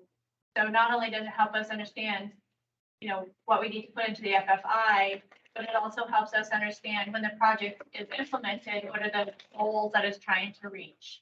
Are you hoping to reach that change in incision right away, or is it anticipated based on, other factors, how that incision ratio will change? So making sure we have clear goals at the start of the project will help us understand how we can see the success or the change in the project, and that data that helps support that. It looks like Charlie Noyes has a question, and then we'll move on. Yeah, in the water quality benefit calculator for when we were going over the examples I saw, right, in floodplain connectivity, it's for your total P reduction, you're adding your lateral and vertical components. But then in stream connectivity, it looks like for the total P credit that it's subtracting the temporal from the longitudinal. I'm not sure if I understand the question, but this total here. So it wouldn't show for this project because you didn't have the the lower tab. You were noticing this in a previous case study. Yeah, and for this one, I just randomly clicked the stream and added 10 acres so I could get the stream connectivity component. But yeah, it shows for the stream connectivity that your total P credit is actually the longitudinal P reduction credit subtracted by the temporal. And I was wondering why it wasn't a summation of the two. Yeah, it should be an additive thing. And maybe if you were to send that kind of user case that you tested to Jody. Yeah, she can that'd be see really that helpful. maybe as a bug, or maybe if there's an explanation for that. Okay. We're gonna do some exercises now. I think we might get to see, we can check this as we're going. Yeah, cool. Thanks for raising that, Charlie. All right. Oh, Chandler. Oh, sorry. Question. Nope. I just need my glasses before I call it place name, because I put it wrong. Sorry about that. All right, so if you need to get out your computers, we're gonna run through a bunch of exercises now.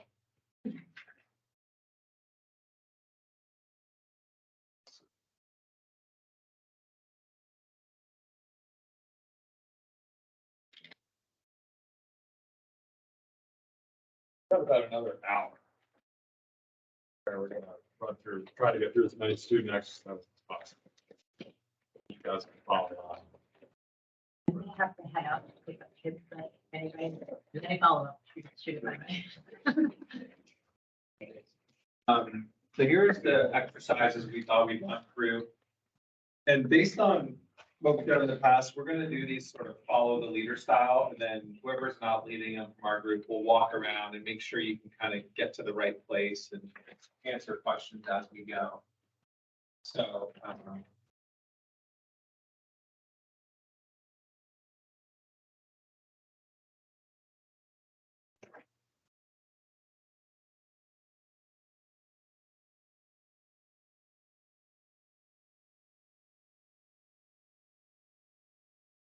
so the first one, everyone have your computers up and ready to go. And if you're online, maybe raise hands or chat as questions come up. We'll try to keep moving so we get through these, but certainly want to answer questions. So the first question, how many corridor subunits have high priority floodplain lowering or channel raising reconnection projects, phase 3, Otter, Little Otter, and Lewis? Ignore the fact that the answer was on that one. So, so we're going to start with the project planning. Select project criteria. And the first thing you do is choose your scale. So we'll choose planning basin. And then we can pick any of our basins in the Champlain Basin, and this exercise is in Otter, Little Otter, and Lewis. Basin 3. Project types were lower floodplain or raised channel. And then the priority at high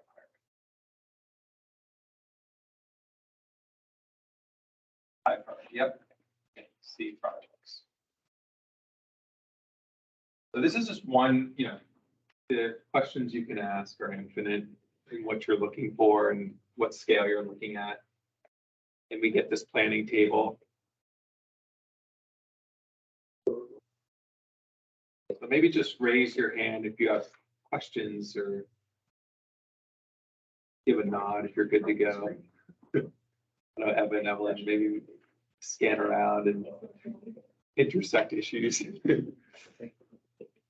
And if you don't have a computer, maybe hop on, just look over someone's shoulder. So it's just helpful to see this stuff. See the clicks over and over again. Folks online doing okay? I didn't see what happened to you. Okay, so. Yeah, just a quick question. So when the Okay, wait a minute, we got a question online. Sorry, just a quick question. So when you pull up these river corridor IDs that has priority projects, does anything happen on the map? Is anything highlighted or like boxed out or anything? No. Got it. They're gonna be all over the place. Not yet. So you can, if you hit the magnifying glass, you can go to any of these places, which we're gonna do in a second. I see. Okay, so we had 7 projects come up. So what's the most concise corridor subunit? Anyone got an answer? T403A. All right, good. And what's the incision ratio? 2.8. 2.8. And I'm curious to know how that was measured. Grand Canyon. So, So is this on the Middlebury River? yeah, Yeah. So that's possibly post-glacial incision. right, so we're on the Middlebury River. So so that was the next question. Where's the corridor located? Let's click the magnifying glass. Now, we're kind of coming to a scale where the South Branch, Middlebury River, 125, like we're in the Ripton area. And Kristen, you wanted to add?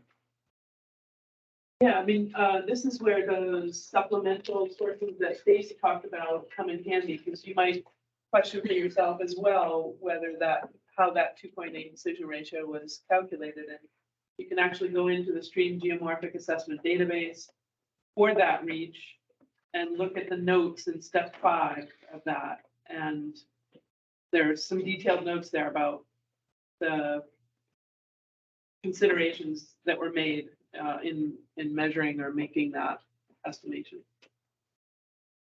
Essentially, this is a high elevation tributary to the Middlebury River, and there were high terraces on either side of the stream channel, and it was difficult from the limited information we had in the field to ascertain whether that channel had its size historically in the last 200 years, or whether some portion of that incision may have been reflection of post-glacial incision as bed level lowering occurred when a glacial lake drained rather quickly. Okay, so let's add this project to our table. And then calculation inputs should arise. Let's see. What is the initial estimate for pre-credit rate per acre of reconnection? Actually, go back to the project screening table. And we'll open up this lowering floodplain. Got an answer?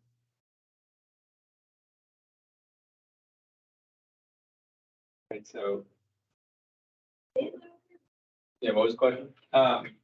The question is, what is the initial estimate for pre-crediting rate per acre of floodplain reconnection?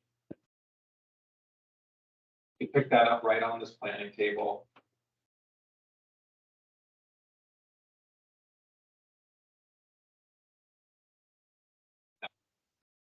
Got it. That's a good place to stop first. What is the estimated floodplain stream stability fee reduction credit for raising the channel via large wood addition, improving vertical connectivity that reduces incision ratio to 1.2 over 2 acres?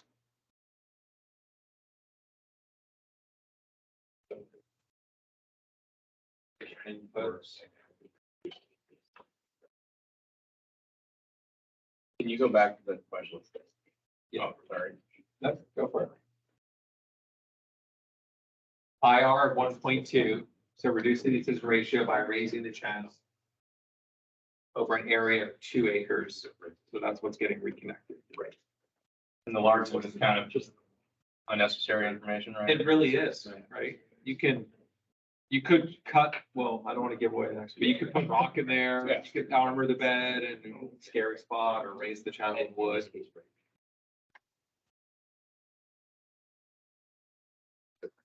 So proposed incision ratio 1.2, area of the vertical change 2.0.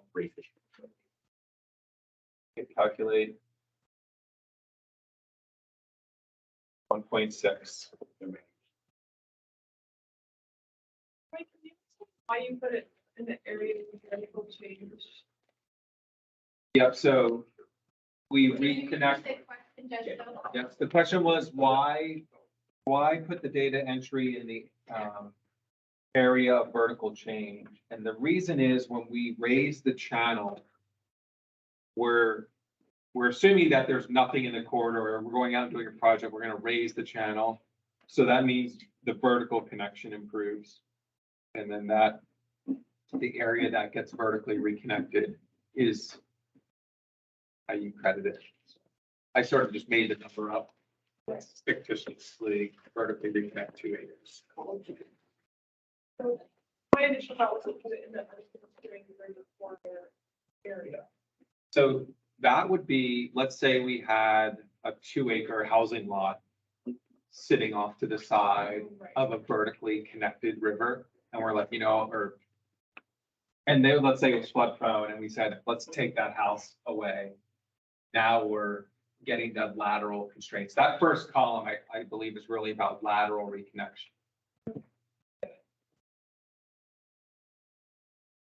Do you change anything? We'll get there. You can for sure. Yeah. I'm just sort of incrementally walking through it. And I think as you all get experience in this, you'll do it all at once. But I do this a lot. I tend to do it incrementally, watch the changes, and once in a while, I'll just put it all in. Okay, maybe move on. Nod, shake head, questions? Good. All right. I have a problem whereas I'm online and I'm at calculation inputs for the right project, but I have no fields to input any proposed data. Okay. That probably means go back to the project screening table. Okay. Make sure this box is checked for the right reach. And then you hit, when you click that box. Oh, it's that right box that I missed. Okay, thank you. Yeah, that's all right. I miss that one all the time. Okay. So the next question, so we got 1.6, same question, but now we're going to do it via lowering the floodplain, not raising the channel. Okay. So we go back. So instead of raising the channel, we're going to click lower floodplain. Same acreage, same incision ratio.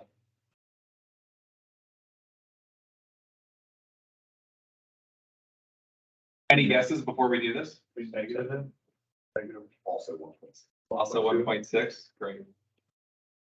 It doesn't really matter, right? In this module, like for the floodplain connectivity, what you click, it's all about the area. And this is important, I think, because I purposely set the large wood because we're doing a lot of large wood installations and reconnecting floodplains. If you put in large wood and you don't change the process, if it's habitat driven and you're not changing that vertical connectivity, you don't get a water quality credit for stability. But if you do, and you're actually going to see water come out of the channel more, you're going to actually get a credit for water quality. That's how you know if you're going to get that credit. Hey, Roy, just, as Karina happened to catch it, and maybe a couple other folks may have put incision ratio in the wrong location because there's an existing incision ratio. Like right here. And then proposed. So would you just kind of touch on? Yeah, and we kind of have neglected this left corner, so that's a good thing. So we have a river corridor ID. May or may not be useful, although there's kind of a quick way to hit these, to read these. If you see a number like this 25, you know it's an SGA reach, right? If you see another longer number, we'll see some, you'll know it's a headwaters reach. And then if it says C00, it means it's the corridor, the subunit corridor. And then you have the full area of the river corridor for that subunit, 9 acres, then the 50-foot buffer, which we talked a lot about. And then we have our existing incision ratio, because that's really an important, clearly for vertical. And the reason there's a box here is that the Dog River case study, like sometimes you get out there and the incision ratio locally is different than what the assessment is. You want to change that and adjust that. So that everything on the way left is existing. And the incision ratio gives you the opportunity to change that incision ratio. And then from the unconstrained area screen, and then everything to the right of that is the proposed stuff. And the incision ratio is kind of way off to the right. Okay, that's a good question. All right, so 1.6. What is the estimated floodplain stream stability peer reduction credit over the 15-year lifespan? So I think we all know now that's just going to be multiplied out on this corner. And this number has kind of been given us by the TMDL. So we're looking at a 15-year window as our first snapshot of crediting. So that's how that landed on site. 24. Okay.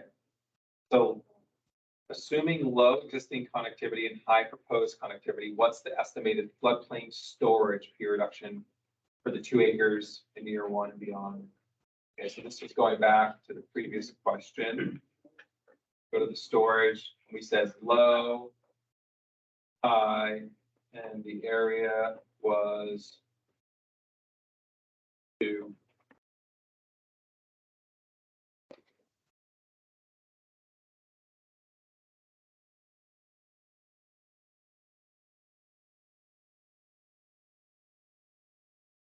Anyone got an answer before we reveal it?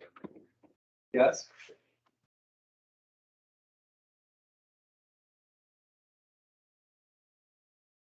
What were the inputs again? You have low, high. This is calculating the storage component, which simply is 15. It's the 15 acres per year, or 50% of that, and it's scaled based on that low, moderate, or high. It's kind of I'm going to reveal mine. So storage 18.1, half of it 9.1. 18.1 and 9.1. Everybody get that? Okay, good. How is everyone online? All right, good. Good. Thumbs up for good. Wait, question from Kate Kelly. Okay. Yeah, sorry, I got a little bit lost there. Can you just take us back a screen to like where your I finally figured out where the storage low and high inputs go in. And then take me to where you go next. Okay, we got low, high, 2. And you hit calculate. Yep. And then you see this water quality tab will highlight again. So all the water quality results are on the same page. And under the stream stability, that was what we did previously. That's still the same. I didn't change that. This is the storage component. You see that? 18. Okay, yeah, sorry, I have something blocking your mouse on my screen, so I think I see it now. Yeah, 18.1. Okay, got it. All right, great. Thank you. Sure. Okay, so the next question, what is the estimated floodplain stream stability pre-reduction credit at 0.3 acres of buffer veg added to the project? I guess I need to say 0.3 acres, we're gonna buffer the 50-foot buffer. Just to be clear.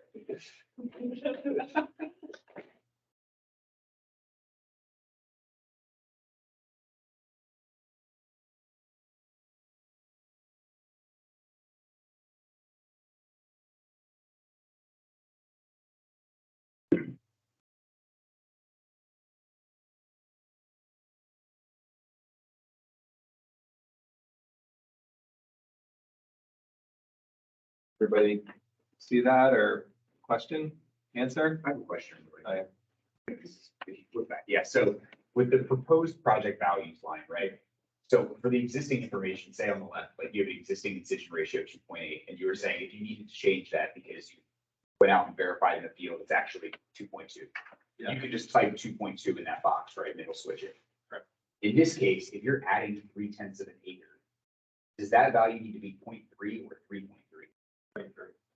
So why is it different between the left and the right? right? Because like, then why would it be existing incision ratio, you put like minus 0.6?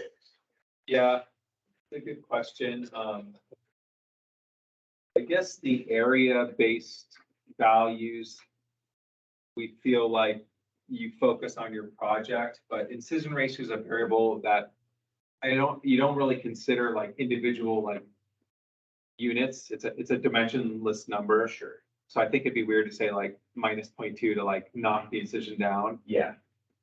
So yeah, it's a little inconsistent, but we found like just putting in the numbers probably the right way to go. Okay. It might be worthy of a hint or something. Yeah, the hints. Yeah. On all these titles, there should be little hints. Okay, and that is on our agenda.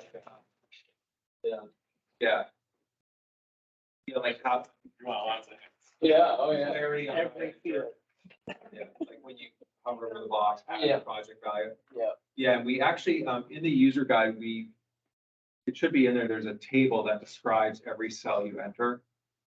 So that will be in there as well with like units and. Maybe we'll add all those to the hints. Anyone come up with an answer? Looks good. All right, great. What's the estimated floodplain stream stability AP reduction credit if 2 acres of corridor high protection are in place of existing moderate protection is added to the project? So we're just gonna build on that. So, robust protections. And so you can add 2 there and take away 2 there.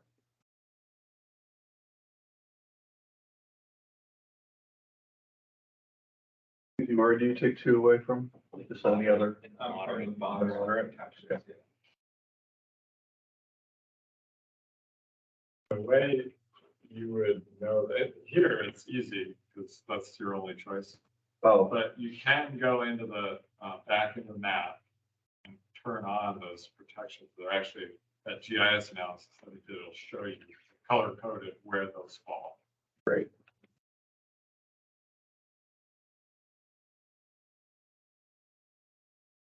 Anyone have an answer?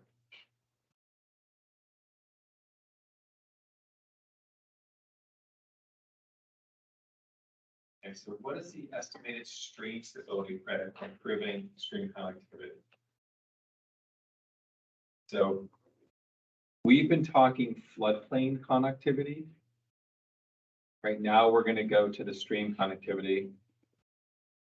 And notice when I expand this window, nothing's in there. Anyone have thought why? Because there's no disconnections, discontinuities. Well, maybe if that were the case, you would still see the data in there. Potentially just some. Or not. You got it. Yeah. Right. And I do this a lot. I sort of forget I'm in one or the other and not. So what I'm going to do is go back to the map. See how the corridor is still selected. I need to click on the line because that's the stream connectivity piece. And add that to the table. Then I go to the project planning table and now I see that segment has been added to 25_T403A. There's the line segment. Add that, I go to calculations. And now when I highlight that the lines there, Jody walked through this a couple times, but it takes a little while to get that. Roy, but it doesn't show any projects, and I thought Jody said we had to have a project. Are you still able to fill in information for this, even though it doesn't Yep. show a project? So the projects that are listed are the structural or barriers to connectivity. But remember, there's a small credit for the incision ratio, that vertical reconnection, and that's really what we're going to add to this associated with the floodplain. So we can get a little credit for that stream connectivity because of the incision ratio change. That's all we're going to do. Like we couldn't get a culvert or bridge or dam because there's none here according to the FFI data. So in that lower row. Yeah. Disconnection meaning you are hydrologically disconnecting a road segment or an agricultural field and acreage from that drainage.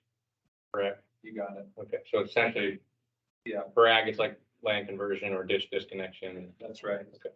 And that's a small, Credit. those are small buckets with big numbers, so you gotta do a lot of Yeah. work to get a credit there.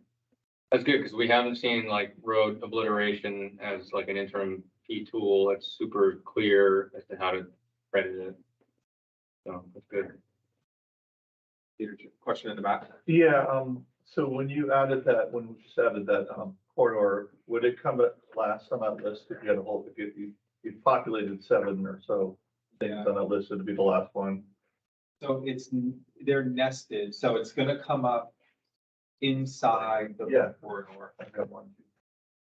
So if you have that 25 T403A and you unnest that, you're gonna see that streamline in there. That's not, that's what you said, that's a floodplain as opposed to. So that's a Actual stream, corridor. that's the stream associated with it, so you just add that. Add that one. Oh, okay, Yeah, and then recalculate. gotcha.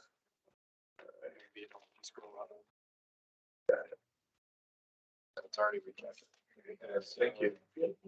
Precision ratio 1.2, area with vertical change, I think was 2.0. You calculate. And we get 1/10 of a kilogram per year. So a very small stream connectivity benefit. And Evan said this way back when this morning, like, we're now connecting, the river's vertically connected, so things are moving up and down the river in a more natural way, and you get a small waterfall credit for that. It would be bigger if there was a dam or something. Okay, so let's go back. Are there any other? We have 0.1. Okay, so this would be our credit for the project. So what's the FFI project feasibility score? You can find this on your planning table. Explore other data sources such as the NR Atlas River Corridor Plan, Phase 2 geomorphic data, explore if this is a good project. What field data would be helpful? Maybe we'll not kind of go there because we want to run through more examples and using the app. But any brainstorming, one thing. Could you go back to let's look at the image just quickly. Yeah.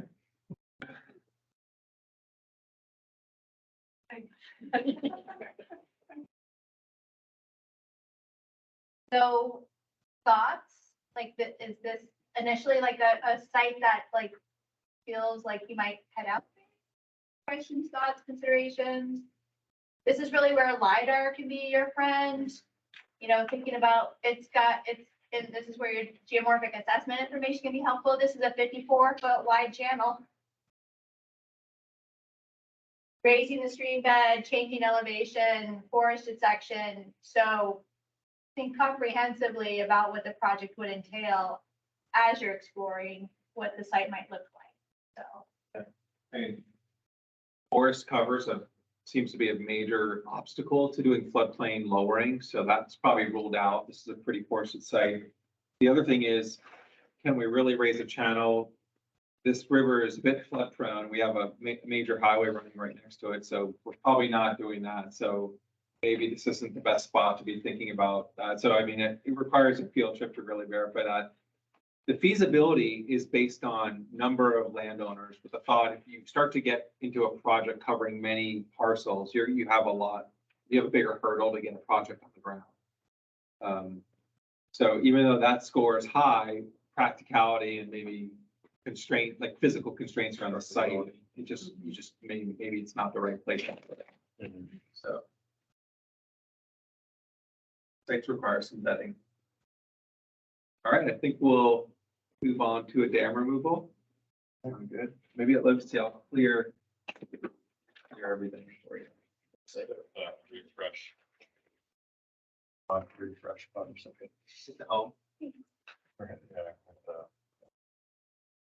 That's good. Yep.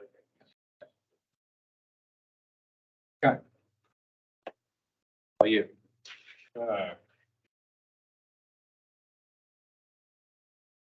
Dam removal. This is an actual project that has not yet been done, but actually in the works. Peter? Yeah.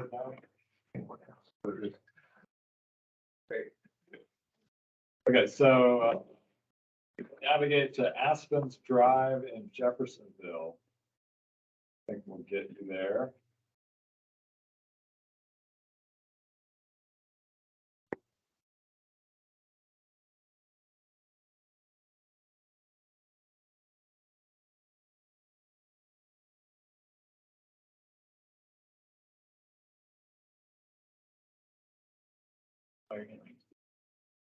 Okay. Wait a minute. You're gonna scroll over, you gotta scroll up from that.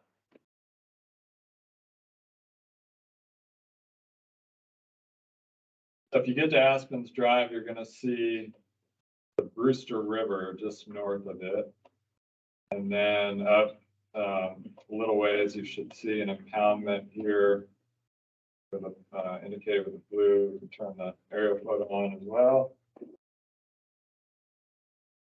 This is an existing dam that is used for both snowmaking and water supply for Smuggler's Notch Resort. It's on the headwaters of the Brewster River. It's a real pain for maintenance for the resort, and they're considering removing it. They just need to work out alternate water supply, basically. And so we're going to walk through the crediting of this. Okay.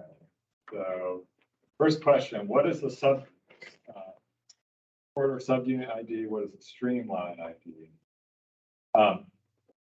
With these dams, you're going to find, actually, before we do that, let's actually go in the feature data.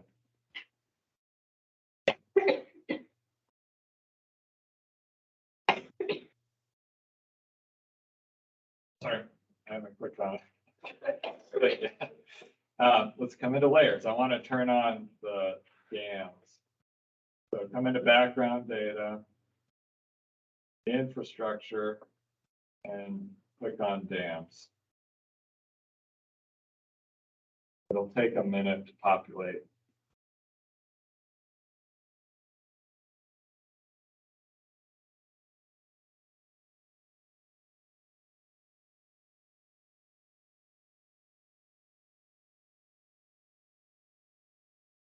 Thinking.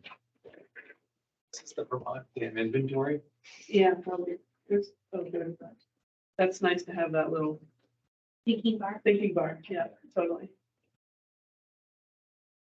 I think some networks. Too many computers thinking in the room. Yes. Yeah. We're all trying to, Everyone turned on the layer at the same time.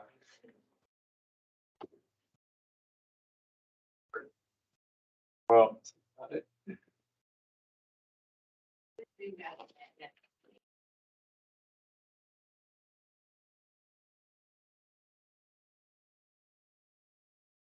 well, while we're waiting for that, give you a preview. The dam's going to pop up where you'd expect it to, right here. It is it's just off a reach break, so it's important. Obviously, when you're going to do this and do the credit, you want to select the stream reach where the dam is. That's what I was wanting to pull that up so you can see it.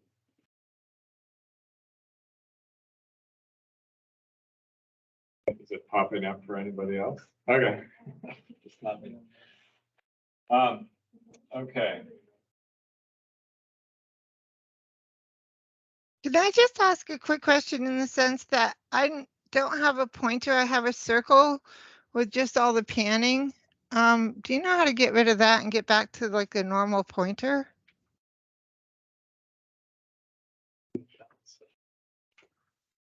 Like you have just the hand for panning and not a pointer. Yeah, I have a circle with the 4 directional arrows with a dot in the middle, and it's I can still choose with it, but it seems to be distracting.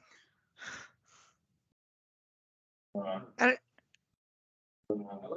Maybe try reopening a new window. Yeah, you might wanna just. Okay, I'll worry about it later. Thanks. Yeah, that's. Okay, so first two questions. What is the corridor subunit ID and the streamline ID?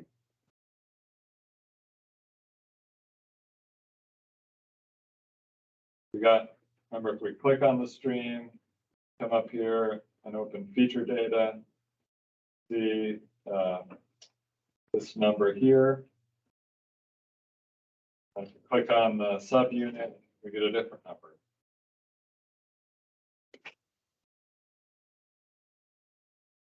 Why don't we go ahead while we have these highlighted, just add these to the screening table. Both.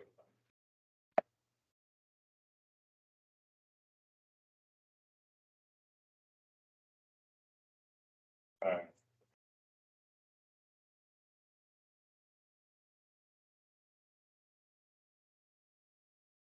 And we've got the answer here as well, right? This is the, oops. Here's the corridor subunit ID. Here's the stream reach ID.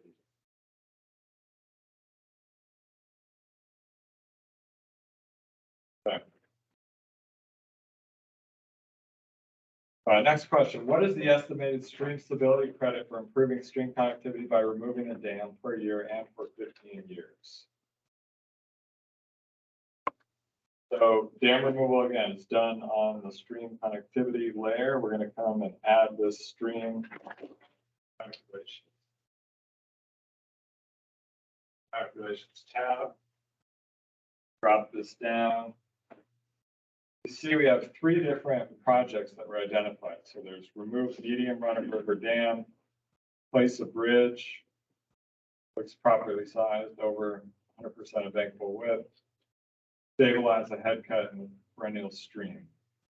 Right now, we're just going to focus on the dam. So we're going to uncheck these other projects.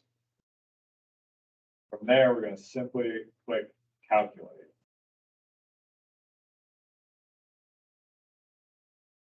Over the water quality tab,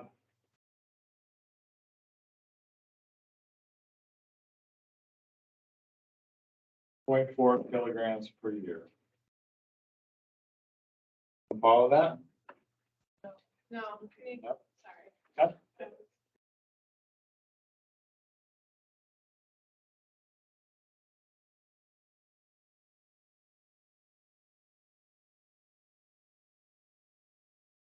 Let me go back a few steps. I have just removed the minimum damage. You can just hit calculate.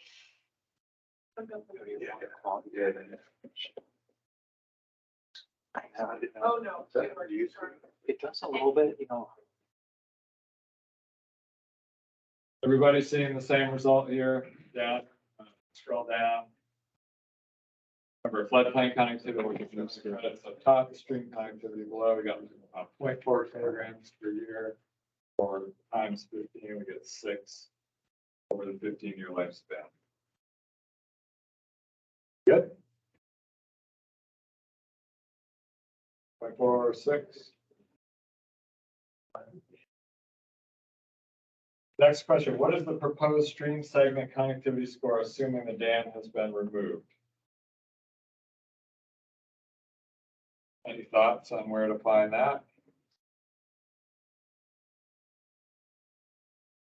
Bottom of the water quality. Down here.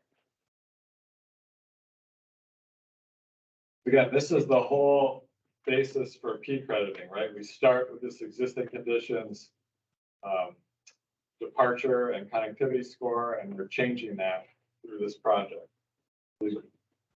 So it's not 100 because of an existing bridge?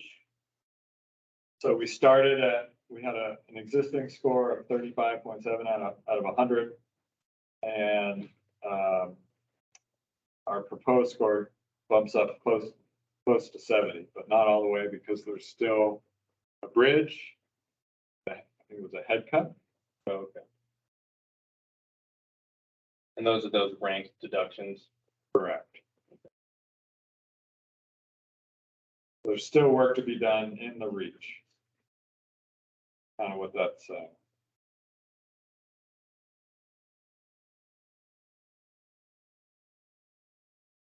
Do we follow?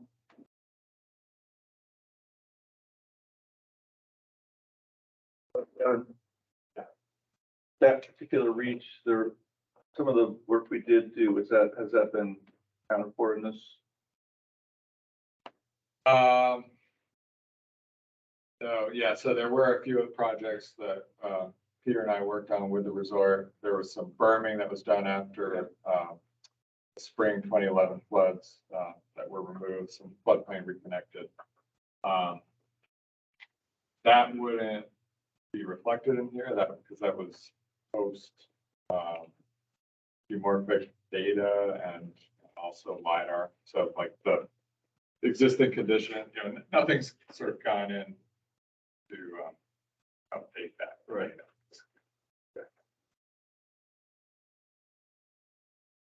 Okay, Patrick, you just asked this question, what more needs to be done, stabilize the head cut?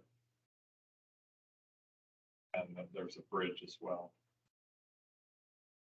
What is the approximate area of the impoundment? Do you have a measuring tool in the app?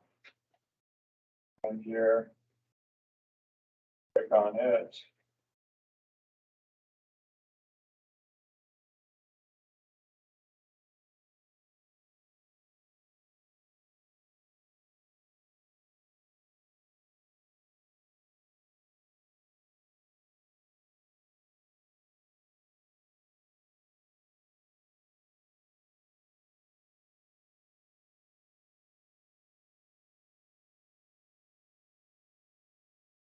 Two.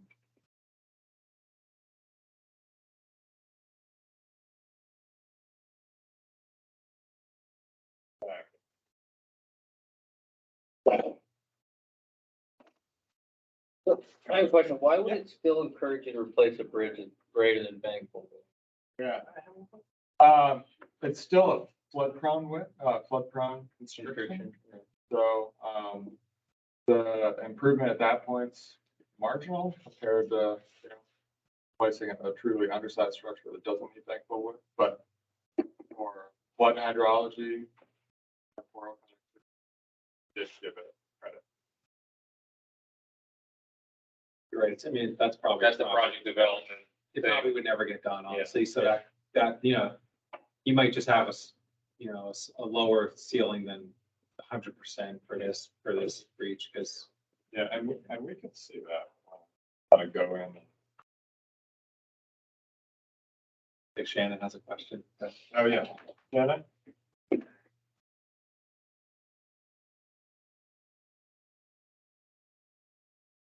Did you have a question, Shannon?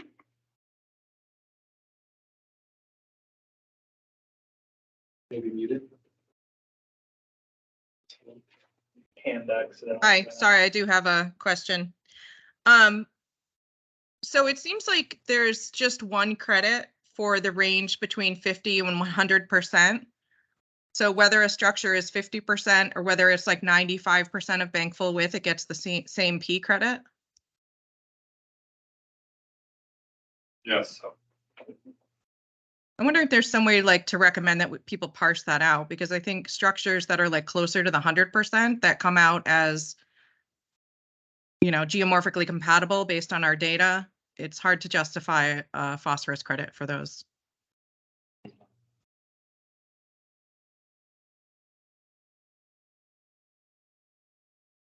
Thank you for the feedback, Shannon. We'll see how we can look at that, because it does feel like consideration of how much of a structure is may influence the level of phosphorus consideration.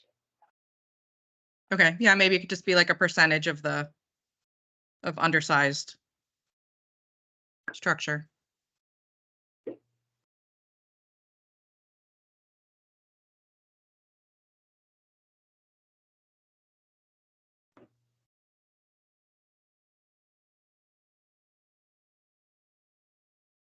So, next question. Is everyone able to use the measuring tool? Good. Lost my tab. I should do that work. There you go, just Okay, good. alt tab, we'll go back. Yep. Okay, next question. If field information and design indicates that the dam removal will reconnect the full impoundment to naturally function as a floodplain on Brewster River, what would the estimated floodplain stream stability P reduction credit? Okay. Back to our and here, I think simply hit that trash button. So we've got 1.2 acres in the impoundment. What about anybody's thoughts on, we'd be reconnecting this area, which is just the pond now. And you can kind of see, I know you guys don't know the site, but you can kind of see the dam here. And this is actually like a concrete spillway. So thoughts on our reconnection potential? Not gonna be 1.2 and it's gonna count as river corridor, not stream. Going to be right under the floodplain connectivity. Yeah, sorry. And Evan, would you select the upstream corridor to add some of your credits to, or would it all be in with the downstream? Did you set up this example? Did you set this one up? I can't remember to include just the downstream or both. I think I was lazy and did, right? I feel like Stacy's right, we should probably do it this way. Yes, okay, good. We're gonna, the answer might vary a little bit from the sheet, but. Yeah. So let's add this corridor. I think we need both. I mean, it just happens to fall here. There's a reach break because the dam want both subunits. So we'll add this one to the screening. A little more work. Okay, so we've already dealt with the stream segment here. Now we've got two subunits, right? Remember, they share actually a different stream segment. So for right now, we're just focused on the one that the dam's on. So to get in these two subunits, we're going to click there to add them to the calculations. The calculation inputs.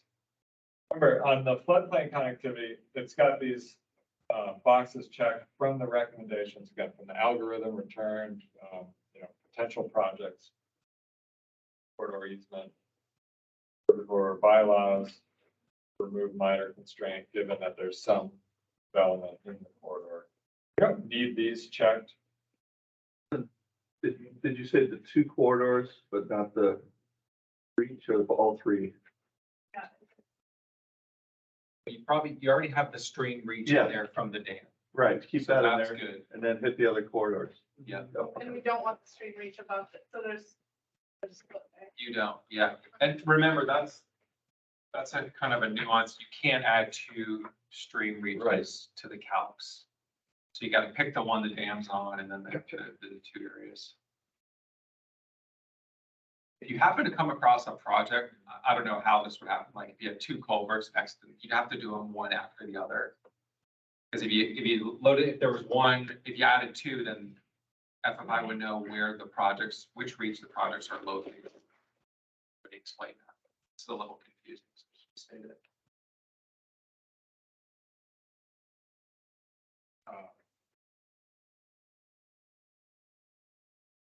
Here's to like 0.7 to 0.5, right? Yeah, and one thing I want to point out, so the comment about incision ratio and whatnot, it's kind of interesting, again, on that discussion about dams, and we know dams hold back sediment, right, and keep that sediment from moving downstream. So often the next reach downstream is starved of sediment, it's incised. That's exactly what we see here. We see incision ratio in the subject subunit where the dam is, must be some estimate maybe above the dam, 1.3, whereas downstream it's 2.4.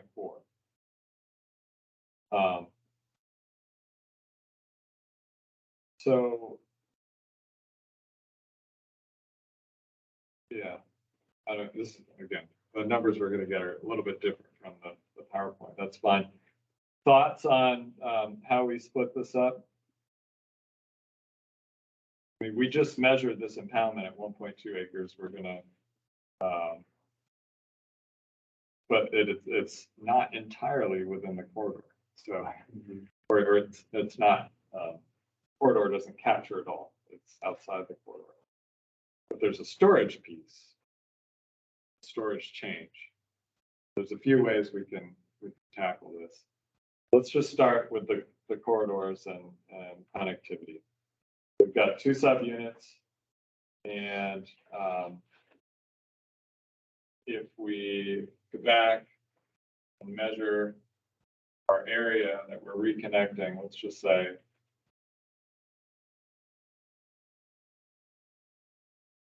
within these corridors. Hey, is that got to 1.2?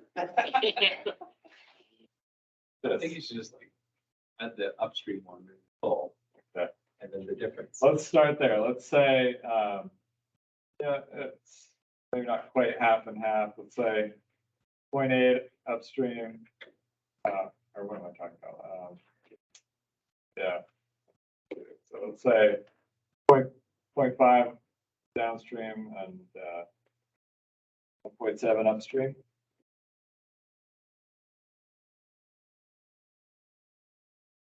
So, yeah.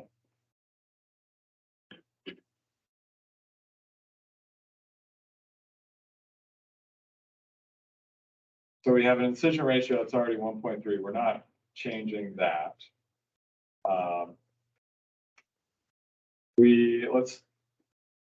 Let's assume we would revegetate, although it's saying the 50-foot riparian area 0.7, it's already got 0.7. This is just an oddity, I guess, the mathing, right? Yeah, water is natural. So unless somebody sees something here, I'm not sure we're changing anything from the lateral vertical scores here on this subunit. I guess one thought I have is that we kind of know this is a big break and slope and come out of the mountains and there's this little flat spot and then it goes back down. Like, it feels like maybe the incision, this might be like a wet meadow. Old channels, shallow channels running through it in this spot. And if that were the case, you are talking like 1 point. The incision ratio might be a little lower in that area. Sure. So you might get a little bit of a better vertical connection into a naturally functioning floodplain. Sure. All right. Or I think this might go. Be determined, but Well, let's put in one. Let's say we're going to get very well connected. Certainly in this downstream area where we have a half acre and we're going to increase the naturally vegetated buffer half acre. We're going to go from an incision ratio of in here of 2.4, call it 1.2. And we're doing that over a half an acre area with vertical change.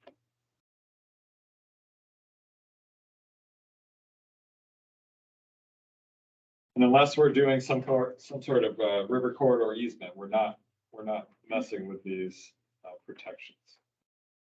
We've captured the lateral, vertical, and the vegetation. We put into the upper reach. I just, based on Roy's comment, I put in proposed incision ratio 1 over the 0.7 acres.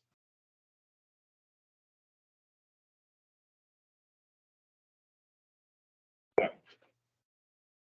Calculate. Had 0.4, I think, was it? Per year before that with just the dam.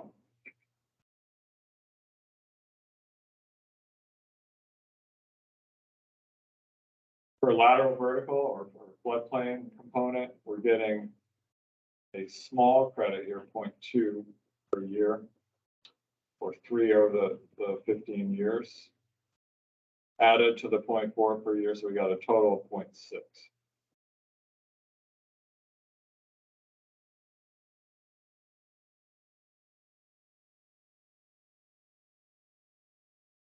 Now, lastly, let's take a quick look. Let's go back to the guide. Okay. Good. 1, 2.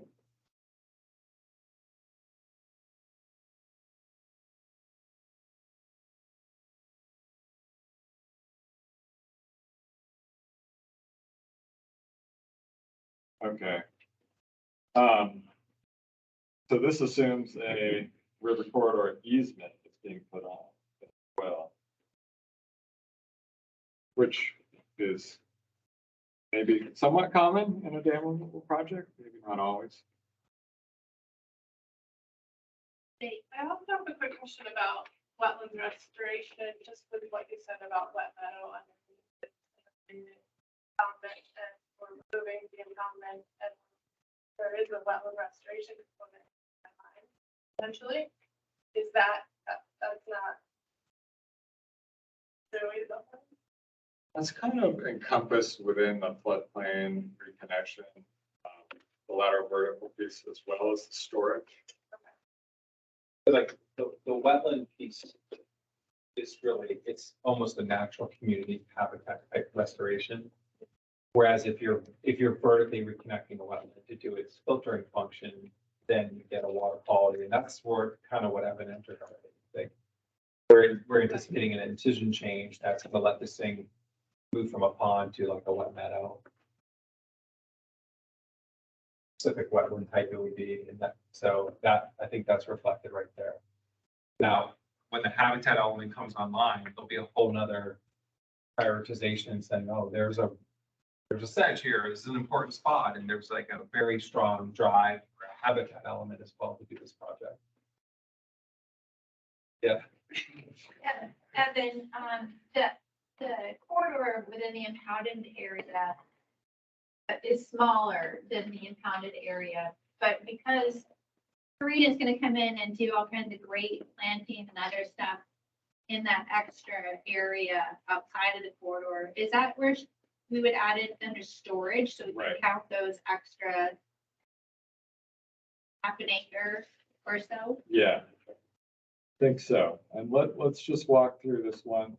We'll get to that next. Let's walk through the protections, because that was what the prompt in the, what if we added protections, basically, is what this is saying.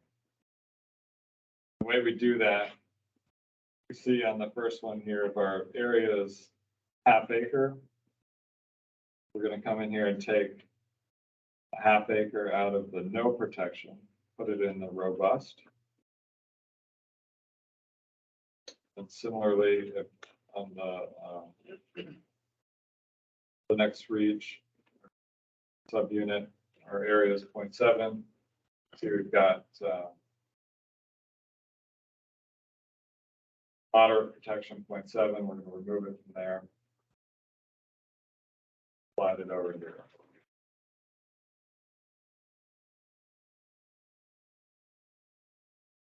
Calculate.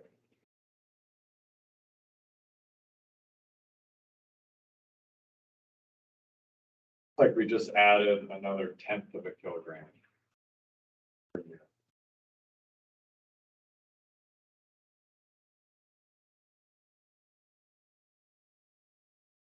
Following along? All right. Questions or anything that I can help on? Okay, so let's get rid of this shape. To your question, both your questions, Karina and Stacy.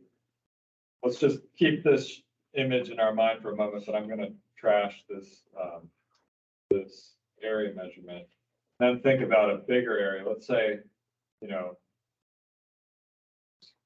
let's say we're really turning this whole impoundment.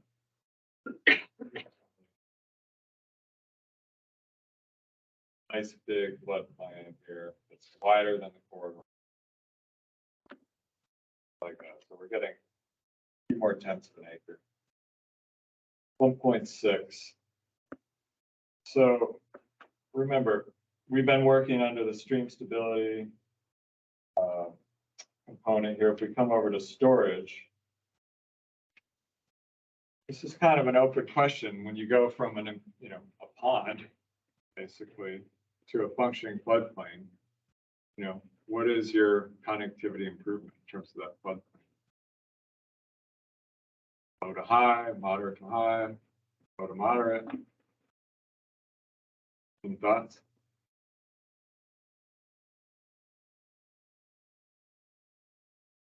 Low to high? Storage, pond has no storage really, like in terms of floodplains. Right, storage. That's real. Moderate. It does a pond. There was a lot of silt. It does. I mean, the data suggests, what was it, 1.5 on the upstream reach and 2.4 on the downstream reach? Like, it suggests there's some connection already there in that area. Right. Maybe medium to high. Or on the downstream. Yeah, so we know we're in size downstream, so I think we can justifiably go low to high there. Like that was 0.7. Yeah.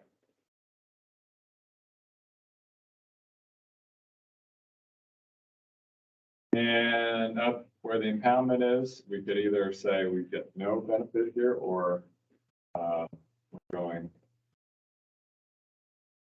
moderate to high. It's really, kind of an open question based on the nature of the impoundment, how much it gets maintained. There's obviously a change in function of floodplain with roughness elements, vegetation added. How's that compared to our pond?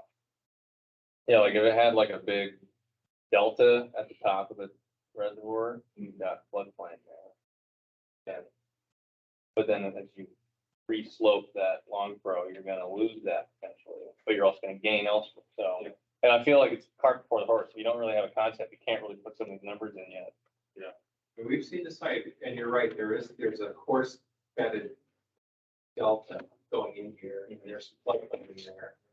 But you can imagine when this dams out, the whole thing's gonna get reconnected. I mean, I think that's kind of how I would judge it. Medium to high, right? There's some connectivity, but it's gonna get a lot better. And Evan, you're putting 0.5, but is that where you could put Oh, the, like, yep, 1.2 thank you. or? Yep. Get So us we actually have 1.6, so let's just call it even split, just to make it easy, 0.8, 0.8.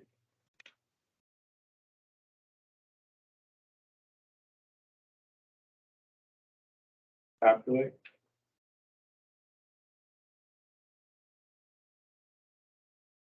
Now we get some real credit. Got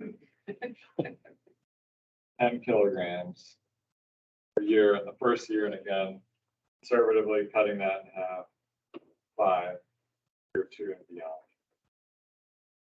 In that mill pond example, that was an entirely full impoundment, right? It's not receiving any more sediment, basically. And there's a lot of research on this, even in our region, with, sediment coming into dams that are mostly full, just passing over, skipping over. This one's different. I think every dam is gonna require some judgment.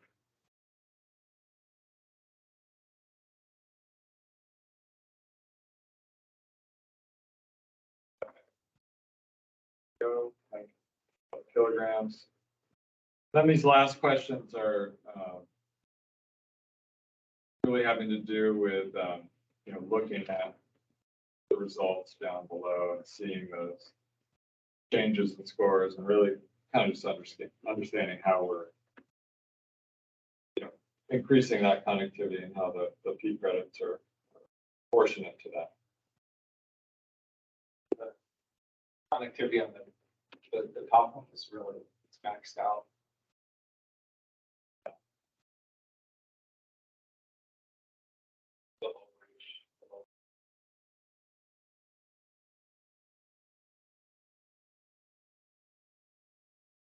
Thoughts, questions?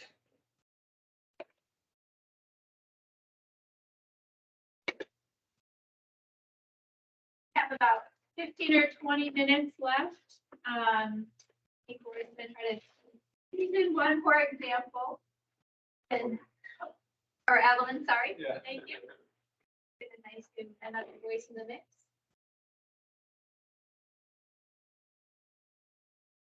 Next question, real quick. This kind of gets back to one of our earlier conversations about like how we prove what it's gonna look like after the fact. So in this scenario, right, we're saying that pond is gonna turn into a sweet wetland habitat and we're gonna credit it based on that. Yeah. What if that takes 10 years to happen? And we go out 3 years from now for monitoring and it looks nothing like that? As long as it's still, as long as it's not falling apart and it's still kind of progressing towards what you would expect it to be moving towards, then you'll continue to get the credit. If it falls apart, we have a big flood and it totally incisors, then we're gonna have to say, we need to come back and adjust this, because otherwise we won't be able to achieve the credits that we would want. Just to play devil's advocate though, isn't it incising potentially part of the evolution process that gets it to that wetland ultimately?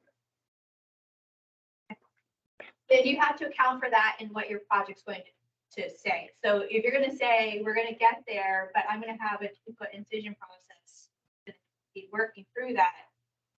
Maybe that's not a project we want to happen right away, or we need to look at a long-term protection or other factors that would allow that process to happen without somebody coming in. So we have to make sure that we're kind of setting ourselves up for it to be self-sustaining over time. And recognize that, you know, if the incision process is going to last for the next 50 years because we took the dam out and we didn't do anything to address it, that's not a good project. If there's a low level of incision that happens and things are moving around, but it's moving towards that equilibrium condition because we've set it up well, then we're going to let the adjustment process play out. But our design should be accounting for that adjustment process to happen. So we're gonna need to say, we're anticipating a foot or 2 of incision in this because the stream's going to readjust itself through this area. We're setting these things up in place so that it's in good shape to do that. Is it moving towards that over the next 10 years? Are we seeing that progression? We saw in the Colchester Mill Pond, the incision went through, but the lower part of it is starting to widen. It's starting to show reconnection and channel evolution process. So I think that's kind of part of it. You know, are there steps over those 15 years of the TMDL that we can see progress towards meeting that goal? Again, I don't know what this looks like. Yeah, Right? yeah. This is as new to me as it all is to So you, right? generally speaking, it kind of sounds like as long as we can kind of document progress within the 15-year window. That's my understanding from those counting phosphorus beans, is that the idea is we know that natural processes can take time. To the best of our ability, our project should be setting up the stream towards moving towards that stream equilibrium. And to the best of our abilities, our project should help document how it's going to move that way. And if there are things like incision or other things that we're anticipating, we just need to make sure that's documented so that we can account for that as we do those verifications. Okay. Yeah. One other thing I'd add, like early conversations with the Water Investment Division were about, do we have like these monitoring increments and it's working. And then there was a concern that if we do that and like the stormwater or another approach gets all this credit up, you know, when they do their projects, then you're disincentivizing all these like, great natural resource style projects. So, and it's also very complicated to monitor and track, like it's a huge burden on the state. So like in the end, they said, you know what, we're gonna put your best foot forward. You say, this is what the project's gonna be. This is why it's gonna do this. And this is what's getting reconnected. And then, you know, you can check in as it goes, but it would just kind of bury the whole system, honestly, if every project required this every step of the way. Yeah. Okay. A little bit for simplicity, a little bit of an approach.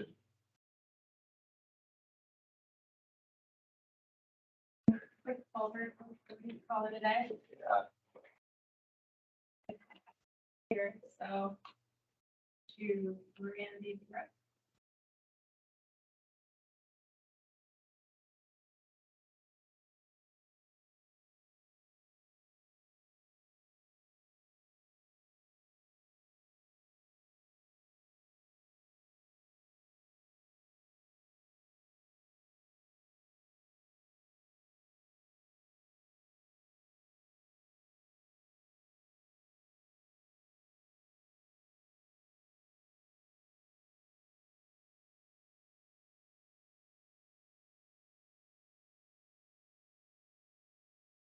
Stream here. Yeah.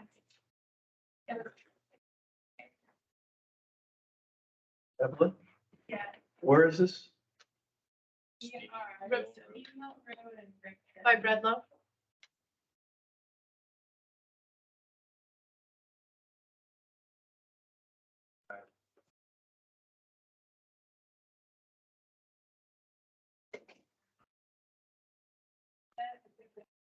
The 360.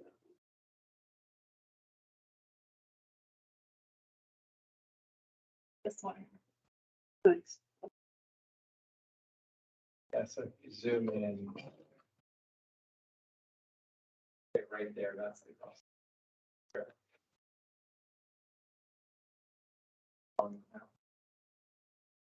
Only took 2 hours. Green segment ID, the one ending in 360. And the ID. The PHG and the ID is telling me that it's a perennial high gradient headwater stream. If you saw PLG, it would be a perennial low gradient headwater stream. That's added when I have the stream segment.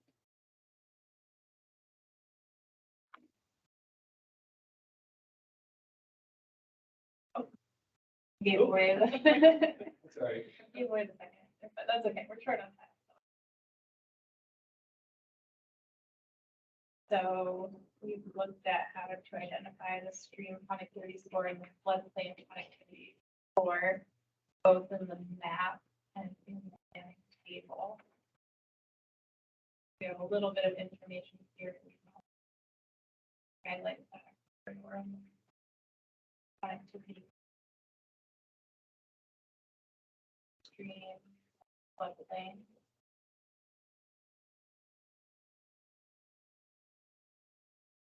Look at the stream. I want to look at the projects that are there for stream connectivity.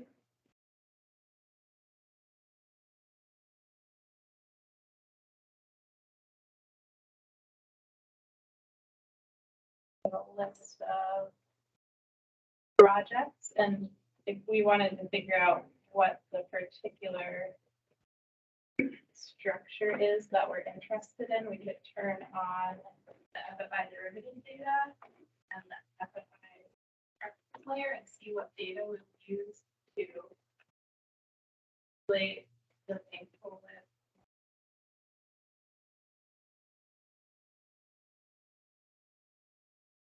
This is our culvert that we're interested in replacing. We're seeing it had a channel width calculated of 11 feet based on the hydraulic geometry curves, the drainage area, and then a structure width here measured at 14 feet, which is giving us a width, a structure width today. 30%. It's a little hard to hear you. You have a soft voice, so Yeah. for those online, it can speak up a little bit. Okay. Is that the right structure? Oh. I think it's the one further up the road. Well, I'm not sure. Yeah, I think it's that one. Yeah, I moved around. Yeah, there we go. Okay, so we're looking at this structure. Because it's a little, that one's undersized. The other one was replaced and so it's a lot bigger. Yeah, good. Panel was 8 feet, structure with 6 feet. Structure with the full width.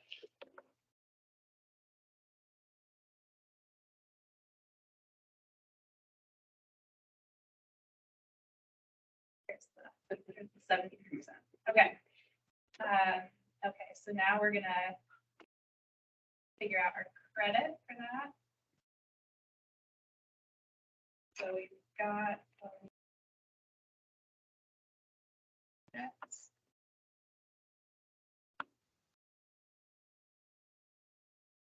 So we said it was 73%, and so we're gonna uncheck the one that was 100%, which we did that before.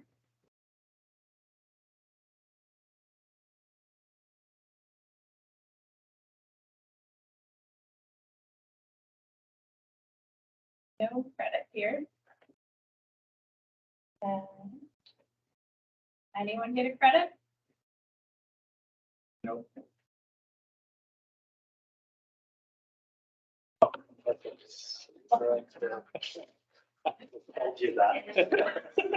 Before going through the exercise. So I think we said that table was gonna come back later. And Stacy shared this with everyone. And there are these simulated values that you can use if you don't get a credit.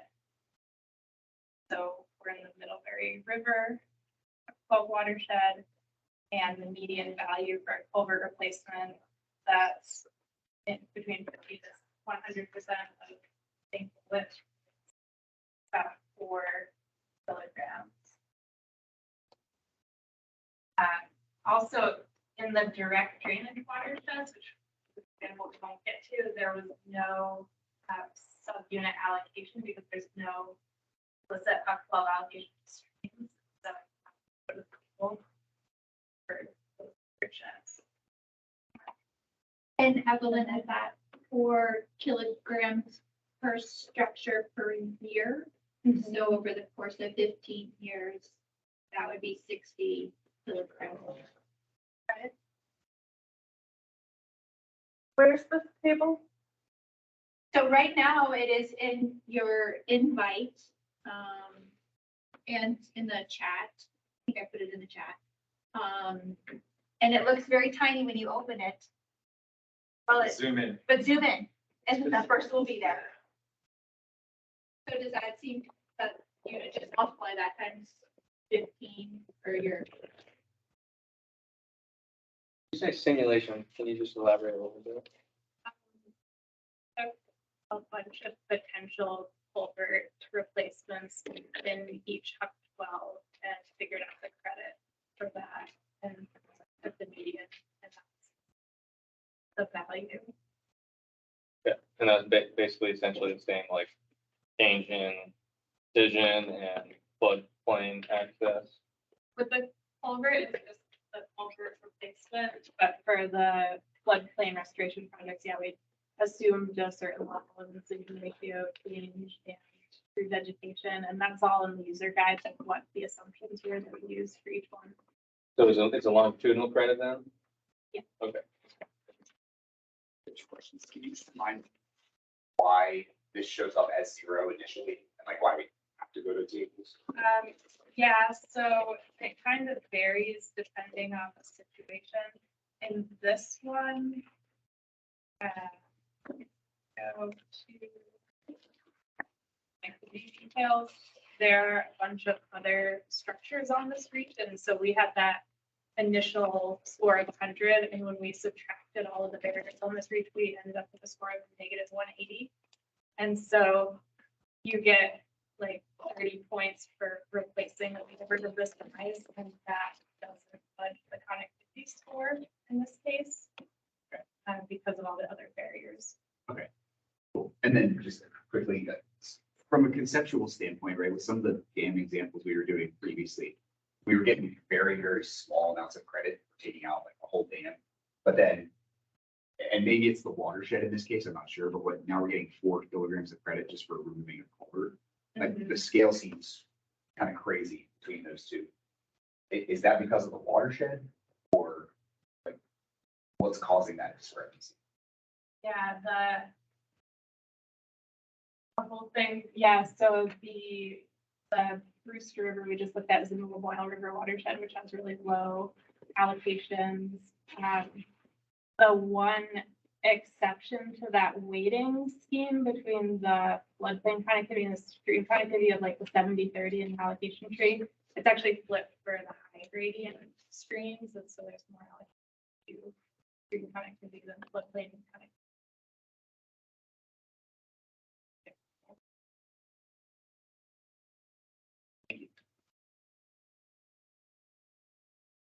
Have just a couple minutes left here. Are there any questions online for Evelyn? And Evelyn, you could use that simulation table. So if your culvert doesn't happen to show up, then you would use the table to kind of work through what numbers you might have. So I played with this on the culverts on Taft Road for Missisquoi, and I got the same number I got through the interim phosphorus. Well, that's good news. So Encouraging. as of last night, it worked out pretty well. Okay. Not that it's gonna get funded, but.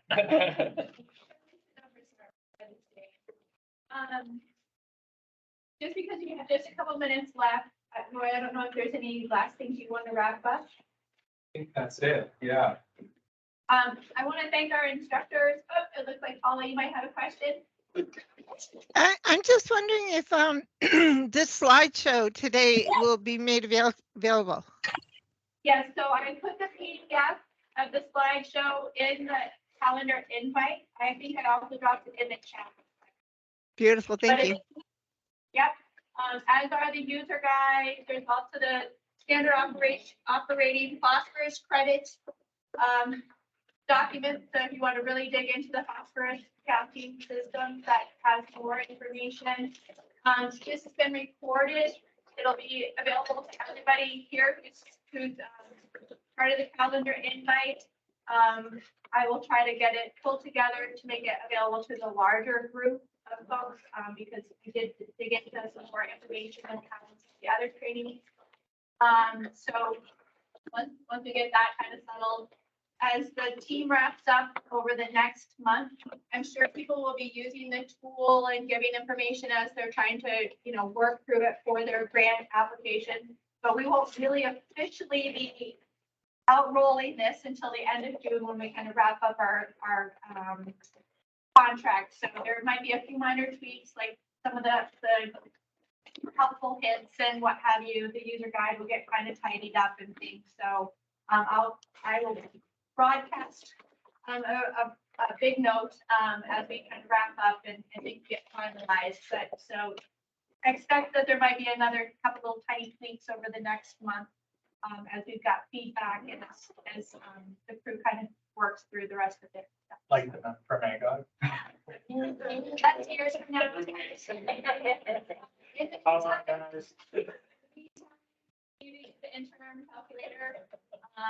But I want to thank everybody very much for coming and for folks online for sticking with us through the day. And for all of the great discussion and input and questions, that really helps the training a lot. So if you have questions, might be somebody else in the room has the same. So thank you for asking. Thank you. Yeah. Have a good afternoon, and we will see you all on the rivers. Thanks so much. Yeah. That sounds perfect.